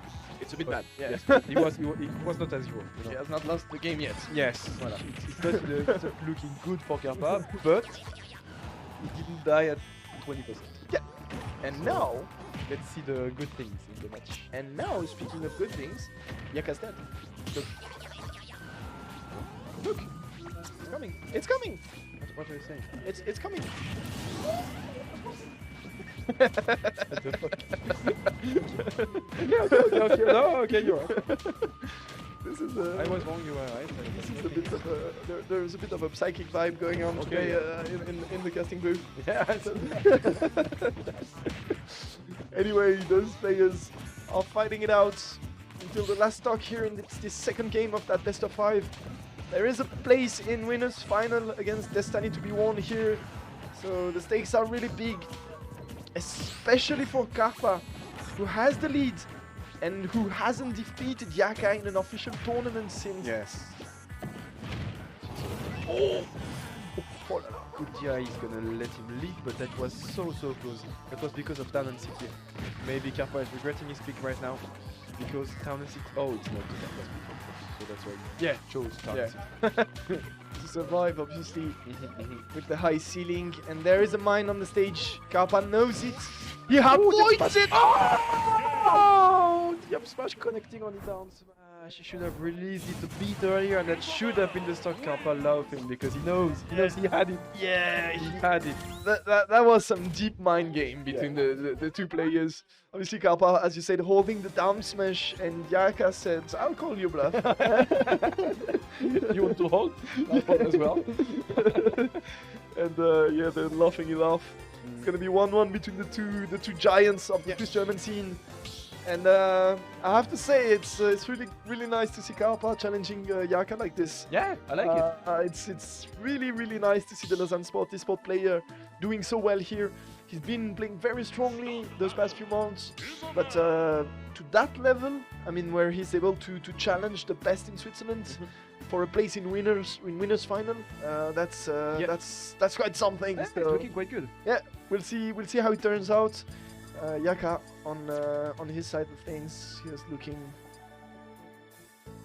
impossible. Impossible. Impossible. Gospacho. Never mind, guys. So we're gonna go into that game 3. Still Luigi against Isabel. I'm fearing the moment when we're gonna see a me on the screen, but it's not happening yet. No, not yet. And for the moment, it looks like we're gonna stick to those two characters, to the mains of each of those players. Alright. Yaka as always finding good percents in the early stage of the match, but it's gonna get grabbed. But he's gonna get oh, good SDI to get out. He was mixing up the SDI sides. Yeah. This one, because he went in first. No, he went in first, and out afterwards. I thought, and it's probably why I'm not a top player, you know, but I thought he was gonna SDI full in to force Karpa to go over the mine, you know. Oh yeah. And break the combo that way. But in the end, I guess just getting out by mixing it up, Works as well. it works even better maybe, because I think he thought that Karpa was expecting this strategy, so maybe I mean, the level of mind games between those two players is so deep because they know each other so well, and obviously they're both very clever players. So Once again, tries to call a bluff, and Yaka doesn't flinch.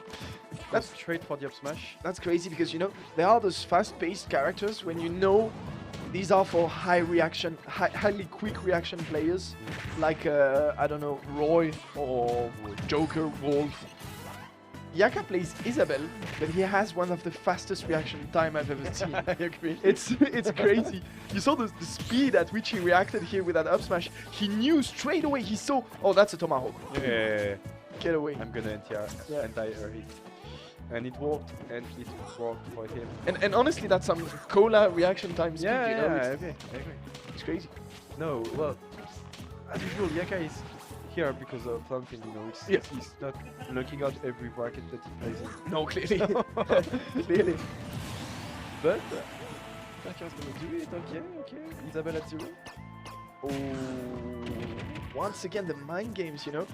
Karpa was waiting. He wanted to go for the neutral get up into straight spot dodge in order to be able to get the grab after that. Jab down smash. But Yaka knew, and indeed, jab down smash, getting Yaka a whole starting. First one that we see in the... Well, maybe not the first time that he uses it in tournament, but the first time that we see it on stream. True.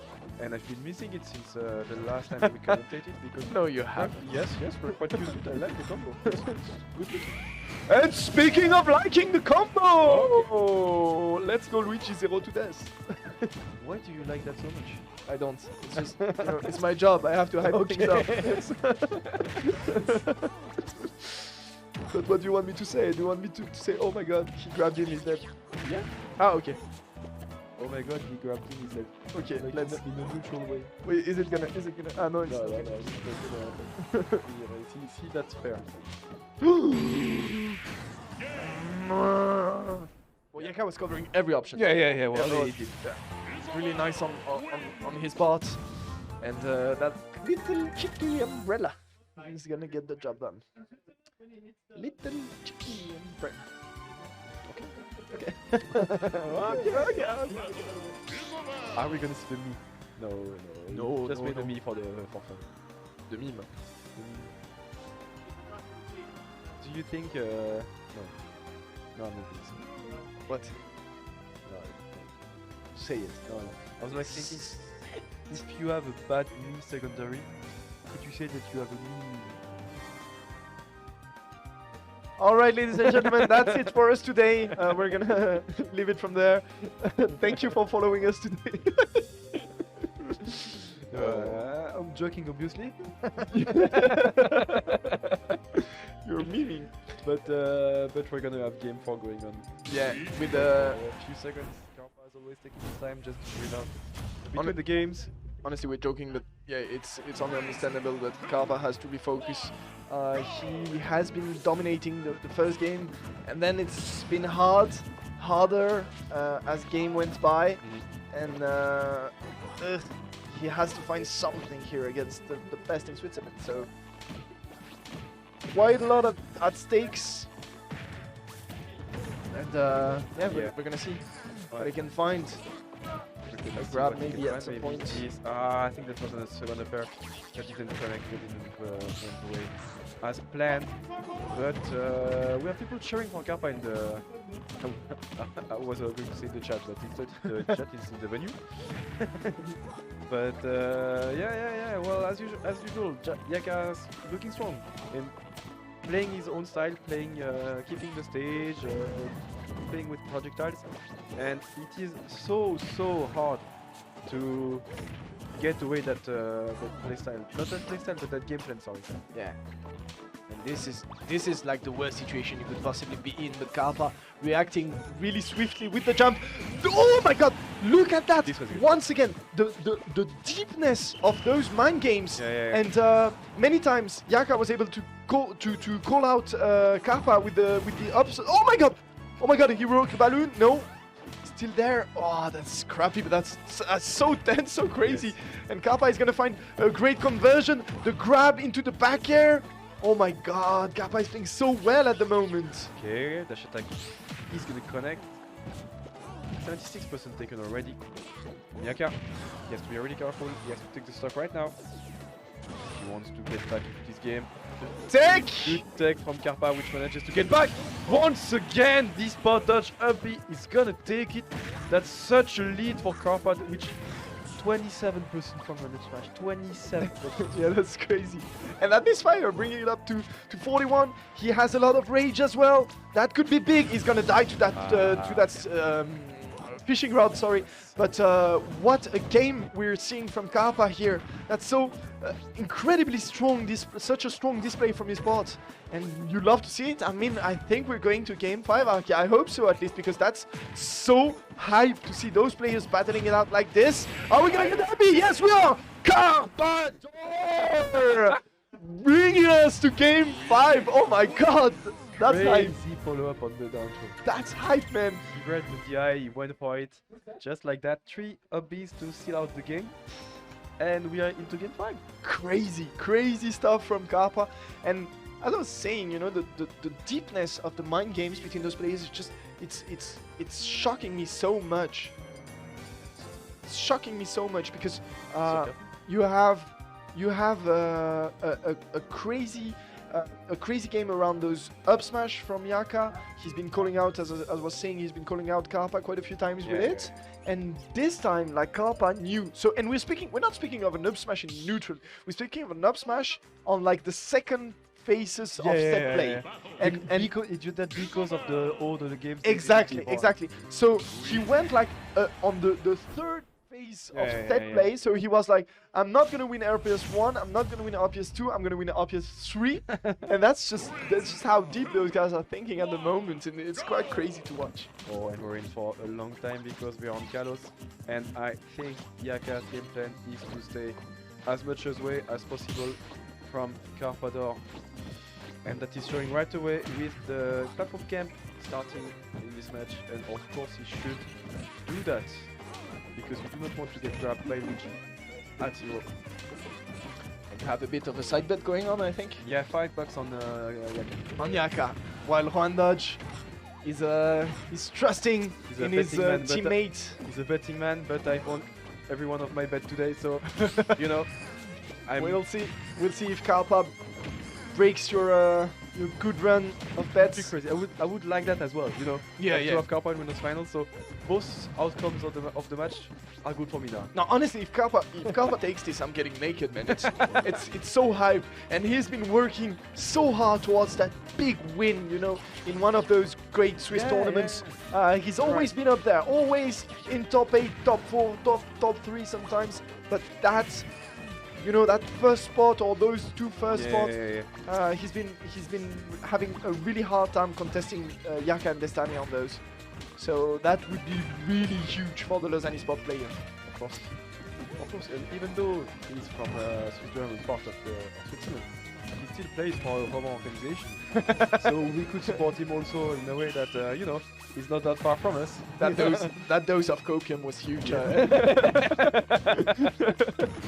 Oh, the straight up back here. He's part Roman. The straight up back here from the Parc Roman, and that was really good. Karpa is gonna find a side B back to the stage, and he's working with a small lead at the moment, but he's gonna try and make the most out of it. For the moment, it's a rain of slingshots coming from Yaka, but Karpa holding on to his dear life. Oh, okay, he's back to stage. He's gonna find a tornado as well to get out of the ledge. Good situation for him. Good parry once again for the dash attack. Once again, then Karpa is playing on He spot. parries everything. He's in the zone right That's Ultra Instinct Karpa. I recognize it, man. Those parries on the back air sweet spots, so strong. And obviously there's nothing you're going to be able to do with Luigi, with how little options you have here off stage to avoid that fishing rod. But still, 60% already on Yaka. Sadly that side B is going to miss. But now Karpa with another parry, Mamma mia, Karpa is Full Italian. He turned me Italian with that Luigi. Oh my god, that's actually crazy. Okay, we're nearly dead even between those two players here. And Yaka trying to camp it out a bit with the mine, with those dash attacks from the platforms. Obviously, Carlos having a really good layout for Isabel when it comes to camping.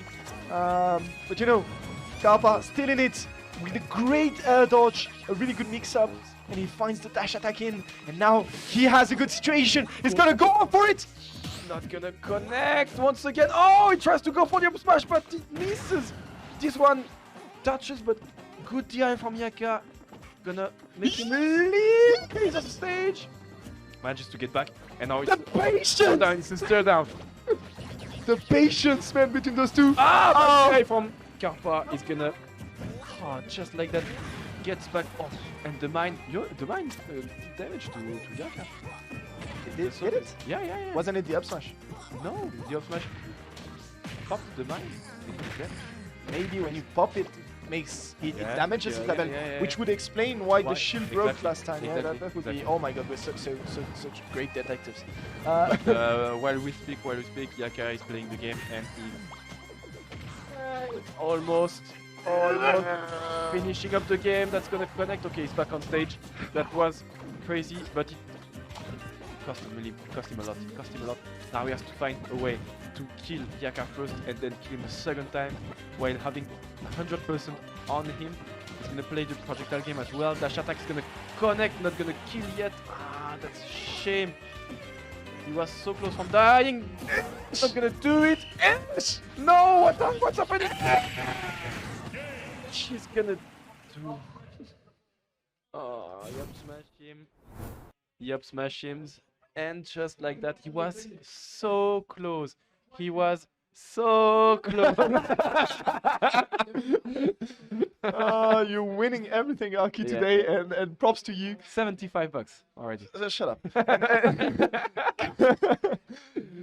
A huge shout out to Karpa, Yeah. who provided us He played with the- such great games. Yeah, he provided us with the hypest set Like, we've seen yeah, today so I far, agree. and that was He was- such a great level of play.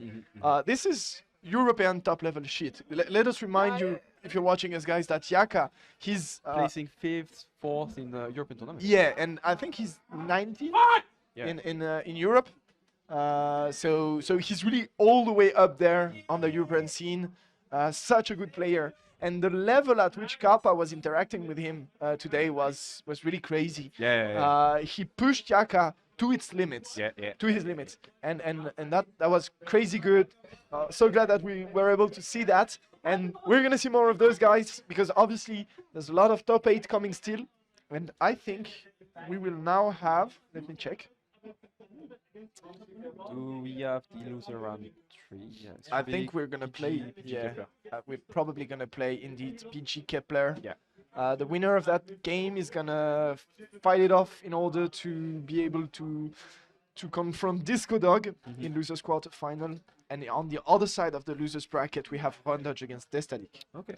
Waiting to face. Which is gonna be the Garpado. next set after this one. Probably. Yes, sir. All right. Ooh, I feel like Yeah.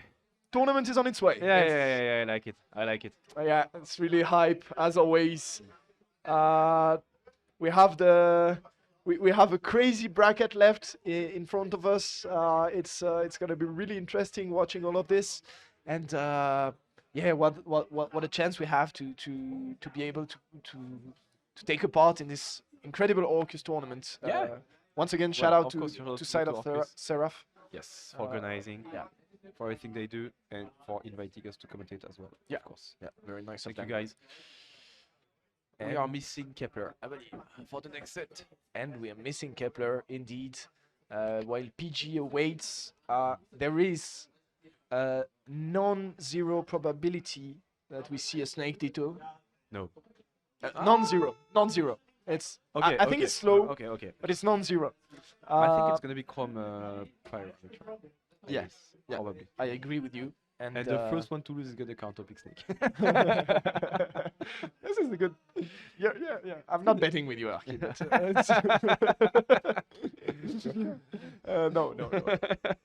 no, stop. Okay. But yeah, it's gonna be. So the challenge here is on PG's shoulder. Yeah. Kepler has been doing notably better than him, but PG doesn't lack the talent to overthrow him. So it could really go both ways. But there is an underdog in this confrontation. Yeah. And he's gonna play Pyro and Mitra. So I'm not sure how Kepler is familiar with the matchup as well, so sure, if he uses Chrome, you can go fast, you can pressure as always, but Aegis can counter pressure you quite easily. Can counter pressure you, and Can maybe guard you. at sometimes with Mitra she can get out of maybe certain of your strings with that foresight. And if there's one thing that Chrome hates, it's reversals. So Yeah. it could play a part, an important part in this matchup. We're gonna see how it goes. But this is beginning to look serious, for those players. I agree. Quite a bit at stake, and a bit of tension running in the room at the moment. Alright, Chrome against Aegis, as we said. We're gonna get right into the game. Players are fist bumping. Taking a few minutes to think, probably. Okay, he's ready. Fist bumps are on the way, and the game as well. We're gonna jump right into Pokémon Stadium, probably. Yes, it is. And it should be really explosive. It should be really fast, obviously. Both Mitra and Chrome looking for those early combos, striving to get the hits and then extend forever. And I remember, do you remember the early meta where we were like, oh my god, Chrome is really strong. Yeah. He gets one hit and then you're in for like 40%. And it looked like really strong. And now it looks a bit, not that impressive against a character like Mitra. for example. Yeah. She's $5 better than him. Yeah, precisely. The DLC privilege doing its part. Well, it's $5 well spent. If you buy the character, but still, character does not do anything if you do not have the skill to use it. And for now, well, That's not true. PG has both. That's not true. PG has both, but that's not true. Good kill once again. PG with the lead, 50% only on the stock, and One weakness of Parametrian is that you can edge guard him, but as Chrome, you cannot really edge guard. Yeah. So if you lose that weakness, this is really looking good for PG in the matchup. Indeed, I agree. It's Oh! Chase! Oh! That was so great. Yeah. Like all the follow-up runs all the way to the edge of the stage, jab, back here, perfect execution to take the stock, 2-2. Yeah, it's actually not that easy to execute, as, as you're pointing out, because not only because of the jab back air, which is notably not that easy to execute, but also because you have to perfectly time your dash jab, you know, and not get a dash attack or a tilt attack. That was really good, really flowing. I agree with you. And now fire is out, so you have to be really careful now. He switches back to Mitra, and dash attack is gonna catch him. Alright, how does he edge guard? Maybe he was going for the trump. Okay, good patience from PG, holding the shield all the way, but almost dying, almost killing, sorry. What's happening? Back here is gonna do it. I thought PG had it, but in the end move did not fully connect. And finally it's PG who died from Kepler. Yes, but we were talking about it here, that foresight allowing PG to get a great reversal, and once again here, that could be a factor, that could be a huge factor. You have to be pixel perfect. He has to be really careful about the 8 of the... he has to be perfect on the recovery if he wants to get away from that. Yeah. Otherwise, it's a free edge guard for PG, as we saw with those both side Bs. Alright, goes all the way out. Okay. Oh, wow. That's it. Yeah, that's it. Okay, never mind. Crom. Yeah. No, you can. God. I wasn't sure about it, but Kepler swiftly nodding to us like, yeah, he can. Yeah. You talk shit about me. You don't talk shit about my boy. And yeah, very good edge guard here in the end. The drop down fair, especially considering the fact that PG didn't have any option left. Well, he was forced to go that way. So. Exactly. So Kepler recognizing it, and that's, you know, basic talent you need in this game, recognizing what options your opponent has burnt already, and Kepler did just that, exploited it really well, and that's 1-0 for him here in this losers round 3. Yes, exactly, and we are gonna go back to Olobash. People love Olobash, and I don't know why. Yeah, like, okay, the stage is looking good, the music is good, but why do people counterpick to Olobash whenever they can? And honestly, I kinda hate that pick against Chrome, because most of what's happening on the stage when you're playing Hollow Bastion is gonna be either juggling each other, well, platform pressure situations, or ledge trap situations. Because you're either in the corner or under the platform, and Chrome excels in both of those domains, you know? His platform pressure with Aver is insane, and I won't even talk about his ledge trapping. Right, manages to get back to stage. Tries to play a cheeky forward smash, but that does not connect for him. Alright, it's a bit of a scrappy situation left and right here in game 2. But okay, I can make it back. Should really close, but I like the way Kepler uses smashes. Like, he's not using smashes as other pros, you know. Using down smashes, also F smashes to take chase, but Yes. Yeah, it's a non-conventional usage of smashes, and I quite like it. I agree with you. Everything Kepler does ends up looking kind of fancy. Yeah. It's simple but effective. Yes, that's it exactly. And at the moment, PG is still in the lead, managing to take the first stock and extending a really nice little combo there. Great air dodge to get back to the stage, but it's looking tough. Oh my god! Oh, he had a crazy conversion. Yeah, I thought he had it. Almost. It's the third time that first hit near connects, which is usually quite hard to hit, but it's not a hard task for Kepler. It's okay.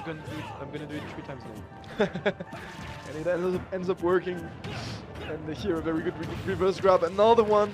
And yeah, Kepler looking really oppressive at the moment. But he's still behind. Oh, shoot! What is happening? They are trading hits on the ledge. Yeah, that's, you know, Sword's matchups for you. Yeah. In a nutshell. With the eye, he's gonna make him with that, but the air dodge straight into the forward smash. He's gonna take his stock, and just like that, PG is the lead in the second game. Can't fix it to work. I love it because, you know, the dash back forward smash. It's the little basic stat that wins you your first games once you enter the competitive scene in Super Smash Bros. Yeah. And those guys are so far from it level-wise, but from time to time you see it, it just, you know, brings you back. Fish! Hey, good job back here. And just like that, Kepler is not out. Kepler is not out of the game. I thought he was at a big deficit, but he found a way to kill really early, and now it's like 1 or 2 strings away to get back into the game.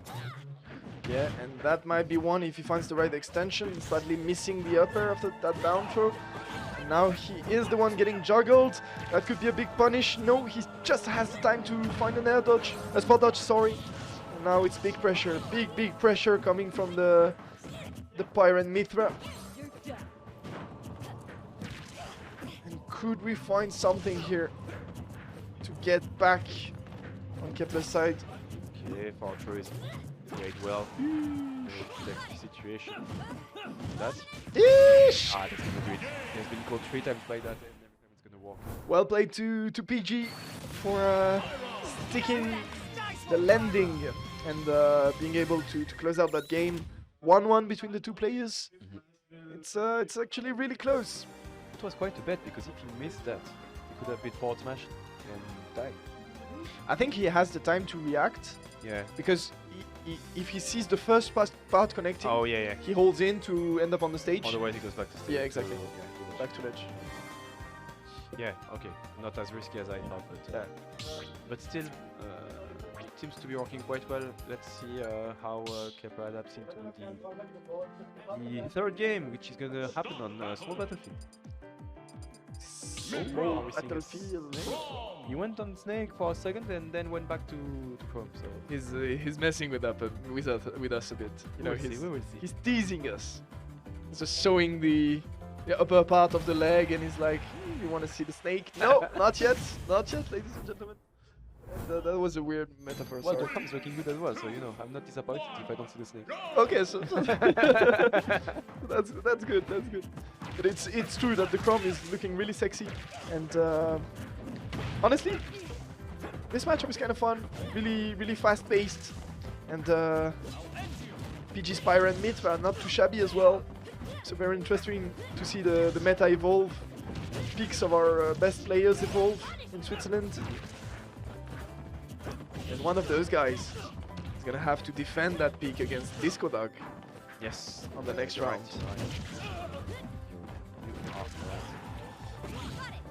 Keep fluttering it. Down there is the down to up there is the maybe at those percents it is. I mean, once you paid your $5, it has to be, I think. That's probably, oh my god. Ah, that's gonna do it as well, yes. Such good recognition from Kepler, finding that jab at the edge. To get back into the game, just like that, 40% as usual, that's usual ultra goes. Again, that's gonna connect on the other side, the advantage. Okay, I really love what I see because it's like they are trading. It's all over, you know. Oh my god! He got caught! Yeah. He got caught. Caught. Il l'a attrapé. Very well played on PG's side. He's gonna offer himself a whole stock lead, but that might not last for so long because Kepler is applying the craziest pressure. Was connecting as well, good parry, but on the first and you're dead. That's it. And you're dead. And you're dead. Oh, that execution! It's jump back up. yeah, giving me shivers. Okay, edge, of course. Now we have to find a way to get person going. This hasn't been working for the full set. He has to stop doing that there and try to go for something else. That's so much process already. Those extensions. Yeah. It looks so free, but it works so well. Alright. Side B. That might be trouble. That might be trouble. Yeah, just to say. Yeah. So risk taken. Yeah, but it's Right. still an edge guard situation, a ledge trap situation, sorry. Now we find a grab, very good reaction by Kepler. Yeah. Once again, another grab. Oh! Oh my god! I love to see it. He tried to go for the down air for so long, and finally it pays off. No, Finally it pays off. but I'm sorry, but he broke his ankles Yeah. and his soul and his house and everything. I mean, he literally danced around the edge. Like, I'm gonna dash back, then I'm gonna go upstage, then I'm gonna jump, drift in, drift out, and at the perfect Finally, moment, yeah, when finally. you don't expect it anymore, I'm gonna slice your face into the blast zone with that down there. That was Crazy play from Kip. woo! That's a clip, guys. Clip it. And we're going straight into that fourth game. In Polo Bastion it is once again. And PG is going to have to find an answer to that pressure actually, Right, because use up air. Down throw up air, which works, as down throw air doesn't. yeah, very DI dependent, but the upper is going to connect here. And yeah, as I was saying, PG has to find an answer to the pressure because oh my god, he caught it! That's gonna be it. Oh la la. Oh la la la la. That's cooked him from under the ledge. Yeah. Yeah. Jab cooked him from under the ledge. It's like Whoop. Come with me. Going to the blast zone, boy. yeah. And yeah, the pressure is unbearable here. Unbreathable here for PG. Just Yeah, he's taking so many. he's actually tasting some of his own medicine here because that's basically what Pyran Mitra wants to do. It's yeah, it's so good. He died? Yeah. He doesn't. But Pyran Mitra, they actually want to apply that kind of pressure, and Crom can just do the same. Oh and no. oh my god. Yeah, and the jab back here is paying off so much in the set. Yeah, but what you want to do? I mean, Kepler makes it look so oppressive because, you know, once you go for a roll in and he punishes you so hard for it, then you think to yourself, okay, I cannot go for a roll in anymore. But what are your options? You can't keep shield. You can't choose an aggressive option. You can jump. Yeah, those like situations are scary for PG because you know that one bad read, one good read from Kepler, sorry, can finish up the set right here, right now. Jump.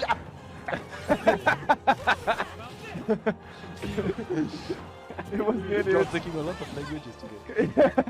I'm losing my language. And oh my god, this is Kepler is playing so good. Jab, forward slash. What's gonna be? That's gonna be an FE. He could still live, no? No, I don't think so. I think it was No, but I think he drifted. You know, he drifted out. That was.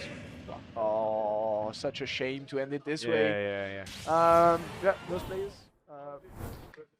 throwing it out a bit through the window. Well, yeah. In the end, but what a display from both of them actually, especially Kepler.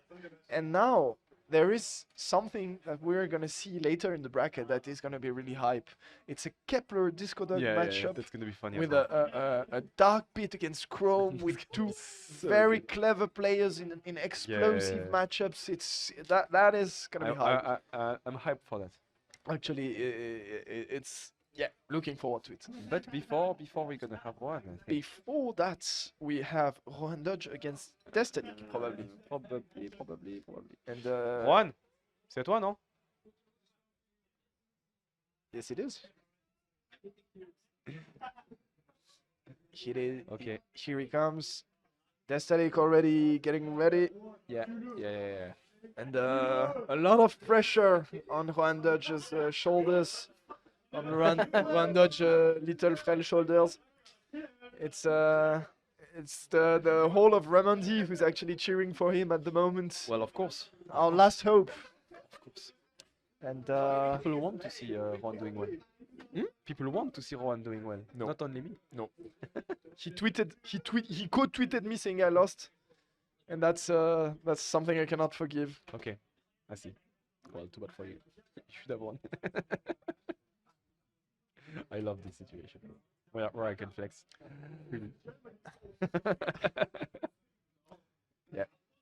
So, one dodge. Cringe.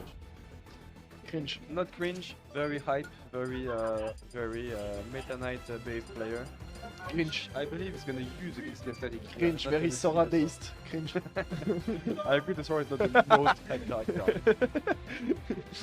No, actually, we love Juan, and we're hoping for him to do extremely well here in this bracket. Our last Romandie defender, our last chance to represent the colors of Romandie. Yeah. And proudly wearing the Lausanne Sport Esport hoodie. So we're gonna see how it goes, and it's obviously gonna be a very well-known matchup for Juan. Meta Knight Falco, he's been playing so much through the years against CBF first, and then against Crow, against Deep Freeze when he was playing Falco. I mean, so much experience in that matchup, and I cannot imagine Destatic having the same experience when it comes to facing Meta Knight. Yeah, it's impossible, but You need Falco combo are Falco combo against anyone, so it doesn't matter for him. Exactly, but the scary part is like right now. It's so funny to hear the crowd. They're like, oh. Because everyone, of course, most of the venues in the cheer for Rohan here. Yeah, for sure. French Invader, but there's still quite a few of advanced players coming. Oh, that was really good. Obviously, Falco having crazy conversions, as you said, those Falco combos. Always, it doesn't matter if you know the matchup or not. If you connect the options, you're gonna get the back end, you're gonna get the stun. That's true, but where you need to know the matchup is right here. For example, you know, you cannot just afford to do that side B over there, especially not against Meta Knight's crazy good forward smash. And we'll see there are other situations where the knowledge. Oh, that's gonna be it. That's gonna be it. Yes, just like that, the stock disappears. And I really was not sure. I'm not sure, but no, he's gonna get bridged. No!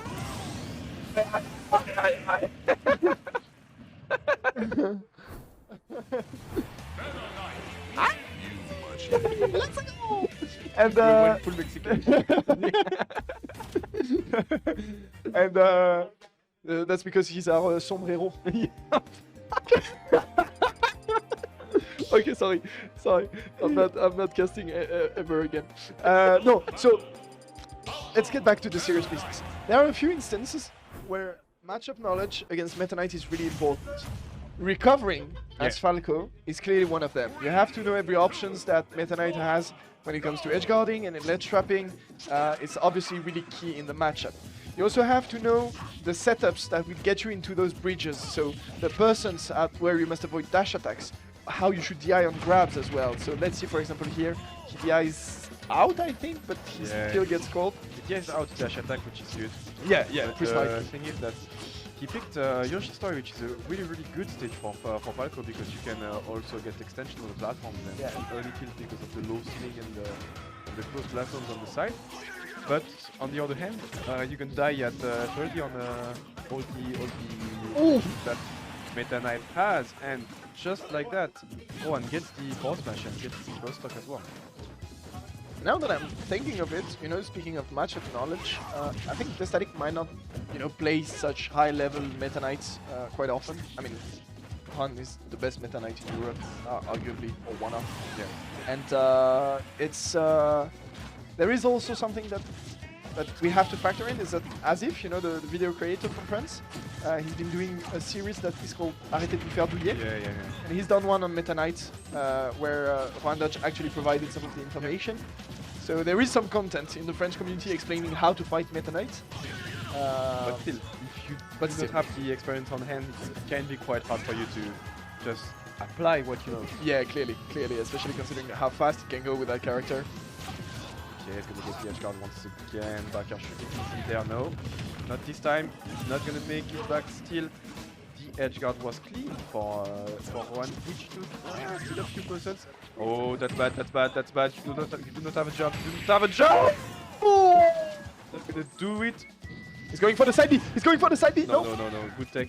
Once again, manages to get back to stage, but that was really close. DI in on the almost died from that, but the Rohan Dodge show. It's the Rohan Dodge show right now. He's not afraid of anything. He's trying to find a way to close that game. Static rolling so much from the edge. Well, he looks scared. He looks scared against Ron because he doesn't know what to do exactly, how to edge guard, how to get away from ledge. So he uses panic option that works for now. What is the DI? What is the DI? DI do Brazil. That's gonna do it, yes. 2-0 for our local hero, Rohan Dodge, carrying the hopes of Romandie with a really convincing performance for the moment. I'm so happy to see the way he's able to juggle between the Meta Knight and the Sora. He's obviously he has improved so much on the Sora, but at the same time, every time he brings out the Meta Knight, it's still looking so crisp, and that makes me so happy the way he's able to balance out those two characters. He obviously loves both of them, and both of them have very precise cues and are useful in their own ways. So very nice to see him being able to balance two characters of that level, because it's obviously really hard to do. And we see the static changing his counter hit, which is quite a good idea. Maybe when he saw that he was close to dying at 37% from the forward smash, he said, the story might not be the big change. That's true. I thought he was going to get a big change. I was like... But even without getting up into it, you know, he thought he had the time to punish it on Wii. Yeah, but... And no. if you know, you know. You cannot punish with a net forward smash. Yeah, don't go near that shit. It is almost positive on the shield, I think. It's -6 on shield. Yeah. Which is crazy for a forward smash. Yeah. Alright, grab, the eyes out, that's fine. It's gonna get caught by the jab once again, and now... Here is it? Oh no. No deck. Just like that. He saw that he couldn't go that low to get the up. So he tried the cheeky edge guard, you know, so maybe you don't know when you need to tech, because there is to it. So got it like that, and that's gonna be a ladder. So almost. But honestly, not gonna lie, the static is looking a bit shook. It's looking tough for him. Yeah. It's not. I think it's not the kind of pace he used to play. Obviously, as a Falco, you want those set play situations in order to be able to find your combo openers and then go into your cutscene combo.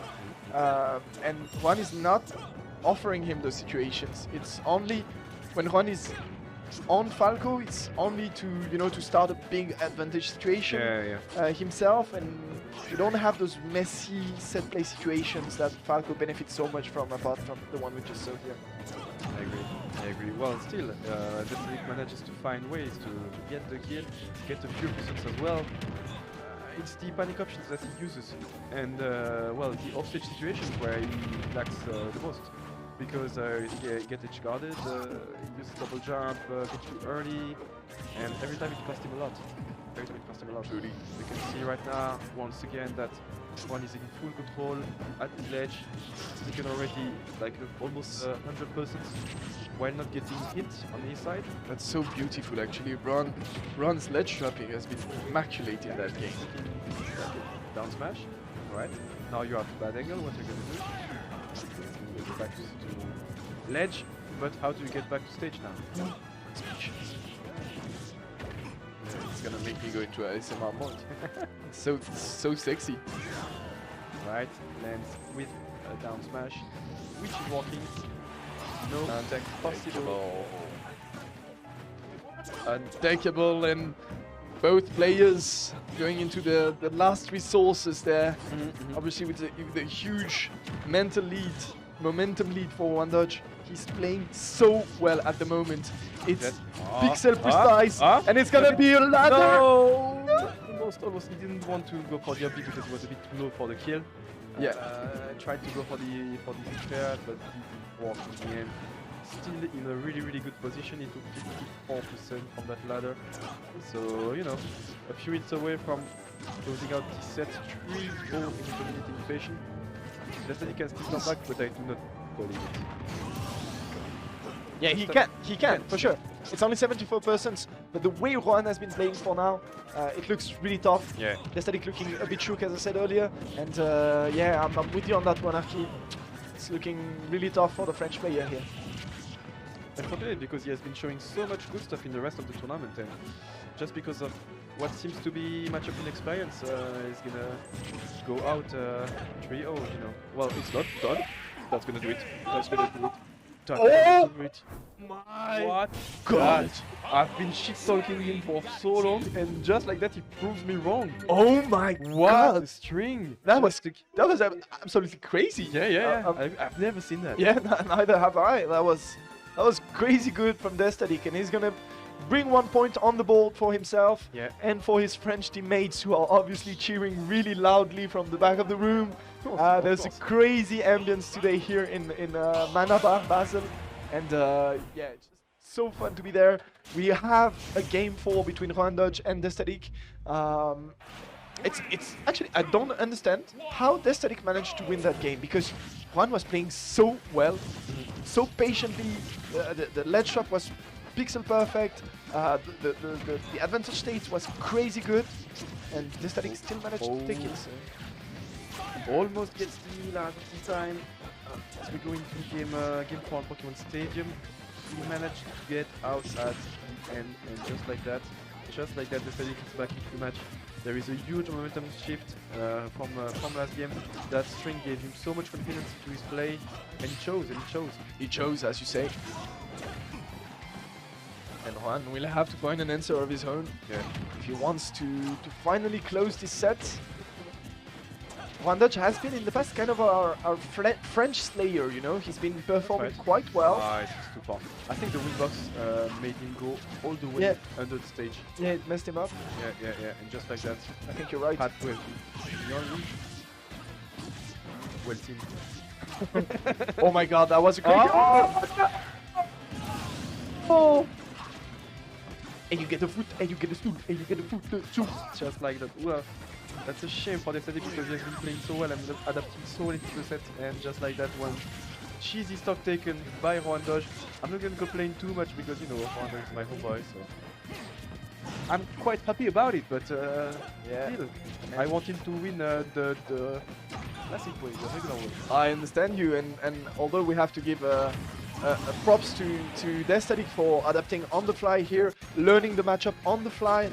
You saw he was in the same situation where Juan was whiffing an up smash as a ledge trap, and Destatic this time decided to go for the RPS2 and get a grab, recognizing with only one mistake that he made in a previous game. He recognized that he could not punish that forward smash. So he's learning really fast, but will that be enough here to defeat Juan's Meta Knight? We will see that. For the moment, it's looking tough for the French player because there's already 96% on that last stock. He cannot afford to lose it, otherwise he's gonna be sent out of the tournament by our national hero, Rohan fucking Dodge. Ooh, I thought that was it. But yeah, as you said, it's going to be quite hard for him, but we have seen him make the comeback on the last game. Alright, this is crazy tense. Rohan Dodge trying to find a way with that push. Almost. He wanted to hold on the regular get up just to get the kill. This back is not going to do it yet. Side B! That's And this is done! This is done! Rohan Dodge progressing with a crazy 3-1 win over Destadik. Our local hero, Rohan, representing Romandie. That was crazy good from him, and what a pleasure to see Rohan rocking those brackets again, because he has been going through some kind of dry spell. He has been flopping those past few tournaments, and here we see him in Basel, in Orcus, in a major Swiss tournament, in top 5, and he's going to be contesting, I think, Carpador. Next, a friendly fire battle between the Lausanne Sport eSport player.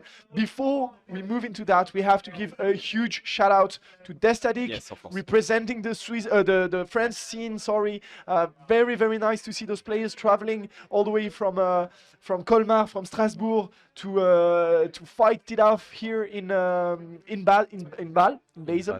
And yeah, it's really nice to have them. Obviously, they've been displaying such a high level of play, and yeah, props to them. Destadik ending up at the 7th place. Yeah, which is not too bad. Top 8 at quite a stacked tournament. So yeah, actually, and considering that there is another Frenchie left in the bracket in the person of Discodog that we are gonna see at the moment in the next set against Kepler, a very interesting confrontation because I mean, there's so much to say about that set we're going to witness. It's, first of all, Kepler has been known in Switzerland as, you know, the the foreign slayer, if I could say so, without being xenophobic or what. But he's been slaying quite a lot of brackets with quite a few big upsets, whether it be in France, whether it be in Germany, whether it be I think maybe Holland, England back in the days. So he's been traveling a lot and doing some great stuff abroad. And he's obviously facing the last player from France in this bracket, which is Disco Dog. Yes. Apart from that, we have an explosive matchup. Yeah. Probably. Yeah. Well, Crumpet can be quite fun. That sounds sexy. We have seen that Disco Dog plays an aggressive style of pit. You know, he does not rely too much on projectiles. Kepler, as we have seen before, likes to run in and use those jabs, use those down tilts to get the pressure going. So I think we're in for a treat. That's true, man. I can only agree with you. We're gonna have probably an amazing set here, and this one's gonna be good. We are already playing here for what are we playing for? Yeah, exactly. Place. Exactly. The loser of this set is gonna end up on the 5th place. Yeah. The winner is gonna move on against the winner of Karpa versus Rohan to fight it off for the rest of the bracket. So big stakes here in Manabar. And we're gonna going to stage. This is We not are the crows. going to stage. Aha. Yeah. Maybe we'll try to go for the snake for the first game just to test out Yeah, the waters and yeah. then maybe switch in case he needs.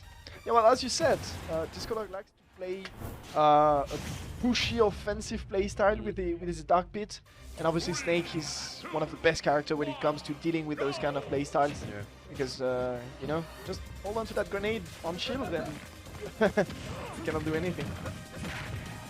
That's already so much precipitation. Okay, that's sounds projectile. Yeah, it reflects projectiles. Reflects Yeah, projectile, absolutely. Alright. Because I saw the Nikita was like. Okay, down smash, down get it. Once again, the Nikita good tech, gonna get back. Forces to get out of edge, and now he's got. Yeah, not. Oh wow. Not everything goes good. Not good. Sorry. That was not only a good tech, that was also a very, very nice air dodge straight after the tech, directional air dodge to get back to the game, to get back to the stage really fast, as you said. He just avoided that up smash that way, but the up tilt finally gonna take it, and Kepler going in really strong for that first stop. You nearly did the Kepler space shot. Yeah, just blowing yourself up really once and for. It's Kepler looking quite good in a matchup that this product should know because Tarmogoyf is from Yes, same absolutely. region. Absolutely. Should be playing against Snake every week. French being a really snake-heavy region. He's gonna survive. Oh, the little misinput. Mess up fun. Oh, the C4 was on stage anyway, so Oh, yeah. I think he tried to. Obviously, Kepler is way cleverer than we are, so he tried to bounce his grenade off the stage to make himself explode because he knew he didn't have a C4 available. Maybe. That's actually really clever. Well, I don't think he could have because you know the timing of explosion is quite long, but maybe next time. Yeah, they tried to cook it a bit, you know. Oh yeah. Okay. There was nothing. Anyway, we're back into this game. 124% already on Disco Dog, so it's looking tough. He's gonna get hard punish here. Forward tilt, no, he waits it out and then gets the forward tilt. That's really, really well played by Kepler. Was it at 130? It's 130 what was guaranteed. I think it was. I'm not really sure, but maybe. Let's go jump. This could mean death. This could mean death. The down air is not sending the right way, but the down smash connects. Still no jump. He has to find a way. Blows himself up, but DI is out, so dies anyway. And just like that, Disco Dog getting back into the game. Those edge guard situations have been really, really good on this side. Yeah, absolutely. And here you have to get past all those projectiles. A good parry by Kepler, as you said, to get the up tilt. Tech. The shield as well, it helps against the grenade, help against the guitar and stuff like that. Shield is really good. But it has one weakness, it's the feet, actually. So against something like an up tilt, it could be really hard punished. So I wouldn't be too at ease using the shield in the air above Snake as Dark Hit. Okay, no up tilt this time, you know, but against Nikita, it is working quite well. Gonna get grabbed again. Down throw, forward. Okay.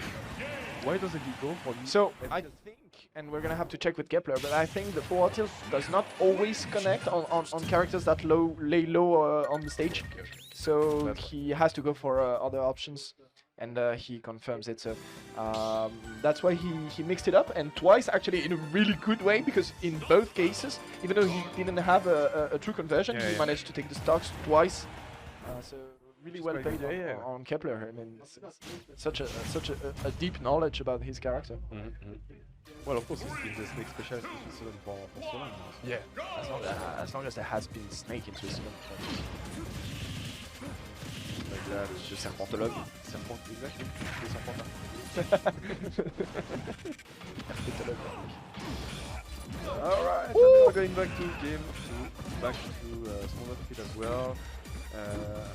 It's gonna be showing that if he finds a good situation, if he finds the edge guards, he's still looking like a menace. That was so hard to DI, I would have played as well. I mean, man, that was crazy because it's just a tip, and it's looking really deceptive because it's the same hitbox. It's just as strong. Yeah, I agree. But it's, you know, you're all the way there. The kick has already been thrown out, but you still get destroyed. Popped from a grenade, so you're half in to like get back to stage. Yeah. And just like that, Kepler takes the shot so early into the match. Such a great awareness, man. It's crazy. And he nodded like he knew what he was doing. And that's the craziest part. Yeah. He has used that before, and he knew that was gonna happen, you know. It's like, it worked. Yeah. Very good up smash though by Discadog here to even out the stocks. He's still a bit behind. Nothing he can catch up. And we're gonna see how he proceeds to do so, or how he tries to do so. For the moment, he's gonna get one of those crazy conversions. Oh my god! Oh my god! I love those extensions. Yeah, that's so good. So much pressure actually. There once again. Oh no!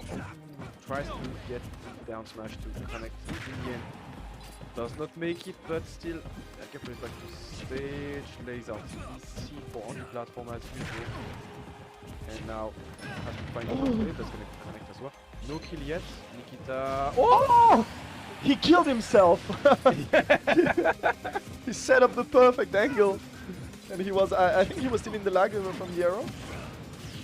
Because that move has quite a bit of lag. Maybe, yeah. I'm not quite sure, but... or maybe he just didn't see it. Oh, he went for the fair. That would have been crazy. Isn't Nikita going faster once you release it? Oh, no. I'm not sure. If it goes straight forward, it goes faster. Yeah, okay. So I think as he was not controlling it, he kept the usual speed that you have. Oh, already 85% in yeah. Oh, that was a nice back arrow though. And this nice back arrow. Nice back arrow. Nice I love it. That's the best sentence. Okay, let's see. Okay, he's going under it. Up tilt, up tilt, up tilt, up tilt, up tilt. He's trying to find it. Up tilt. And you don't have that much room, you know, to mess with as Kepler, because you don't want to give Discodog those crazy opportunities to find those awesome conversions. So you want to close it out if you can. Obviously, that's Snake disadvantage. Sometimes can be quite hard if you don't manage to land, which Kepler does, but still in the bad situation. Alright, gets back to the stage, gets back to the ledge now. Has the top going. It's over, isn't it? No. Should have been, but the bounce made him go all the way back, and just like that. Actually, really hard to predict that bounce. Yeah. And Discodog mixing it up really well with another jump, a good mix, a good drift up on the mix up on the drift. Sorry, and Kepler finally taking it with the up tilt. It was quite hard to anticipate because he went in, then jumped, then wave bounced, then spot dodges, and then does the up tilt. So yeah, you have to guess when you can hit, when you have to get away. Yeah, so it's like, okay, crazy movement. Yeah, and as you say, it's truly about guessing because that move comes out so fast that you cannot yeah, react. Yeah, you surely cannot react, and you just have to know when it's coming for you. And obviously you have to interact if you want to make the comeback, so it makes it really hard Yeah. at 140% to do so against Snake. So Kepler in a 2-0 lead for the moment. And as we said earlier, Roandoj was the last Romandie representant. Now Disco Dog is the last French representant in this bracket. And there's a lot at stake here for the French player, for the Dark Pit player. Well, yeah, it's already 2-0 for Kepler. Even though he showed us that he knew the matchup, Kepler might be a bit stronger than him on the. And I think Kepler never played against Dark Pit as well, so he's going by feel, and it's working. Yeah, and I feel like it's easier to go by feel against a character like Dark Pit than against Meta Knight, for example, you know? Yeah, sure. But once again, the up tilt almost connecting. I love those jab one situations, and then you have to guess. Yeah, it's so scary, it's so stressful. Ooh, the arrow nearly connecting. Oh! Trade on both sides, just like that. Le feu d'artifice. I think he took one up smash and the other one took back air, like that. Yeah, exactly. Disco Dog hit with the back air as the up smash was already going up. So he got so then he was hit by the up smash. crazy. And now that I'm thinking of it, you know, I was saying there's a lot at stake for Disco Dog. There's also some kind of a reputation thing going in France, because Kepler is a very well-known player in France. And he's always considered, still to this day, as one of the best Swiss players by the French community. And Disco Dog is not the player who's been traveling the most, you know. He's been staying quite in his region most of the time. So, I mean, there is a bit of street credit to be earned here by defeating Kepler. That's a stake you don't want to underestimate. And Disco Dog, he wants to go for it. He finds a very good back air here. Oh my god, the down smash extension, but Kepler is going to survive. He's going to be able to just slip in a few more persons and then get the shield. The up tilt, the second part is going to connect, although the first was not. And the Nikita forcing Disco Dog to bring the shield out. Disco Dog still surviving though at 140%. And now we are in down throw up tilt situations. So it's gonna be really hard. It's gonna really be really hard, but Disco Dog is working so well in order to chip up those persons. Okay, strange situation. Kepler is back to ledge. Okay, managed to get back. Gets spike. Grabbed once again. Ooh, that's maybe gonna do it. Oh yeah, that's gonna do it. Alright, that's gonna do it. We are going to game 4. Just like that. Okay, Disco Dog adapting to the match. Yeah, what a performance in that game through by Disco Dog. As you're just saying, adapting so well, and that honestly, those last two stocks not looking so reassuring for Kepler. He had a strong lead. He had a 2-game lead. He was looking good in the beginning of that third game, and then suddenly the Fire Nation attacked and everything changed. Because Disco Dog looking really strong on those last two stocks, and yeah, doing the job, bringing us to a game 4, and we can see how it rolls out. Good adaptation. Maybe he was used to Tarmogoyf style of Snake, and now it took a few games to get used to Kepler's way of playing Snake. Yeah, that's a very good point actually. It's true, as you said, a lot of matchup experience, but with the Snake matchup, it's always a bit about the player, because Snake obviously has so many options, such a versatile character, that you have to catch on to what your opponent is doing with the character. And we're going to Town and City. What do you think of the stage pick here, Aki? Well, Kepler counter pick, so should be good, but I'm quite scared because, you know, you can die from back airs really early, you can die from down smash really early as well. And you can die from SD. Yeah, that's really unfortunate. Yeah.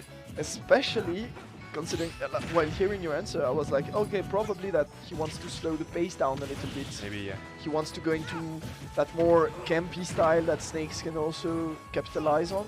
And that's not gonna work towards this goal, you know, losing your first stock so early.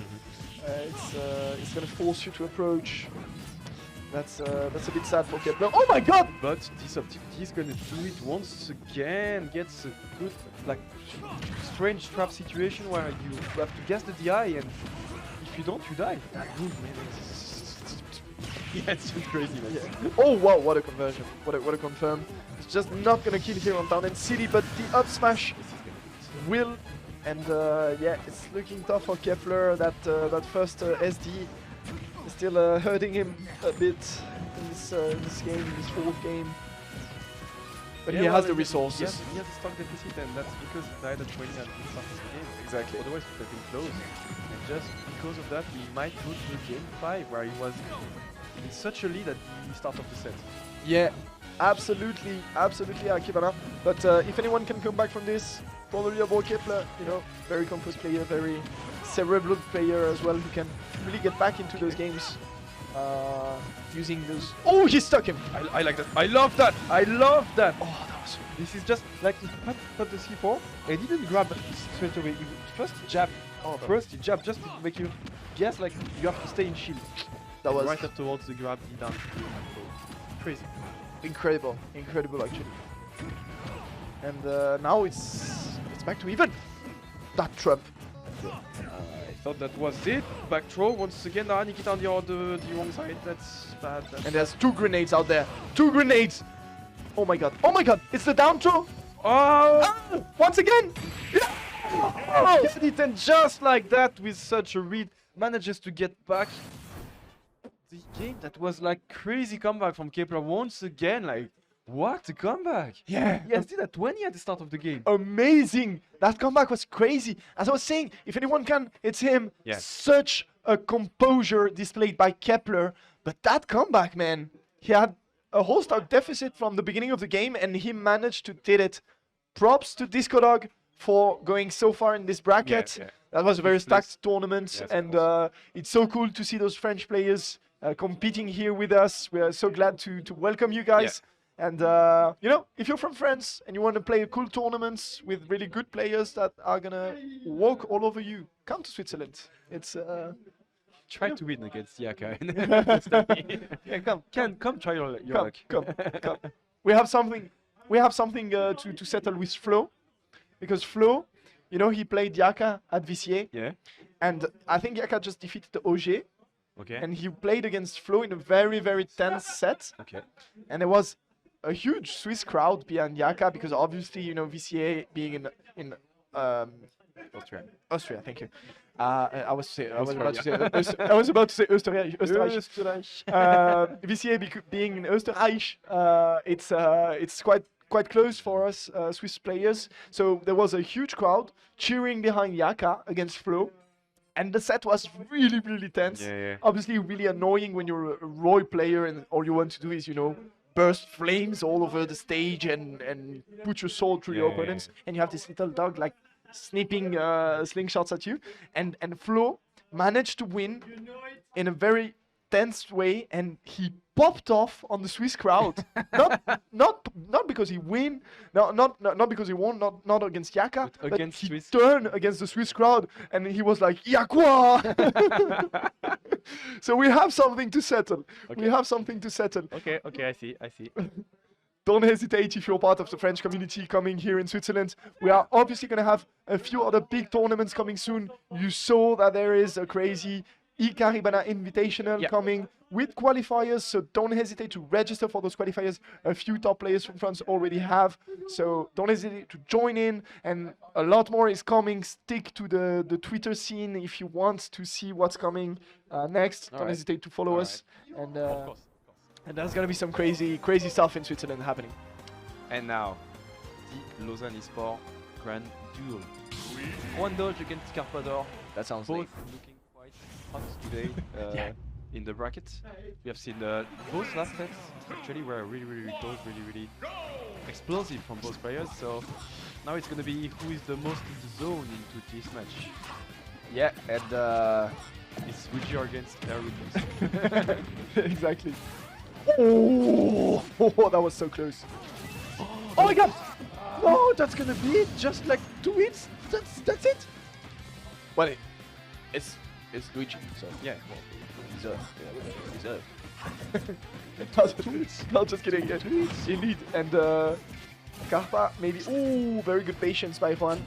So you were saying that both of those players have been playing really well, and it's going to come down to who's going to be able to be in the zone. For now, we've seen both of them being really in the zone, playing like crazy good, and it could very well come down to those small mental edge. Yeah.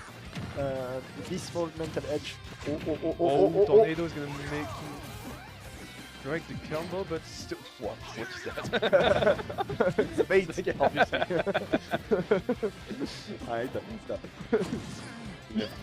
The Cyclone was coming out. We can see that Juan is really fearing the Cyclone now. That's 114 because he knows that every time he's gonna try something, he's gonna do the Cyclone. Yeah. So he just waits patiently. Oh, what was that? Missed deck after the up B. I don't know. No, that's not good. Okay, yeah, in, so he goes out of the combo, and now, Karpa will have to play a regular game if he wants to get the stock. He cannot deal to death anymore. To take chase. Where is he going? No, but he still has jump, so he manages to get back. He gets off stage once again. Still has invincibility on ledge. Alright, Oh, that was gonna catch him, barely gonna kill, but still. That was really good. You saw how he followed him, you know, with the many jumps that Meta Knight has. That was a really great edge guard. He's gonna take the stock. That's so old school. Down throw, up smash. That's like, yeah, I don't know, I think like it looks like it comes from 2018. yeah, that's true. It's like basic extension, like day one of the game. I agree. What can I combo with I my agree. combo, you know? I agree. But still, I believe it was the best option at the time! It might Still has a very well jump? be Okay. over. No, very well played. Thought he was dead. Yeah, the down throw up smash is the best option when you know you're not gonna get anything out of the dash attack. Yeah. You know, if the opponent DIs out correctly, which Carpado is always gonna do basically. It clearly is at low distance. Probably the best option. Well, if you are in, I'm not sure that you can get confidence. You can get cheesed, but you can avoid the up smash. Ah, that's true. It's gonna get him with the wind box. Just like that. One picking game one, but some madness. Yeah, and edge guard situation were in his favor. Yeah, clearly. And I think we might add to that you know, Juan has not been doing so well against Carpador those past few Yes, I agree. He's been losing quite a few sets against the Schwitzer Dutch Géant. He had the Luigi problem in the Yeah, past. exactly. I was about to say that. He hates Luigi so much. Yeah. But the counterpart of that is that now he knows the matchup quite well. Well, yeah. You know, when you hate a character so much, you learn the matchup at some Used to play Snake against Luigi because he could not win with Meta Knight. Yeah. But now it's the dark side of the Force one. Yeah, that yeah, He used his anger to learn the matchup. Oh! Never mind. Wow. Never mind. 0 to death. That was even without the usual combo. He didn't take 80%, but Luigi? Luigi? It's fine. Yeah, Luigi's there. Once again, we can, breaks the combo with the tornado, and we can go right away into another one. Still just not connecting here. Maybe another dash attack. No, he goes for the read with the forward smash. It's not going to help him. And the Cyclones doing the Lord's work for Carpador. Oh yes, of course. Of course, it's gonna help him so much because most of Meta Knight conversions are tight. I was about to say, but in the end, you don't need conversion if you got reads like that. Incredible. I feel it through my bone. You are getting zooped by Rondo. That's a Love Actually reference, actually. Never mind. Oh my god, that's bad. That's bad. That's bad. That's a grab. That's a grab. And that's a 0 to death. Yeah, just like that. So, game 1 convincing passion in favor of Rondo. Game 2 convincing in favor of Carpador. Yeah. We're in for a set. We're gonna have a set. We're gonna have a set. And I just, you know, I recalled that last time we were here, actually, in Orcus 6, Yeah. Karpa actually eliminated Randodge in the same exact matchup. You're right. Oh, he switches to Swarm. What? Okay. That's a Chad move if I ever saw one. Well, he can edge guard still. Yeah. But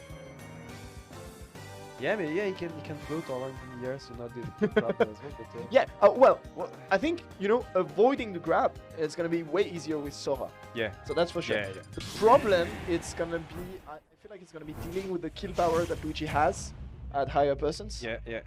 That feels a bit harder with Sora because you're a bit less evasive maybe than Meta Knight. Yeah, and you can get caught by the up smash of Yeah. the shield if you miss The up something on smash, shield. back air, Yeah, the cyclone. But you can stall at the ledge with the spells, and you can play around. Yeah, and apart from that, I mean, it's a sexy Sora, you know? And we haven't seen a lot of those. What? Oh, yes. Yeah, that was okay, but hold the counter, but Yeah, not get punished for it. maybe. Fine. I think what happened during that combo was that probably Carpado underestimated how light Sora is. Yeah, He maybe. chose the wrong variation of the combo. I'm sure he's gonna adapt to that. And yeah, sexy Sora, but that's not gonna be enough against that down air. It's kind of crazy to go like that for an edge guard against Sora because obviously the character has so many options to get back to the stage to stall it out. But Karpa finding the great timing to slip in that down air. And I'd really love to see that Sora doing something, you know, because since the character came out, there was a lot of hype around the character. Oh. There he mixed it up. He chose the other variation, the same one that he actually uses against Meta Knights. Ooh, and that's Oh, he's popping up. no, he went Too far down. And just like that, Karpa is back to stage as he had no jump left. such a Bit shame. of a mishap for one. And he's still not gonna kill. He has to find the kill really, really fast. Dash attack not gonna do it yet. He's gonna use the spell. That counter's gonna do it though. That was good. That counter's gonna do Yeah, it. that was really good. It's the one he was hoping for earlier. This time he found it. Did that down air just auto cancel? Yes, yeah, well, there is a height where you can auto cancel, and it looks like you're gonna have lag, and you don't. Yeah. So- That's exactly what Yeah, happened. that's exactly what Oh. happened. And yes, you can get grabbed into down for up B. Juan has to find a way, just like that, maybe with the edge guard. No, still has jump, okay. Almost. Won't be able to finish the combo because he was close to the edge. And since we saw that the variation that works on Sora is the one with the Zer, you can now be too close to the edge. Yeah, of course. Now Juan has to be a bit more patient. He has to find a way to kill Karpa, cheese him out, but so it's not easy. It is not easy. I'm sure Karpa doesn't really have much of experience as much as Juan has on Luigi, but still, it is still working for him. It is still working for him. And with those parries, he manages to get so much percents. And now he doesn't need to just need to get a few more for the rest of them. Very good reverse grab here in the PS2 situation. It's actually looking hard. How do you get in? How do you get in as Sora? Right? Oh, reaction time. That is not gonna do it, yes. Yeah. He was like, okay, you are trying to tomahawk me or something?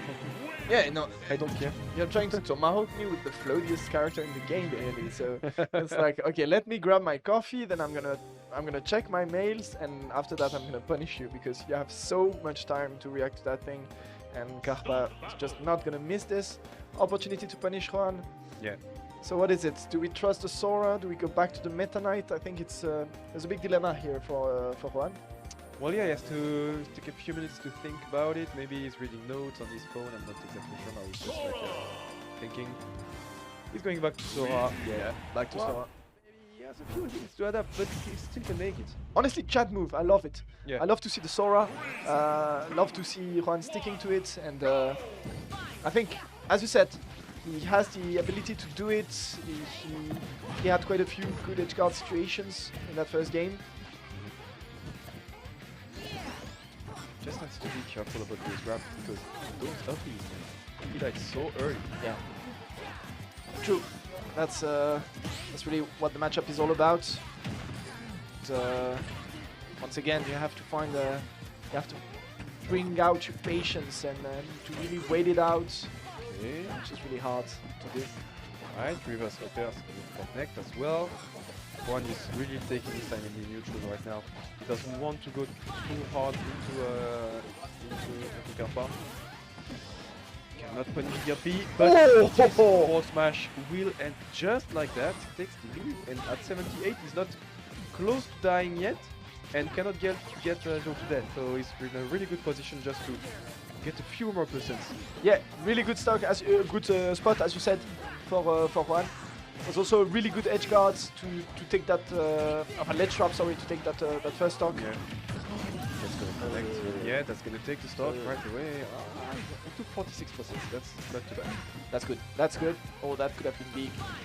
That could have been big. And now, oh, the little bait, the little movement is starting to look really nice, really neat on Ron's behalf. This is so scary. Yeah, it is. It is. So one thing that Sora has. Oh my god. No, that's good. That's good. I thought he was dead. No, that's no way. That's all right. That's all right. We're gonna get sent off stage again. Oof, that's. He has to kill him now. My heart is not gonna take it. Yeah, you have to find a way to edge guard. That was it. That's it. That's it for Juan. Last stock on Carpador. Alright. Sora doing the work. We want a game 5. Doing the work. We want a game 5. Yes, we do. So he's Wonder gonna make This is so tense, actually. This is so Wonder tense. give us a game 5. We'll find out in the next few interactions because he's playing patiently at his side of the stage, using the spells, not wanting to go into Karpa, which is understandable. Karpa has been trying to find a few kill options, like desperate kill options, I would say. Yeah, Running in with the AB, he's gonna get punished by a player like Dodge. Absolutely. Oh, this. That was On the other hand. quite a call-out. Yes. Yeah. Oh, still a lot of ways to make it back for Juan. He's gonna grab that edge without any problems. Baiting an option from Karpa with that reverse fireball. But he's still stuck on the ledge. Yeah, he's but gonna find a good. flanking. He's Yeah, flanking, and that's blocking. Does Absolutely. not have to get it. Absolutely. Just wait. Very good. Just exit when it's. Very good. So, no, but at the same time, you know, here, like Juan did punish earlier Karpa with a good RPS2 choice, which was to go for a reverse grab after the dash attack cross up on the shield, and Karpa recognized that and went for the spot dodge. So once again, those players playing at really deep level. Okay. He's out of the best range. No, It's fine. Okay, that's gonna do it. yes, That's it gonna will. do it. And we have a game 5, guys. Let's go.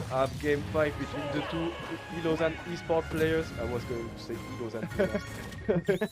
Do you know Ilozan? Ilozan esport. It's in the metaverse. And one thing I wanna underline, you know, in the way this match went, is that Sora allows Juan to. Because with Sora you're so floaty that you're gonna be able to mix up your aerial drift much more than with Meta Knight. But with Meta Knight, especially considering the fact that you don't have that acceleration, air acceleration, if you commit to a drift direction during a short up, for example, you're gonna have to stick to it. You know, it's gonna be really hard to like drift in and out like a Wolf player could do, for example. With Sora, it's quite different. So we saw Juan really mixing up this drift as he does here, you know, and he's like wiggling all around, and that has been like really perturbating for Karpa. Ooh, that's not looking too good. Alright, he manages to get out with good SDI. Gets thrown back to ledge. Okay, this is gonna be a tense game 5, guys, because Juan has been playing really patiently, but still hasn't found a way to get a hit yet. Just stray sense. Yeah. As I say that, manages to get back here, the upper, everything. Take situation for Karpa. Gonna net him the stock. Almost getting the stock back. No, that could be a 0 to death. No, he manages to get out once again. Very good SDI, yes. Absolutely. Has to be careful now. And they have to find a solution on Run's spot now. It's starting to look a bit grim. Nearly a whole stock deficit. Yes, he has to find a way to kill. has to find a way to kill, but it is not easy to kill someone like Carpador, playing so patiently. That was so using the missile to get back to ledge. Alright, once again, all the spells are being used. He's playing on ledge. Dash attack is gonna connect. It's connecting. This is gonna kill. Let's go. This is gonna kill. This is gonna kill. Rohan not out of the game yet. Clearly 100% behind. But Oh no! no, not like this. What happened? And he had the side B left. Yeah, I think so. But Yeah, he just didn't expect it. But that's so sad to see. But he's still in the game. He's still in the game. There's still a lot he can do. It's not in the 0 to death range, that's for sure. It's not in the down throw kill confirms. has to play perfectly, but I know he can. Either. He surely can. If anyone can.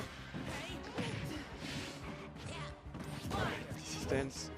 All the interactions, every person's matter, and he has been taking a few 2 hits, I would say, lately.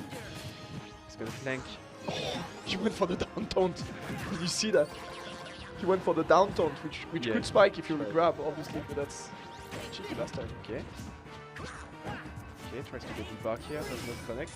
Manages to get a few. Oh, that's too bad. Oh, what's happening? There's a bit of spaghetti now. Yeah, Like they are just waiting. waiting it out. Stuff. Okay. Oh, that's good. Yeah, but it's not killing yet. Okay, good tech situation, good tech in. That's good. Ali, we need an edge guard. We need a crazy edge guard. Come on, one, come on. Okay. The up air, really strong move, but not gonna do it yet. Oh. Oh, Okay, good DI. very, very good DI because Next hit. there's a lot of way you could die here with the cyclone. That's so tense, actually. That's so tense. That's so tense. Could we find? No. He's still so. Ah, bad DI, and that's it. Just like this. 3-2 for Carpador. One gets still at. So not to be biased or anything, but our hearts are a bit shattered. Yes, my heart is shattered, but you know. Karpa played well. We cannot Karpa- deny that. Kappa played so well, and we're back. We're back to cheering for him from him. Like Yes, yes. in- Now he has to in- win the in- tournament, in you a know. few minutes. Yeah, exactly, exactly. But yeah, that was heart shattering. Anyway, guys, we're gonna have a small break Yeah, now. 5 minutes break yeah. between the top 4. So we'll catch you guys in a few minutes. Don't go anywhere.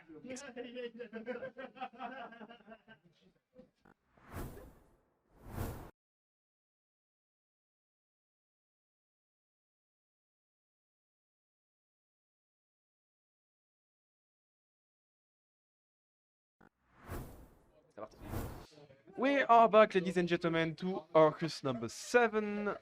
We are going to go straight away into the winner finals. I'm still with Benu. I'm still Arkiona, and we are going to see Destiny against Yaka in this winner finals. Boring. Always the same. Yeah, but well, that's consistency. You know? Yeah, no, I'm obviously kidding. Those guys have been doing so well on the Swiss scene, and they are still, as you say, really consistent. So Yeah. we see them again. Nothing surprising about that in this winners final. But they have been through a tough bracket in order to get there. Yeah, so yeah, yeah, so of quite course. impressive on their behalf. Even though that winners final seems to be repeating itself, over and over again through the ages here in Switzerland. There is a few contenders left on Okay. the loser side of things, in the person of Carpador and in the person of Kepler. So Exactly. this is going to be an exclusive Rushdie top 4, which is nice if you know. Yeah, well, Should it's not too bad. It's not too bad. It's not too bad. It's not too bad. Now the Swiss Germans once again proving that they are really dominating this Yeah, Swiss but Smash scene. It's this. We have pushed away the French invaders as well. So Yeah. well, Yeah, yeah. it's It's a common effort. Yeah. It's a common effort. I agree. I agree. But it's really funny because we had as Roman we had hope for a few months. when Kimbo around- and, yeah, exactly, Juan, before COVID, Jan basically. Watts, yeah, they were doing quite well. Exactly. They were doing quite And well. and we were hoping like that the Yeah. Romandie scene was like growing so strong that we were to overthrow the Swiss German scene and all. And then came COVID, and then came reality because now they are whooping our house just like they were before. So yeah, that's Oops. the issue. That's Yeah. the issue. and- well, but- maybe we can come back stronger one Yeah. day, but not yet. Not yet. Not today, joke- at least. jokes aside, obviously it's so hyped to see those players here in Switzerland. Such a high level of play. We've been showcasing it as much as we could, you know, trying to develop why the game we're seeing on screen is is playing at such a high level. It's been the case between Karpa and Rohan. It's been the case with Destiny. It's been the case with Yaka. It's been the case with Kepler, obviously. So yeah, really, really great stuff, and it's really nice to see the Switzerland scene like progressing again and again.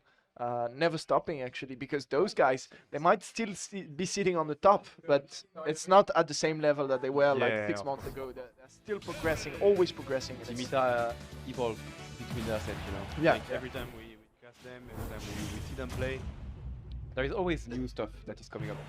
Absolutely. And I'm sure that we're gonna see new stuff also in this match, as we have Rwandosh against Carpador.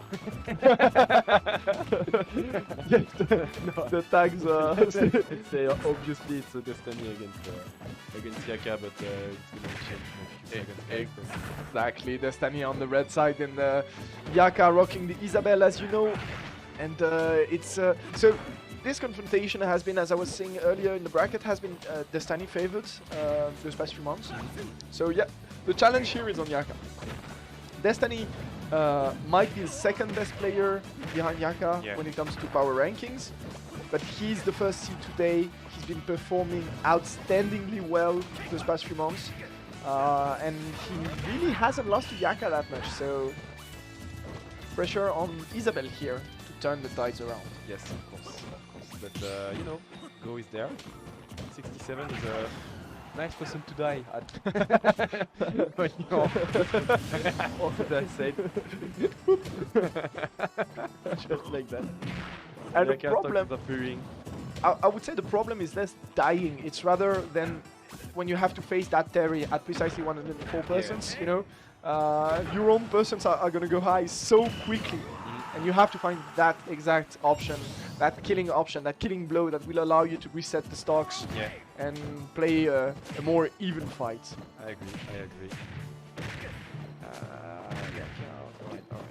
He took the stock, now he's back into it. Few of tilts gonna get him going. As you can see, as always, he's playing the long game while Destiny has to parry every hit, every slingshot hit to get in. And I love the fact that Destiny he's so serious about parrying those hits. You know? He posted a tweet on Clipper recently, and his clip was basically only him parrying slingshots. You know, and it's like, okay, man, whatever pleases you. But he likes that so much. You know, it's not about the crazy conversions and all. It's about the precise little stuff that you can do to gain an edge, however small it may be. That's gonna get this stock as always. And it's one stock in the match, and as every last best F5 that we cast in between them, it's really close every time. Exactly. Never a clear winner, you know, where someone just gets obliterated. I would be surprised if we have a game 5. Let's call it. Since it's your day, you know. If you call Yeah. it, I'm all behind you. Usually, when I call something, it doesn't happen, but if I bet on it, it happens. That's a fortunate situation. You know? Oh, the read on the roll in here. Yaka calling out this time, and it's gonna send him off stage. It's still 0-0 in that set, in that winners final, and it could go either way, but. He knew that he had to let go of the shield, otherwise he would be a shipwreck. Very clever, actually, as you said. Good face. I love the freeze frame when you see Isabel like taking a punch like Bam! And Terry Bogart's big muscle like working their way through that little dog's face. That's a bit harsh indeed. And it's still, nevertheless, it's gonna get the job done for this time. So that's 1-0 for the historic #1 in Switzerland against his new nemesis. Yeah, rival nemesis. Rival. But yeah, it's not done yet. Clearly not. Oh, really good Yaka by you. Yaka's a troll. Yaka's such a troll. He's playing all the music. He's such a troll. This guy's, you know. He wants new music for the stages. Yeah. Come on. Yeah. No, that's you know, he's contributing. See? He's trying to find perfect Animal Crossing music. That sounds like an oxymoron if I ever heard one. Nevertheless, you know, it's you get hyped on what you get hyped on. So if it works for him, why not? Who am I to judge? Yeah, of course, of course. Of course, and we go back to Terry. Isabel on down in city this time. Yaka's going to pick up a bit more stage. Or screenshot probably. Also get the edge guard situation. The downside would be that the Mr. Wolf will kill really early at the edge. That the way the standing tried to reset with the upper. Oh yeah. Yeah. You know, I saw it coming. Good call indeed. And Destan is not gonna lie, he's looking sharp. He's looking really sharp. He's gonna get thrown in the corner though. That might be bad for him, but very good spot dodge. I mean, Destiny reacts so quickly. That's guys. Oh no! This did he wanted to go for the Maybe this one. That's gonna do it. That's a new one. I love it. Like we said, the Mida is evolving. Yeah. We have seen the Destan using that in a few other sets today. Yeah. But I love the fact that he has a new gimmick at ledge. I think is it. I don't know. We'll have to ask him, but it looks like it's DI mix-up thing. Yeah, you know? maybe. It's with a good DI, maybe probably a DI up and away. It might the side B might not be able to connect, so going for the down B instead might just fix that, you know, and create some kind of 50-50 DI situation. But nevertheless, it's a new mix-up that he has into his arsenal that he's probably going to use against anyone that faces him in the bracket. And if it works against Yaga, it's going to work against anyone else. Pretty much. Pretty much. And if there's something that Destiny doesn't need, it's another gimmick in his arsenal, you know? He has enough of those. Let them go. I feel PTSD. He has already like my shit a few times. You know, it's really traumatic. And for the moment, it's a whole stock lead with the go. Woo! Surprising. Yeah. Surprisingly, I have to say that. Oosh. Good roll as well. Oh, that finishing screen. That finishing screen came straight from hell. The poor Isabel was like, Yeah. What suffering in the flames of doom. But what a strong statement from Destiny. 2-0 in sets that usually were like back and forth. Oh, you're the one calling a game 5 sets. Yeah, do you want to bet on it now? Oh, that's interesting. We're gonna see what Yaka finds to answer this, to answer the challenge that Destiny is posing at the moment. And if he finds the resources to bring that back. It's 2-0 for the moment for the Terry player. Right, back to Pokemon Stadium. Maybe he thought like, yeah, I died twice at 70%. Maybe it's not a good idea to put it down. Yeah. Change counter pick is probably going to help him as well. Yeah, indeed. And with Pokemon Stadium, obviously you have the same room we were talking about. It's also a very wide stage, just like Diamond City. But you have those wider blast zones as well to avoid those early deaths. For the moment, it's just like poking around. Oh! But once again, this spike is working so well for Destiny.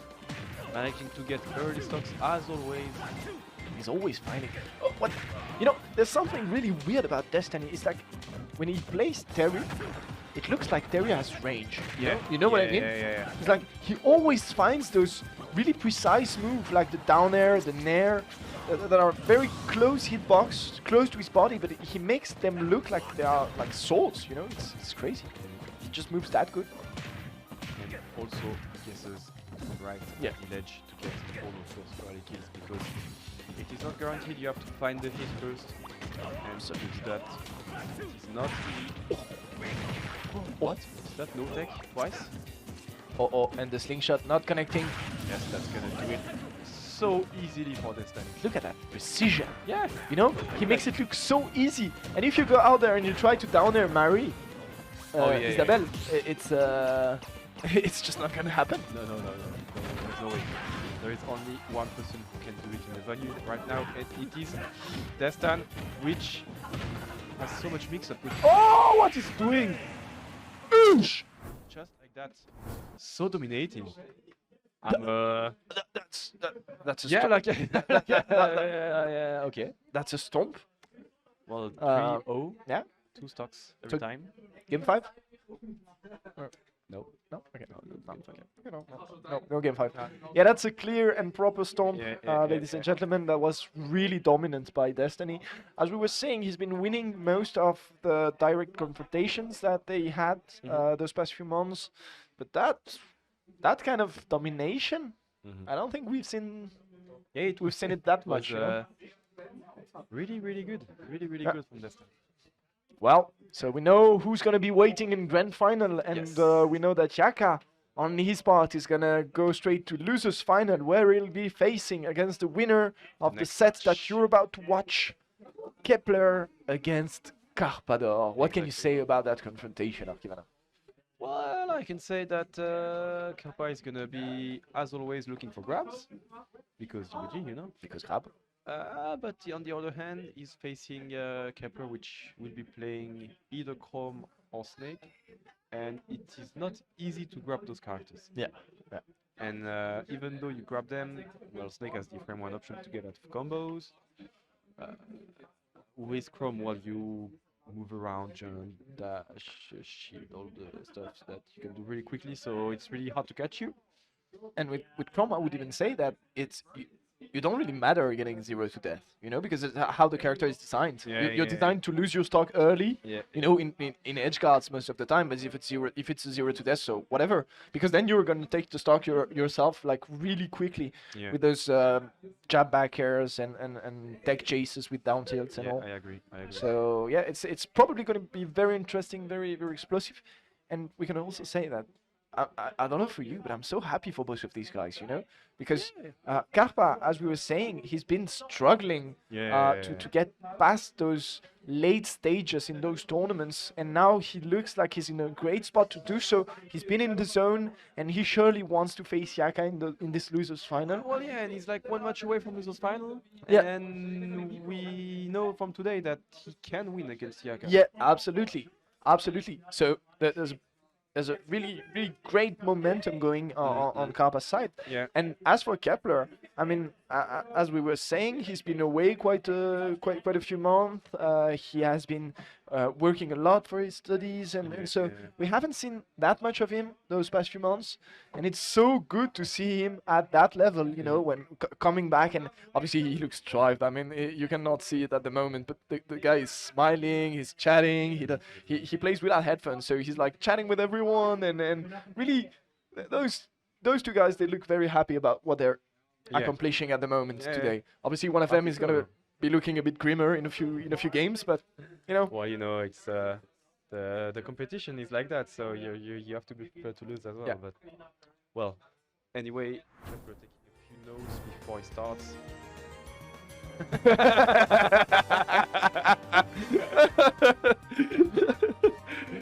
So you caught a glimpse of that on the player cam, but Karpa just snuck behind Kepler, and he went like looking over his shoulder What to are you writing? see what he was writing. Obviously he's memeing, but that was a funny interaction. Maybe it's starting like the game. Maybe it's like a personal journal, you know, how do you say in English? Yeah. When you say, today I'm going It's to like beat his diary, you know? Carpador. Diary, like, today I will win against Carpador.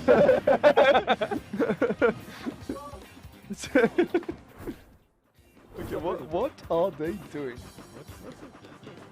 that a button? That looks like I like the Crabluigi. yeah. Crabluigi. This is the best match I've ever seen. Oh, he's fine. Okay, I think, you know, those interactions just show how much fun those guys are having, and obviously it's thanks to their performances. It helps enjoying the Yeah. day, but also props to side of Thera and to the TO team for providing us with such a great tournament, because yeah, it's really, it's it is a playing field. I mean, and it's what, you know, an esport tournament is supposed to be. Yeah. But it's really the case today. Great mood, great people, great place. Really, everything is going fine. So Well, you know, it's Orcus as always. It's been the third time here, and it has been every time a really, really good moment. So, yeah, if you are watching the stream right now and hesitate to come to the next one, do not hesitate anymore. This is the right call to do. Please come to Orcus with us, with everyone else, for those extremely well-organized brackets. il a raison. Alright, I think this time we're gonna go into it. Maybe. Yeah, we're done with the notes and straight into the game. Losers semi-final between Kepler and Carpador. Okay, and Luigi against Prom, so we're starting with the Prom this time. Switch might be happening in the near future, we don't know, but this time it's looking like 78% already taken just from one shot. So no 0 to death, but still. It's kind of crazy that you're happy about taking 78%, you know? But with most characters, if they open the game like this, you're like, oh my god, that's cheating. But with Luigi, you're like, yes, I'm not dead. I'm not dead yet. Exactly. Okay, we get punished every time by this Abby. And right now, ooh, we go for the trap. Ooh, he's going back to ledge. Ooh, he's gonna get to stage. I like the ooh. This is some Boo Mansion shit, like casting. Oh, that's bad. That's bad. He's gonna try to give himself a bit more momentum with the fair, but that's not gonna be enough. Oh, he's gonna get grab as well. Okay. What is happening is so funny. He can get that, that's alright. He's back to stage. He's not in death percent yet with grab. Just has to find stuff right now. Ooh, misfire. How can he get back? Don't you think it's crazy that, like, Kappa edge guards so much as Luigi? Because Luigi has not the best options, you know, of stage, obviously. Yeah. He takes a big risk, because if he gets reversed, that's going to be very problematic for him. But Kappa, throughout this whole tournament, has been showcasing so many good edge guards. You know, like this. Oh, what? He goes for the trade. Of course he goes for the trade. He had so much more percent. It was like logical to do that. Absolutely. To have the mindset to do it, to think of it at Absolutely. this moment, it's so crazy. Absolutely, very well played, very good recognition by Kepler of the situation. Good awareness, and he's gonna follow it up with a great combo. Oh my god, that's an incredible sequence here from Kepler. And let's see what he can find. If he can extend it, Okay. it's looking good for the moment for the Chrome player. Still untouched. He's trying to get 13%, which is good because he cannot die from the grab now. Absolutely, you're right. I didn't think of that. No! He No, jumped! no jump! He No jumped! jump! He jumped into the downside. Oh no! And you said that Karpa was taking risk going outside the stage to edge guard, but it's paying a lot. Yeah, it's Paying in this game. it's crazy. Yeah, I mean, it cost him on that second stock when Kepler had, you know, the awareness to go for that self-destruct. But then on that last stock, oh my god, that was so good. And yeah, a bit unfortunate that, you know, Kepler decided to jump straight into that up air. The trade was unfavorable for him, and then so he had no jump as Chrome. What are you going to do, you know? Cannot get back to stage without the jump if you're that far away. And of course Kappa knows it. Of course Kappa will do it again next time he faces the situation, because he knows that he will come without a second jump to the death. Yes, absolutely. And let's see if Kepler has the answers here. For the moment, those plungers as well, so hard to deal with as a character with a ball recovery, you know. Just don't have the luxury to get hit by too many of them. Yes, you are right. Lifting our grab to get this up here, and then the extension on the landing, that's great. Oh, Once again, just jump, second jump. You know, oh, gonna get him as Oh, well. oh, What? oh. I think I'm not, you know. Oh, No, No, he has a jump. He kept his jump the whole time. Yeah, he learned his lesson, I Yeah, guess. yeah. Crazy. And now with the extension, 47%.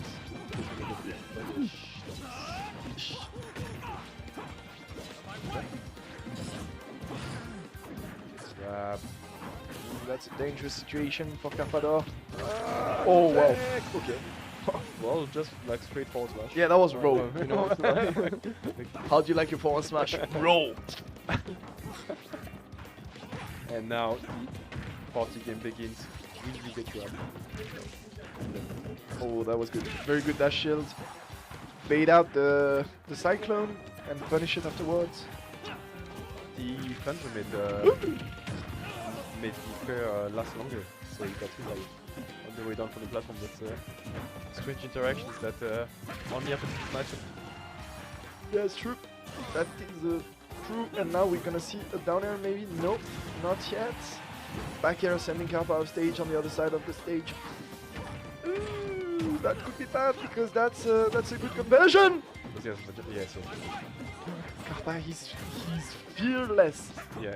It's Goes all it's the way amazing. off stage. Yeah, he doesn't fear anything.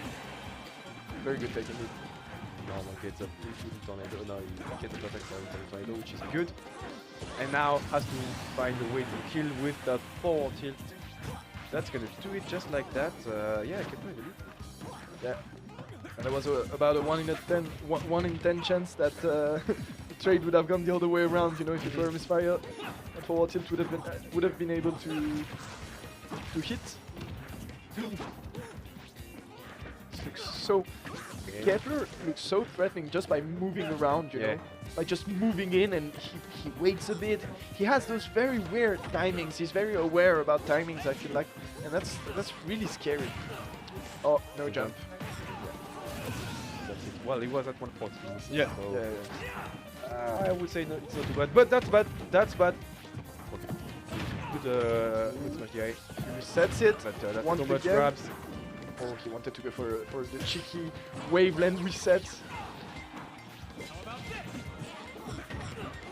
Good air dodge to the platform. That's gonna get punished, yes. Barely, but still. That's 3%. Oh. That could be the end. That could be the end. Those situations are scary for both players. Okay, good shield, not that good. Right here, That's so scary. That's so scary! Tech.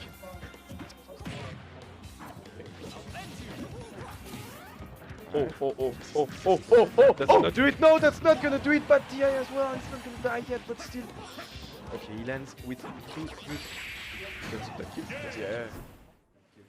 Oh, that was so close, but Carpa finding such a great comeback. We have seen so well executed jab back as from the whole bracket from Yeah. Kepler, and those times it's not connecting. Yeah, the point is that with Luigi, it's obviously going to be tighter because of the cycler. Yeah, you need to be perfect. You have about 2 frames less than against most other characters. Air dodge coming out frame 3, and Luigi Cyclone coming out frame 1. So it's annoying. It's coming actually. Yeah, it's crazy. What I think so. No, I think. Let's check. Let's check. I think the It's invincibility. in fact Saturday. I think the invincibility is frame 1. No. Do you want to bet? No, no, because now you're making me doubt. But I think the moves starts maybe from 1, but it's not hitting. no, but invincibility. Is he invincible frame 1? Maybe he's invincible frame 1.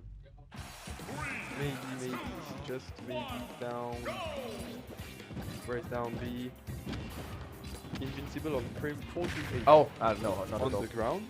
Ah. 1 to 7 in the air. Okay, yeah. So, So it depends if you're on the ground Yeah. or in the air. but it is so in the Usually it's in the air. So yeah, exactly. So in the situation at hand after the jab, Yeah. It, oh my god. Alright, he sets the grenade. Okay, so it's grab once again. Good exchange to the down smash, and now with the Nikita it's much easier to edge guard. As we can see right now, the Nikita is gonna go straight into Luigi's face, and just like this, only 21% taken. So never do that. Never ever dodge to Yeah. avoid Snake's Nikita, especially against Kepler, because he's ready for that every time. What you have to do is hit the Nikita and obviously Luigi having a very quick and not so laggy fair, that allows him, you know, to just pop the Nikita and that disables it for a while. But it's a risky game, obviously. Yeah, well, if you miss, you're dead, so... Yeah, but if you are a dodge, you're dead as well, because, you know, Kepler always manages to arrive with that angle where he can circle around and follow your dodge, so... That's what you mean. Well, it's... Anyway, it's a tough spot for... surely. To be in. We need to get out of that, get the up tilt as well, it's not gonna connect. The second one is not gonna do it as well. Then again, up smashed and back to 2 stock each. But Carpa has 105%. Yeah, that snake counter pick working for the moment, and obviously Snake being the original Kepler character. Yeah. That we know and love him for. Oh, he had the read, but I think he was going for the down B and not the grenade because I don't know why you would catch a wall with the grenade.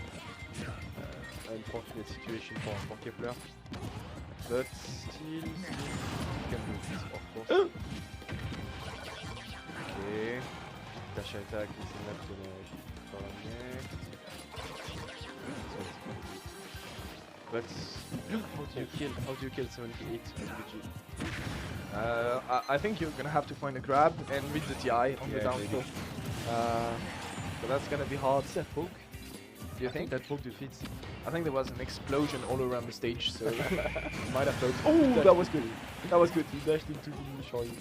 Enjoying his invincibility after coming back from the Angel platform. Oh. That's good. Okay. Yeah, the grenade saving the day for Kepler. Go for that down there. Snake's down there. Such an illegal move. Yeah, it's active for so long. I think is it? I think it's like. Oh, it's shit. 3-0 for Kappa. Going straight to the loser final. Yeah. And he's happy about that. He's like happy. The way that he shouts when he loses and when he wins. Yeah. Like it doesn't matter, he just wants to shout. Kind of sounds the same though. And so he's gonna be moving on to losers final. Yeah. Where he'll be facing Yaka. And as you said, I mean, he deserves that. He's been playing so well, and you were speaking about him being in the zone, and we saw that so many times over and over again today. And yeah, Karpa. I mean, the storyline here is really nice. Struggling to reach those higher spots in big tournaments. Although he has always been threatening, you know, but being threatening and ending up 7th and 5th over and over again is not the same as being threatening and reaching for the podium on one of the biggest tournaments happening in Switzerland. So of course, we are really happy for him, and he showed earlier that he has stuff to prove against Yaka, and he has the ability to challenge the #1 player in Switzerland. So that's gonna be a hype losers final. Maybe he will. Yeah, absolutely. Oh boy. Probably he's taking a few minutes to breathe after that set, while Diaka is getting ready for his match. Yeah. Destiny eating and waiting for the grand final. Chill. Yeah, it's chilling. Chill. That's only understandable.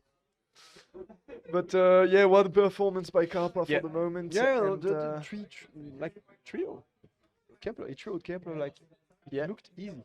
Well, yeah, not easy, but he didn't have that much trouble, you know. But I think you're right to insist on that, because Kepler it was not a weak Kepler today. It was a great Kepler. Yeah, he played good. He showed some really amazing performances, and he was slaying the bracket before facing Karpa, and so that trio, that affirmative trio was whoosh. That's something, you know. And when it comes to facing Yaka, it gets you in the set with the crazy momentum that you're gonna need, obviously, when you're facing the best in Switzerland. Of course, and Yaka now sitting at the spot, waving at us. Hello Yaka, how are you doing today?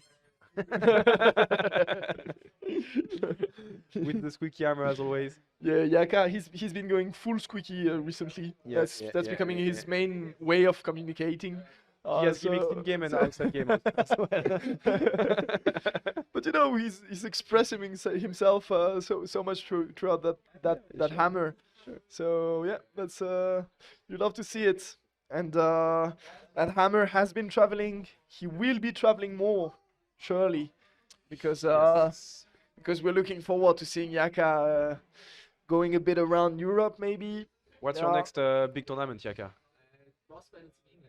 Okay, boss battle in England. Oh, Genesis next week? Too bad. No Genesis yet because he hasn't been stealing enough money from the cash prizes in Switzerland yet. Maybe, but, maybe after today, yeah, it's coming enough soon. cash, you know. It's SmashCon. Oh, that would be hype. Yaka That would be SmashCon. so hype. Yaka SmashCon. That Yeah. would be so hype. And yeah, SmashCon. Obviously, if you don't know, guys, it's a huge convention all around Smash happening in the US every summer. It's like it's probably the best event regarding Smash because it's you have some crazy events that are crazy tournaments, more important tournaments than SmashCon. But the event itself, it's a huge convention reuniting every Smash game as open tournaments with awards, with shows, with They are still stands, playing Brawl. and they are still playing. 64 64. Yeah. They play. They have the infamous combo challenge. Combo contest, Yeah, on the I love it so on the much. 64. It's so cool. Yeah, It's so cool. And yeah, so Yaka at SmashCon, that would be freaking hype. And Hashtag Yaka for SmashCon. exactly. And before that, he was telling us, maybe you didn't hear it on stream, that he's going to go to boss battle in England. Which is in I don't know. I'm not gonna say bullshit on stream, but I don't know. probably soon. What do you mean you're not gonna say bullshit on stream? I'm never saying anything wrong. What do you mean? Never say. What do you mean, Akivana? What do you mean? I don't lie on stream. Oh. Never. Yes. Ever have I lied on stream. Yes, absolutely. I'm absolutely. always good faith when speaking about the game, Oh, clearly, when clearly. speaking about results. Yeah, Anytime, yeah. you know, like it's me, it's part of me. No, absolutely, and I'm Jigglypuff. Speaking of Jigglypuff, we're gonna see a crazy counter pick coming out of Carpado. Oh yeah. Yeah. Yeah. You're gonna play Jigglypuff. Yeah. I call it. I call it. You will love it. This one I'll take it. This one you take it. Anytime. Carpa's Jigglypuff coming out. I don't think so, but Probably not, indeed. no. Maybe Olimar. Yeah, of course. I'd love for one of those guys to press start. But no, we are going into an Isabel Luigi matchup. Yes. And They so played earlier. they played earlier. Yaka was able to take it, but Wasn't easy. it wasn't easy. And since then, the momentum hasn't been going in the same direction for both of those players. Because Yaka just got 3-0'd by Destiny, and Carpador just 3-0'd Kepler. So we have probably a bit of a momentum gap. Of course. And Karpa is a momentum-based player as well, so Yeah. if he gets going, you're in big trouble. Yeah, the boy is like, as you said, he only screams. So that's you need momentum to do that, of course. Alright, so we'll see those. What? I mean, 72% already. Yeah, he took Isabel is crazy. 3 screenshots, 1 mine, 1 of the pair. That's it. Isabel is crazy. Well, Yaka is crazy. But Yeah, Isabel is such a high damaging character. those 0 to death needs Yeah, to it's stop. Oh! Going really low, leaving her with only 1 balloon. That is going to be enough to get back on the stage. Just barely. I don't like this. Oh, no, Oh, he had his jump. Woo, so clever. I don't think he's gonna catch him when he ledge. Yeah. This is tense. Yeah, the dash attack, he forgot about the mine.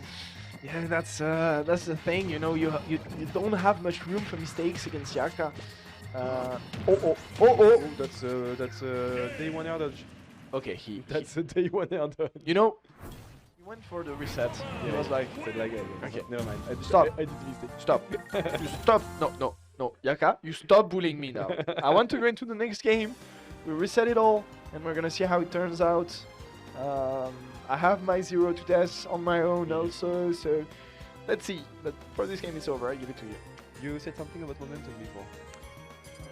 Well, you know, momentum is a crazy thing. It's a crazy stuff. But, Yeah, it can shift away. yeah. It's an abstract concept, and it's, you know, I come to my conference in a few weeks about momentum. TED talk about momentum. Exactly. For the moment, yeah, it's not looking that shiny on Carpa's part. That first game, really hard. As always, taking a few minutes to reset mentally because after that, did not go the way planned for that game 1. Yeah. But we are loading into game 2 right away. Still on Pokemon Stadium. Let's see if Carpa can pull out a fight this time. And he surely needs to if he wants to keep his hopes up. But it's Yaka. It's Yaka against him, and that's gonna make it even harder. Let's see what Carpa has in stock for us after that crazy run today. Right. As always, Yaka right 2%. 5% with the slingshot, with all the projectiles. And I think it's quite hard for Luigi to get back to stage because the dash attack from Rebel is going to touch him every time he tries to do side B. Yeah, the angle is really obnoxious. I agree with you because you basically, since you're gonna use your side Bs to come back on the edge, you're gonna go with a downwards diagonal. That the dash attack is gonna intercept really well. Let's go off shield a bit early this time, and well, we have a much close match already. Yeah. Because Carpa did not die at 20%, finds the up smash still, and has the lead now. Absolutely. And Might have a strong no. Ooh, yeah, that was close. I want to point out an interesting thing is that, you know, when Yaka was hit by the cyclone and sent off stage, Carpa decided to go for the mine, to deactivate the mine instead of pushing his edge guard further. Yeah. And that's really interesting because it goes to show the fear that Yaka is able to instill, and there, that down there, man, it's oh. Yeah. It's like he went for it and he got punished by it. Yeah, You know? exactly. It's looking tough, but still. No jump. Looking bad. Looking bad. For Carpa losing his stock once again at so low percent. Okay. Answering right back with the spot touch up B, and we are back to last stock. Really close set now. Yeah. It's all reset. It's all close, as you say. You're gonna have to find your best resources here to win, and that 0 to death might be one. It is! Yes. Carpano! With the 0 to death. Like that. Luigi play, as always, coming clutch. Yep. For the last stock. Yeah. And I think it was really close because there were already like 6 persons on Yaka, so probably with a character as light as Isabelle, I think just a few more. They have the milestone today for 2,000 battles on the Switch. Which is good. Which is, you know? and yeah, it's a great clutch game by Carpa, and that's 1-1. What was the match, the game count on the first set of play? Is it 3-2? No, it's not 3-2. I think it was 3-1. Yeah. But maybe I'm gonna check it actually because I'm not sure. We might have been checked that. Might have been just to make sure exactly. But in the meantime, they're gonna select the new music.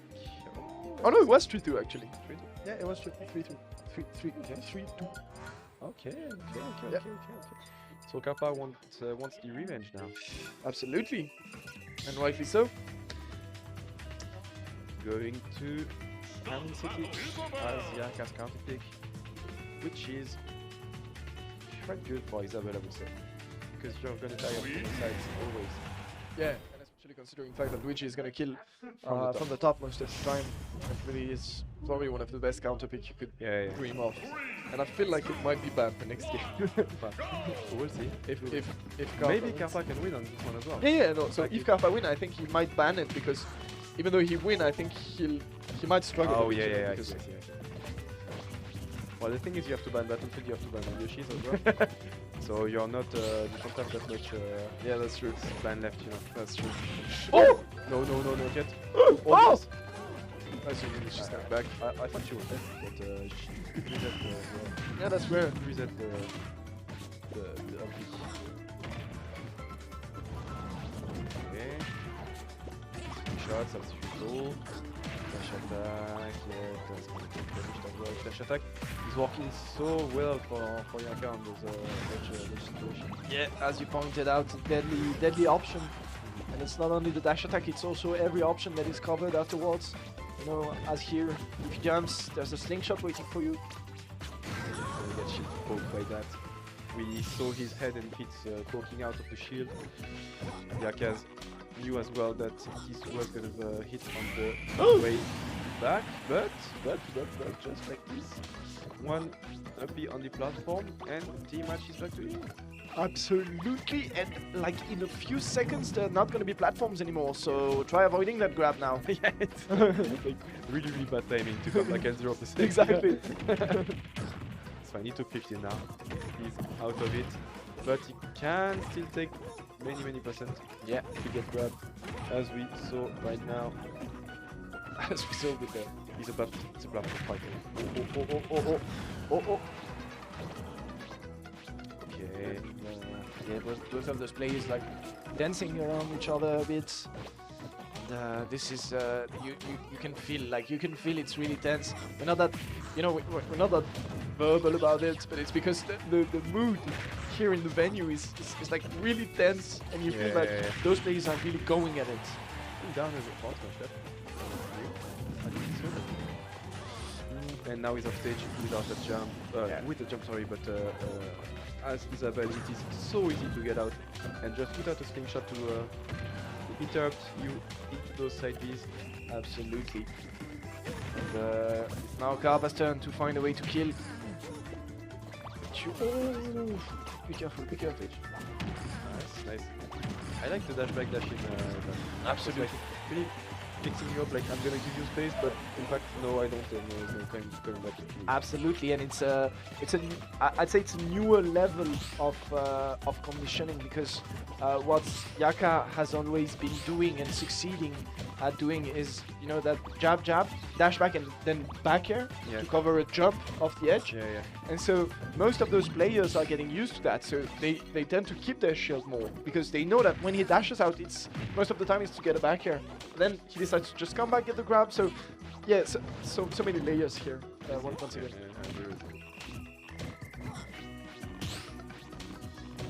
Alright, Yaka playing on the edge of the stage, just putting on slingshots, doesn't want to get grabbed. Of course, no one wants to, but especially against Karpa, Orcus is not gonna kill yet. Town City saved him on this aspect. Yeah, that's true. But he got 130, and this is gonna kill, of course, 1 for Yaka. Yeah, good game by Yaka, and obviously that last stock was a bit one-sided. He didn't have the opportunity to play against all the slingshots. Yeah, really, exactly. He managed to find himself. Yaka managed to find himself in the perfect spot to apply the most pressure without taking any risks, without getting reversed. So that was hard for Carpador, and it's now potentially a last game for Carpador. So that's cool. That calls for a few measures. So first of all, what stage, and then do we go for a character change? Maybe we haven't seen a warrior all day, but that's still an option.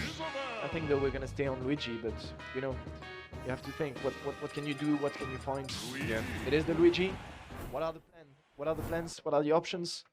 Kappa will have to answer all those questions if he wants to stay in that bracket, if he wants to go and find Destiny in Grand Final, because this might be his last chance. We're closing in on the end of this tournament, ladies and gentlemen. And those players, oh boy, they want it. Yeah, as you said, They won it, and just yeah, well, I thought it was at 10%, but I misread. Person's low follow-up ball with net back here, which was already quite good. And I like that up smash into up air. Yeah. Like it's quite easy, but it's doing a lot of persons. Absolutely. Spanish. Absolutely, and that whole phase by Yaka was like really good. The way he resets his advantage. Nothing really true in that string, but that was like crazy good. Yeah. Once again, good parry, but the punish. Dash attack is gonna catch him once again. Alright. He has found the edge. He has to be really careful now because that's 89. Anything would be like a smash. Is that gonna kill? Yes, that's gonna kill. He died totally from that. What, 110? 120? Yeah, there was already a bit of rage, maybe, or Yeah, probably. well, I mean, it scaled with the persons that Isabella has on her. Oh my God! Nice nair into the tornado. Yes. Good conversion. Yeah, very good, very good conversion. Now you're at 0%. No mine on the stage. That might be dangerous. You have to be careful as Yaka. You have to be really careful. And Karpa is gonna bait it out because he knew that Yaka was gonna go on that platform in order to That's be scary. safe. That's a scary spot. No. Oh, that's too bad. It's not like the.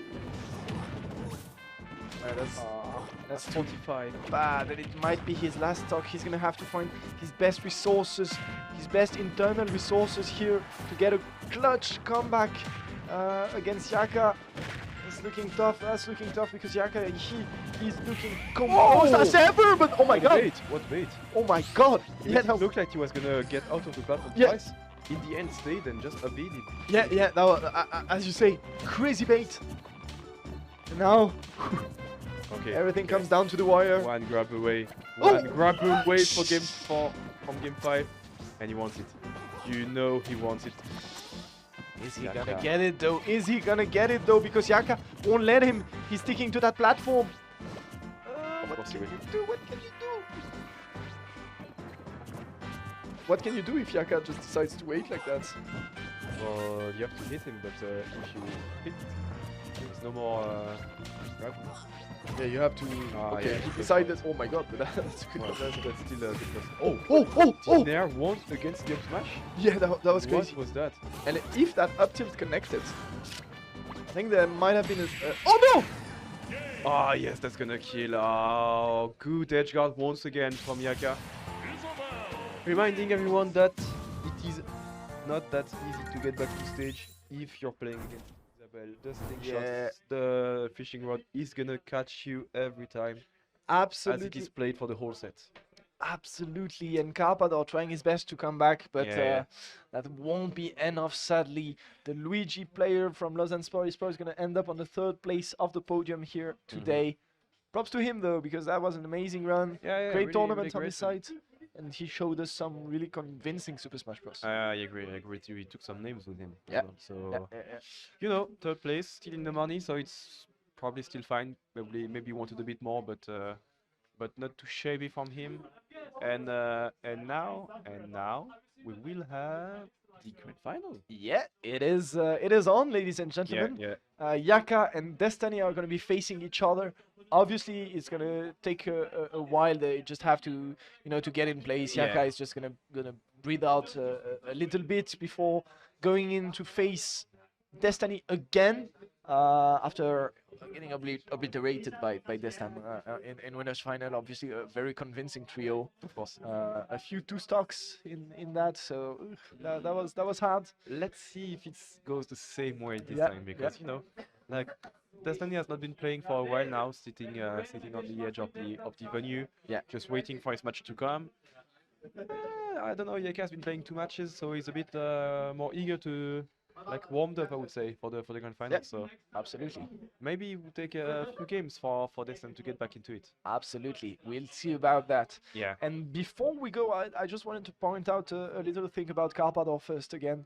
Is that an interesting fact is that since a few months, he's been consistently outplacing his power ranking spot. Yes, You know? that's right. So the power ranking, obviously being retrospective, takes into account the previous results, the results from the previous year. Yeah. But since the power ranking came out, Karpa, he's been showing like he meant it. His placement is not good enough in his opinion, and he's proving just that over and over again because that placing, for example, is it's way higher than what the power ranking would predict. So, and the thing is, it's a bit bad for us because the spots he's out taking are the Romandie spots. It's the Orcus, it's Rohan, it's Kimbo. But yeah, that's we won't let him that easily. no. There is still a few tournaments left in 2022, so of course you can expect. Yes, we will be back. Not us, but we will No. train the young No, guys. no, we don't. We don't deal with that. But some people will in our place. Yeah. We'll send them. And for the moment, the only thing that is going to be sent is that grand final, Yaka against Destiny. So obviously a very common confrontation. We've seen it a lot. Oh yeah. We know it quite well.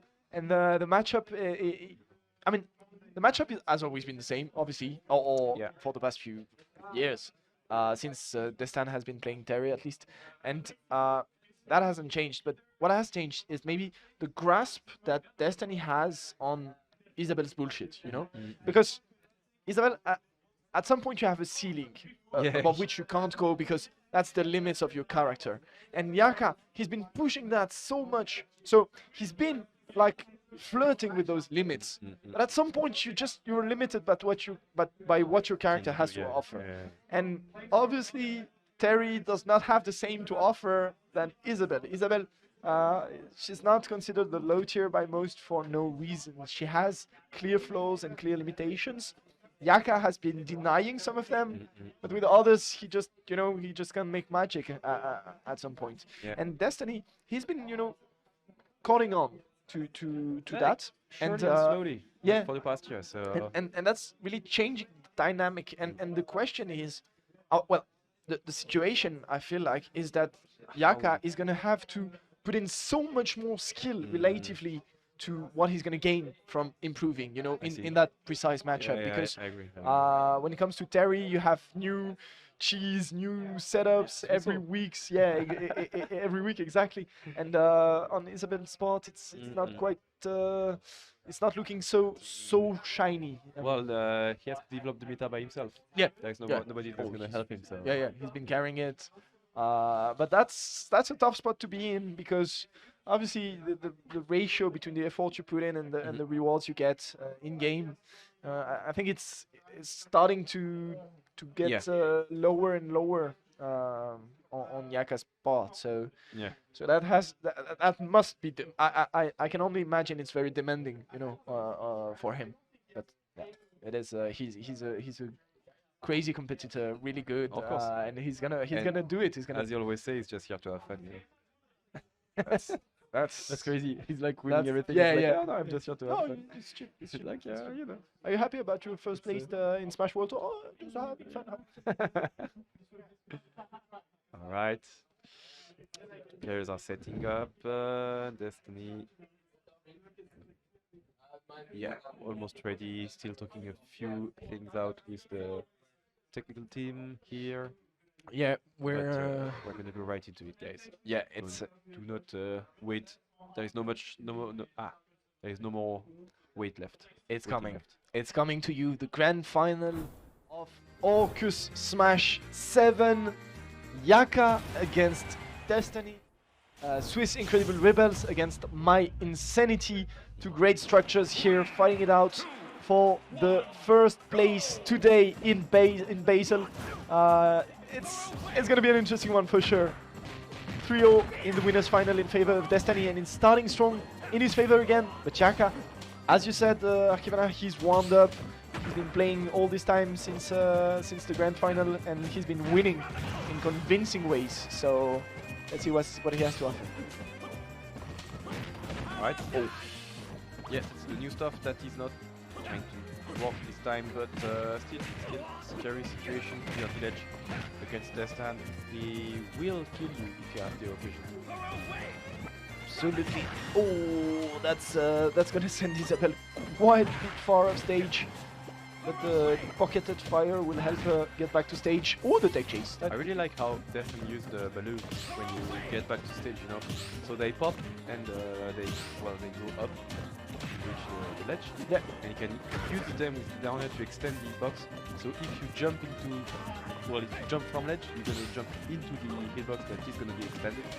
And then die right away because you jump into a spike, you know. Yeah, yeah, that's true. That's basically 3 active frames Yeah. For him, and you're right. He's using that Taking advantage of it. perfectly. Yeah. So he's online. You have to be crazy, careful. Okay. Because you know what's coming. Yeah. And oh no, that was crazy. Okay, so I think Yaka might not have been enough time to punish that dash attack. But since there was the mine, you know, like this, it slows Terry a little bit at the moment he hits the mine. And it gave Yaka just enough time to punish with the up smash out of shield. Yeah, probably. That was a very good reaction, very good recognition of the situation for Yaka. His shield, which is looking quite small right now, but it's alright. There's a good space now. Going on. Okay, that's close still. I was like, he's gonna die, but no, not yet. Still, Oh, but that maybe. holding on. Oh my god. Yeah. Phantom footstool on the way. That's why he went so high. It's crazy because during the winners finals, the Yaka was getting caught all the time by this nair into power dunk. Yeah. And now he's avoiding it every time. So like he has been finding solutions without playing against Destiny in his mind, you know. A beast of adaptation. Set. Yeah. The shadow boxing coming in clutch for Yaka. Yeah, just for TI. But yeah, I don't know exactly what's the solution, but he found it apparently. Yeah. And it must be a really slight difference, you know. It's probably the difference between DI up and away and DI straight up or something like that. Let's try it.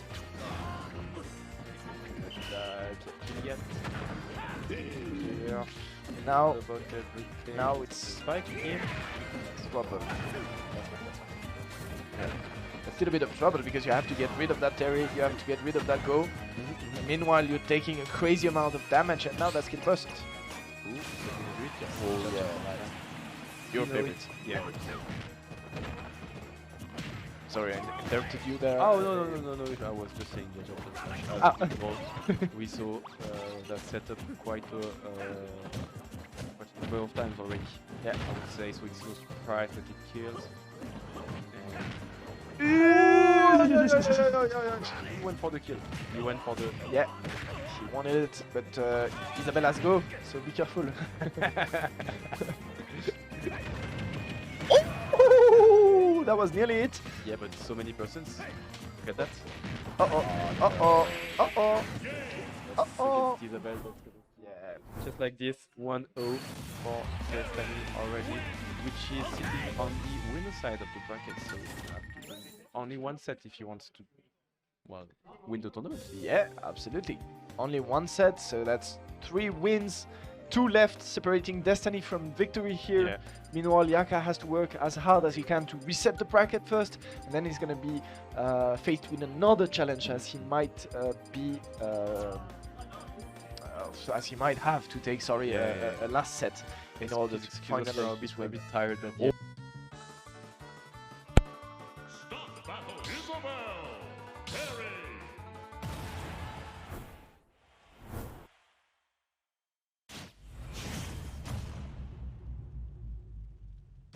Three, two, one, go!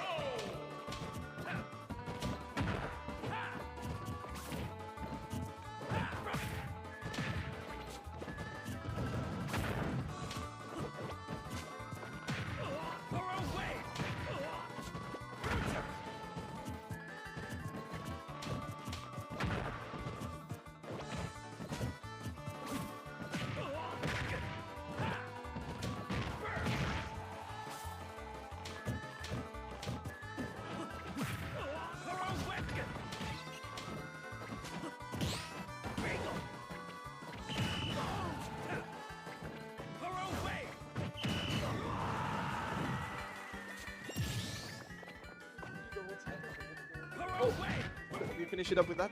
Okay. So we are back with a handy solution for the, the match because the max cut out, so we found a new one. So yeah, it's gonna be a bit harder for us guys. Sorry about that. It's coming back. It's coming back soon. It's a problem with battery, I would say, on the microphone. We need to charge some stuff before it comes back, and in the meantime we're gonna use that. So I hope that you can still hear everybody. In the meantime, we have seen one stock each. Well, one stock of not one stock each, but two stock for Destiny, which is still dominating, I would say, in the match. Absolutely, Destiny is still working towards that victory, and it's looking quite convincing. Actually, the sound is clearer with that mic. If you put your headset on, you can hear yourself. Yeah, and it feels really good. Destiny is still working towards that victory, but Yaka is trying to clutch it out there, and he's gonna have to deal with the go once again. But he sends Destiny off stage. Will he be able to take the stock? Gets grabbed now. Destiny has the let's trap situation. What is he gonna do? He's looking for the down tilt because you know what's coming. Yeah, he tried to do the shield break setup, but Yaka recognized that and rolled away from it. Good recognition from him to just get the punish afterwards with the up smash as well. So all in all, great play from Yaka. Absolutely, and 68% behind on Yaka only at the moment. With that juggling situation, he's gonna find a huge string, and he's now back in the lead. Oh my god, Destiny cannot seem to land. He's gonna have to find something like an air dodge at some point, I guess, but Yaka going to read everything right. And now, Destan is in the sauce. Yes, he's in the sauce, as you say. Oh, that's gonna kill. Yes, that's gonna kill 1-1. Just like that. Great comeback from Yaka because it was looking a bit grim at the time when he was one stock deficit, but manages to come back, finds the usual setup, I would say, to kill with the down B, and just like this, we have a set, ladies and gentlemen. Yes, indeed, we have a set, so it's gonna be 1-1 between those two players. And Yaka slowly but steadily working his way towards that reset, the goal that he has to achieve first. And I have to say, it's the first time that Yaka takes a game from Destin today. That's right. That's right. Well, we will see. They are picking music for the third game. Let's see first what the music is going to be, and then let's see if Yaka can reset the bracket here at Orcus 7. Yeah, that's the whole question, and it's obviously encouraging to see him being able to take a game here, and he was looking kind of strong. He was behind, so that was a clear comeback from Yaka, and that's what he has to keep on doing here if he wants to achieve that reset. And we're gonna go to small battlefield here in order to see how that turns out. We're going back to small battlefield, sorry. And for the moment, it's Yaka once again in those juggling situations. This one is gonna be a lot shorter than the one you saw on the previous game. Yeah, good left tilt. Okay, situation at ledge is scrappy, but. Okay, manages to get out, not really exactly, he's gonna get punished once again for the landing. Has taken already 80% from that phase, and ooh, almost get caught by the forward smash. Didn't connect, but barely did connect. Oh yeah, that was so close actually, and now Destiny getting sent off stage. He's gonna find that power dunk. But it's close, and we feel the tension between those two players. The Go is now online, but Yaka has a huge advantage stage here, huge phase, and he might be able to take the stock before Destiny can do anything with the Go, actually. Oh, well, just as you say that, it's gonna get first a wall, and stuck at the edge. Alright, manages to get out. It's gonna steal the neutral wheel as well. He has to find a way to kill Destin. He has to find a way right now because at 177 it is looking so scary. Any hit could kill him with the rage. We have seen up smashes all the way. Once again, Buster Wolf is going to get punished this time. Yaka good recognition to stay in shield in the situation. Absolutely, and he finds that up smash, that forward smash to get the stock off, and then with the up smash into up air, the crazy good conversion by Yaka once again, and it's now 89% on Terry. Yaka, he seems to be running away with that third game at the moment. Although, ladies and gentlemen, the goal is now online and the stock has been lost, this could be in trouble because a comeback could happen so quickly here when with Destiny at the comments. Right, we see a few hits already taken from Yaka. It's gonna Destiny's gonna need a few more ones, but that's already 20% taken just from one hit. And right now, Destiny is using a lot more grabs than before. You know, he has conditioned Yaka to shield against all those bullshit, I would say, and using the grab just to get a few more percent, throw Yaka into the corner, and then find all the side Bs and stuff to kill. Yeah, and you're right to point it out because grab is actually such a good option for Terry. At low percent, you have like really good bread and butters that deal like 40 or 50% starting from a grab, with like a down throw into up air into a B. And at later percents, you can throw your opponent off stage, set up those ledge trap situations, and that's gonna work so well for you. It was really close here. Azure flinched, and Destiny is finally gonna take the stock. It's shifting. It's shifting. We said that the comeback could happen really soon, and it's what seems to be happening here. Yaka doesn't have much room to work with in his third game, and the go has to go. Yeah, the go has to go, as you said. Make the go go.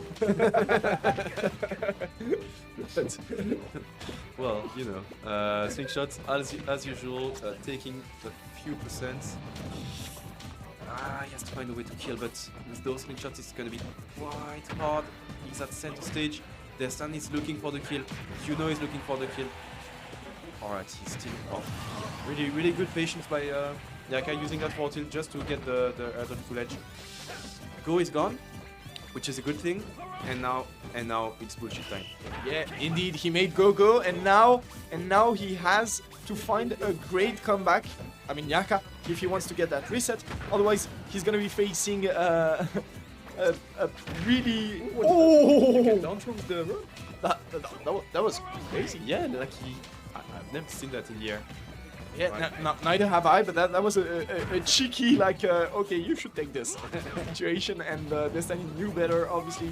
He managed to take it, and it's now, it might be troublesome. We're gonna find the perfect combo, and then the back end! What's that? Like, he's landing with the back end, it's walking. Why not? Why not? Okay. I mean, if you're not paying attention, if you're like doing your own stuff, you're like planting your little garden. I mean, okay, you're like you're... Kibush. And so it's gonna be 2-1 for Destiny at the moment. You know, Yaka has his back to the wall. That might be a last game situation for him. He really has to win the next 2 games if he wants to keep a chance in that bracket. And we'll see if he can pull it out, but surely he has his back against the wall. Yes, of course, as we've seen in the finals, Destan looking quite dominant. Yaka took a game. It's still a bit closer than the 2 stocks that we have seen in the winner finals, but still, he has to find something else to win the set, I believe. Absolutely, and we wonder what it could be, because for the moment Destiny has been like really dominant, and in basically every phase of the game.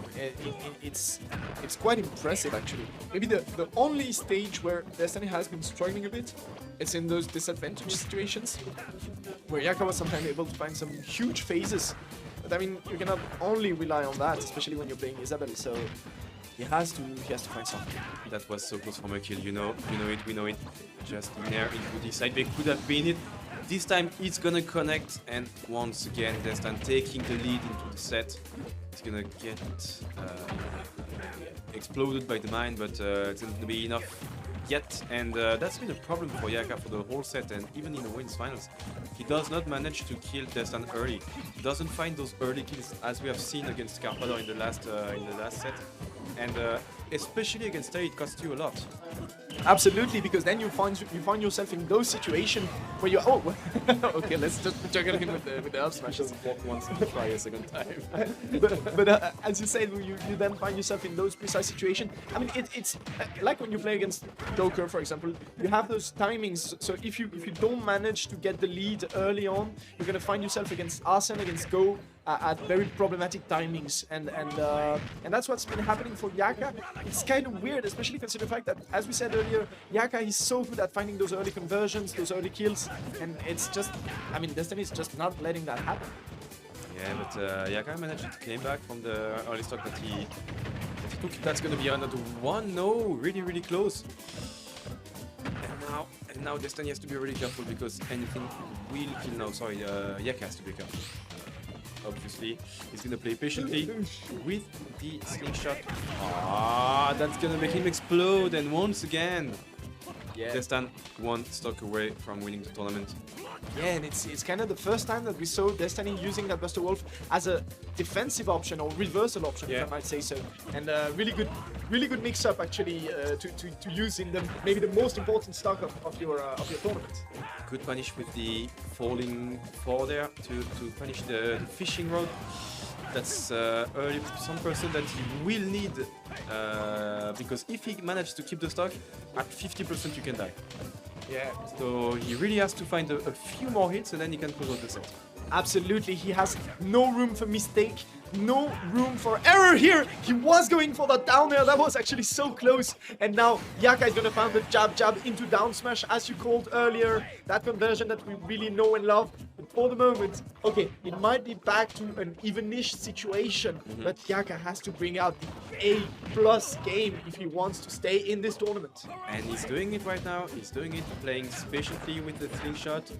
With the reflected power, I don't know, power wave or stuff from Terry. But, well, you know, you never can out Destan, as you can see with that parry grab. And just like this, Terry fusion. Okay. He's back to center stage. He's trying to find a way. Okay, what was that? The mind exploded right away. Up smash not gonna connect. Okay. And it's 170%! Oh my god, he finds the up air! He finds the up air! Just like that. Oh, just like that, we're gonna have to cast one more game with that setup. What could happen if Yaka won another one? Oh, we wonder. But yeah, incredible stuff by Yaka, finding that comeback, finding that rocket into up air to close out the stock, to close out the game, and it's now 2-2. We have a game 5. We are so far from the 3-0 wipe that the winner final was. And Yaka is trying to bring it back. Are we listening to Humoresque of a Little Dog as a sound? Oh, Humoresque of a Little Dog. Oh shit. That's Isabelle in a nutshell. Yeah, it is. The Humoresque Little Dog. That's been bullying us for months now. And ladies and gentlemen, we're going into that game 5 here. I am so tired. We are, but the players surely are as well. And they are still getting into that game 5. No room for mistake on Yaka's behalf. And Destiny is fighting to close it out at the moment. Not getting into a reset because you don't want to do that against Isabelle. She's going to warn you out. Of course. It is mentally exhausting to play against that character. Absolutely. You have to parry everything, you have to be patient, you have to jump around the slingshot, you have to be careful off stage. That's a lot of work to do. That's a lot of work, but you could say the same about Daria, honestly. The character has so many good kill confirms and options that deal so many persons that you have to be wary for every opening that he could find.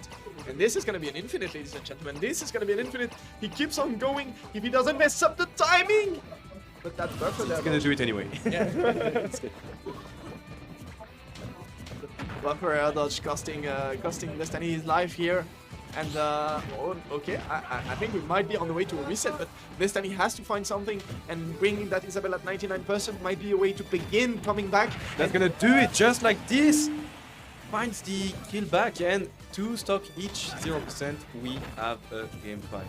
Absolutely, it's so tense at the moment. I mean, we're like both popping up at every interaction. Every interaction matters, and it's so close between those two players. And now Yaka is finding a good conversion. Destiny has to come back to center stage. Can he do it?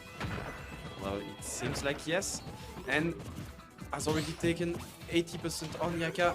You know the drill. Any hit now might be a kill move, so you have to be really careful. Oh, he's gonna... Incredible! What a wave dash just to catch the rolling from Yaka. Such a setup that we have not seen before. Destan has the recognition to just like wait it out. That was the craziest bait I've ever seen because Yeah. that was not only a wave dash, that was a wave dash where he jumped in and air dodged out. So he was like baiting the fact that he was going to go on the left side of the platform and then air dodge to the right side to catch the roll. That was so good. Good air dodge from Yaka.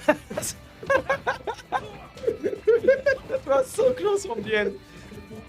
Like, you know, it's the panic option. I'm not gonna DI this time, I'm just gonna like panic air dodge to stage, you know. Yeah, it just makes sense, I guess. Yeah. Now Yaka has to find the greatest comeback. Maybe he can because oh my god, that's close. He is already at 80% on his last stock. That's gonna do it. No, that's not gonna do it. Yeah, Destiny is still surviving. Oh my god, Still surviving again. His slingshot's not gonna do it yet. He has to manage to get back to stage. Okay, he's on the ledge. He's on the ledge. He's in shield. He has to wait. No, he's gonna get caught this time. This is gonna kill. Only 80%. He still can do it. Yaka can still do it. oh my god, Yaka is trying his best. He's gonna find the slingshot, the crazy combo. Maybe no. He's stuck between Yaka and the mine. That's gonna work. What's he doing? He's just trying to find kill moves. Oh my god, and now Yaka is off stage, 105%. He's gonna get back the ledge drop situation. That down there was so close. Dash attack, not doing it quite yet, but what the next move will do, that's gonna do it. No, he survives. He's surviving indeed. Yeah, oh my god, it's so close. It's so close. And now Destiny is off stage. The mine, the Ampere. Destiny has to land. He has been struggling with that part up until then. Oh my god, this is so close, Akivana. I cannot take it. This is so close, this is so close. I'm on the... And anyone can take it now. Gonna do it, that's gonna do it just like this. Destin wins 3-2. Orcus number 7, congratulations. Oh my god, that was so close. And Destiny taking it against Yaka. Oh my god, that ending, man, that ending. Obviously, Orcus providing us with those incredible moments, and this was so unbelievable, that end of the game. Oh my god. I couldn't believe it. Like, it's so tense. Every interaction was like really, really tense. Air dodges all the way. You have to avoid kill moves. You have to avoid slingshots. You have to avoid anything. And in the end, Destin finding that dash attack from like an overshoot dash attack manages to get the game and the tournament with that. Just a clutch play from him. Absolutely, and this is it, ladies and gentlemen. You have your winner for Orcus number 7, Destiny. But we have only one mic, so yeah, we can do an interview with Destiny. Oh yeah, that would be so cool. Maybe I will leave you the spot so you can. You don't want to do it? No, you want to it? Okay.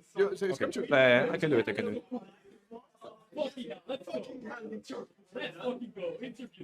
Interview time. Yeah.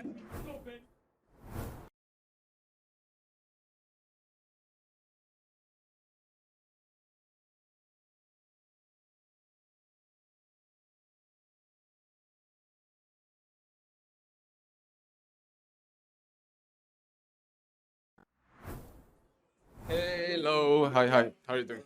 I'm good, but what about you? You had a really close set against Yaka in this grand final after trioing him into winners finals. What was your first mindset going into the set and at the end of the set?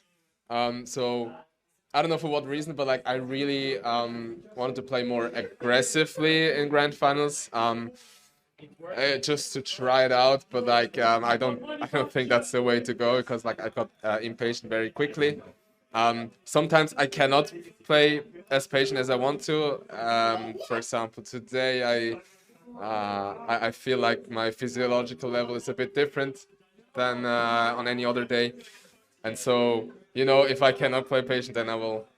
If my body doesn't allow me to play patient today, then I will go a different route. But didn't quite work out because like I feel like playing patient is still better against Isabel than anything else. Yeah, of course. Well, it worked out in the end. 3-2, really, really close set.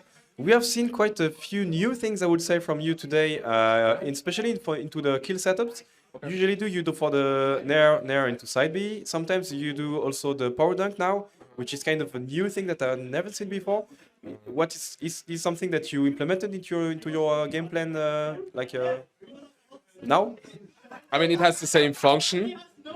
The only difference is that it really depends on where at what percentage window the opponent is, or what percentage the opponent is.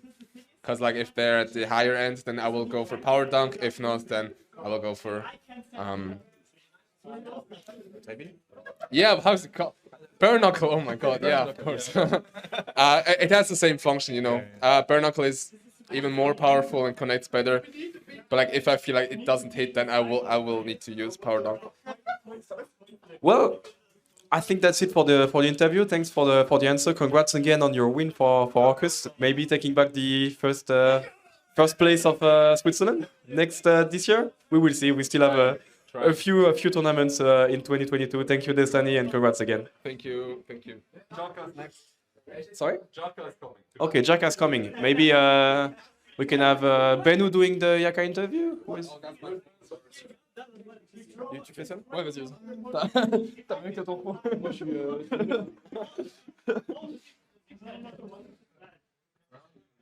Okay, so we're gonna have Yaka here with us after what was honestly a crazy grand final. That last game that was so close at the end. How were you feeling? What was going through your head in those last few interactions? Nothing, I don't think, during playing. No. It was really intense. I didn't want to get hit because I knew every hit would probably kill me because it's Terry. Yeah.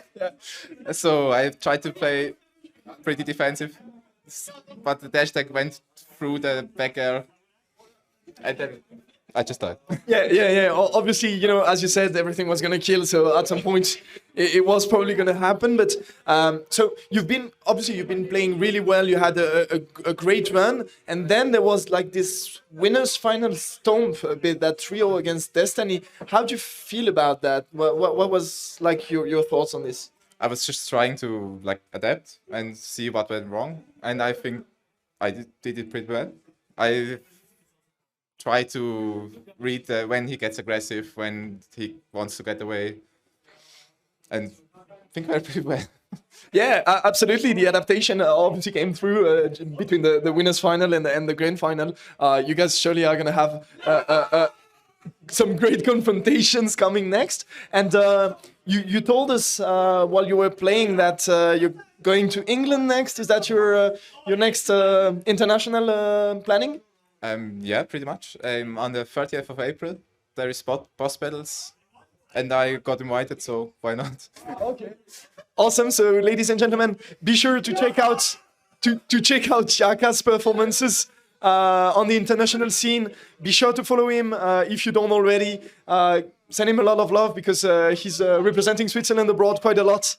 And do you have a shout out you want to make? Maybe I know you love the troll shout out at the end, so maybe you want to say something. Yodel, your memes are great. Okay, so that's it for Yodel. And ladies and gentlemen, Yaka, thank you very much. Congrats again on your second place. And to you at home watching us today, thank you very much for following us. Be sure to leave a little follow on the site of Seraph Twitch channel if you don't already have. This has been an incredible tournament. Thanks a lot to everyone participating and organizing. And yeah, we are looking forward to seeing you all again very soon. And until then, have fun.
Bye.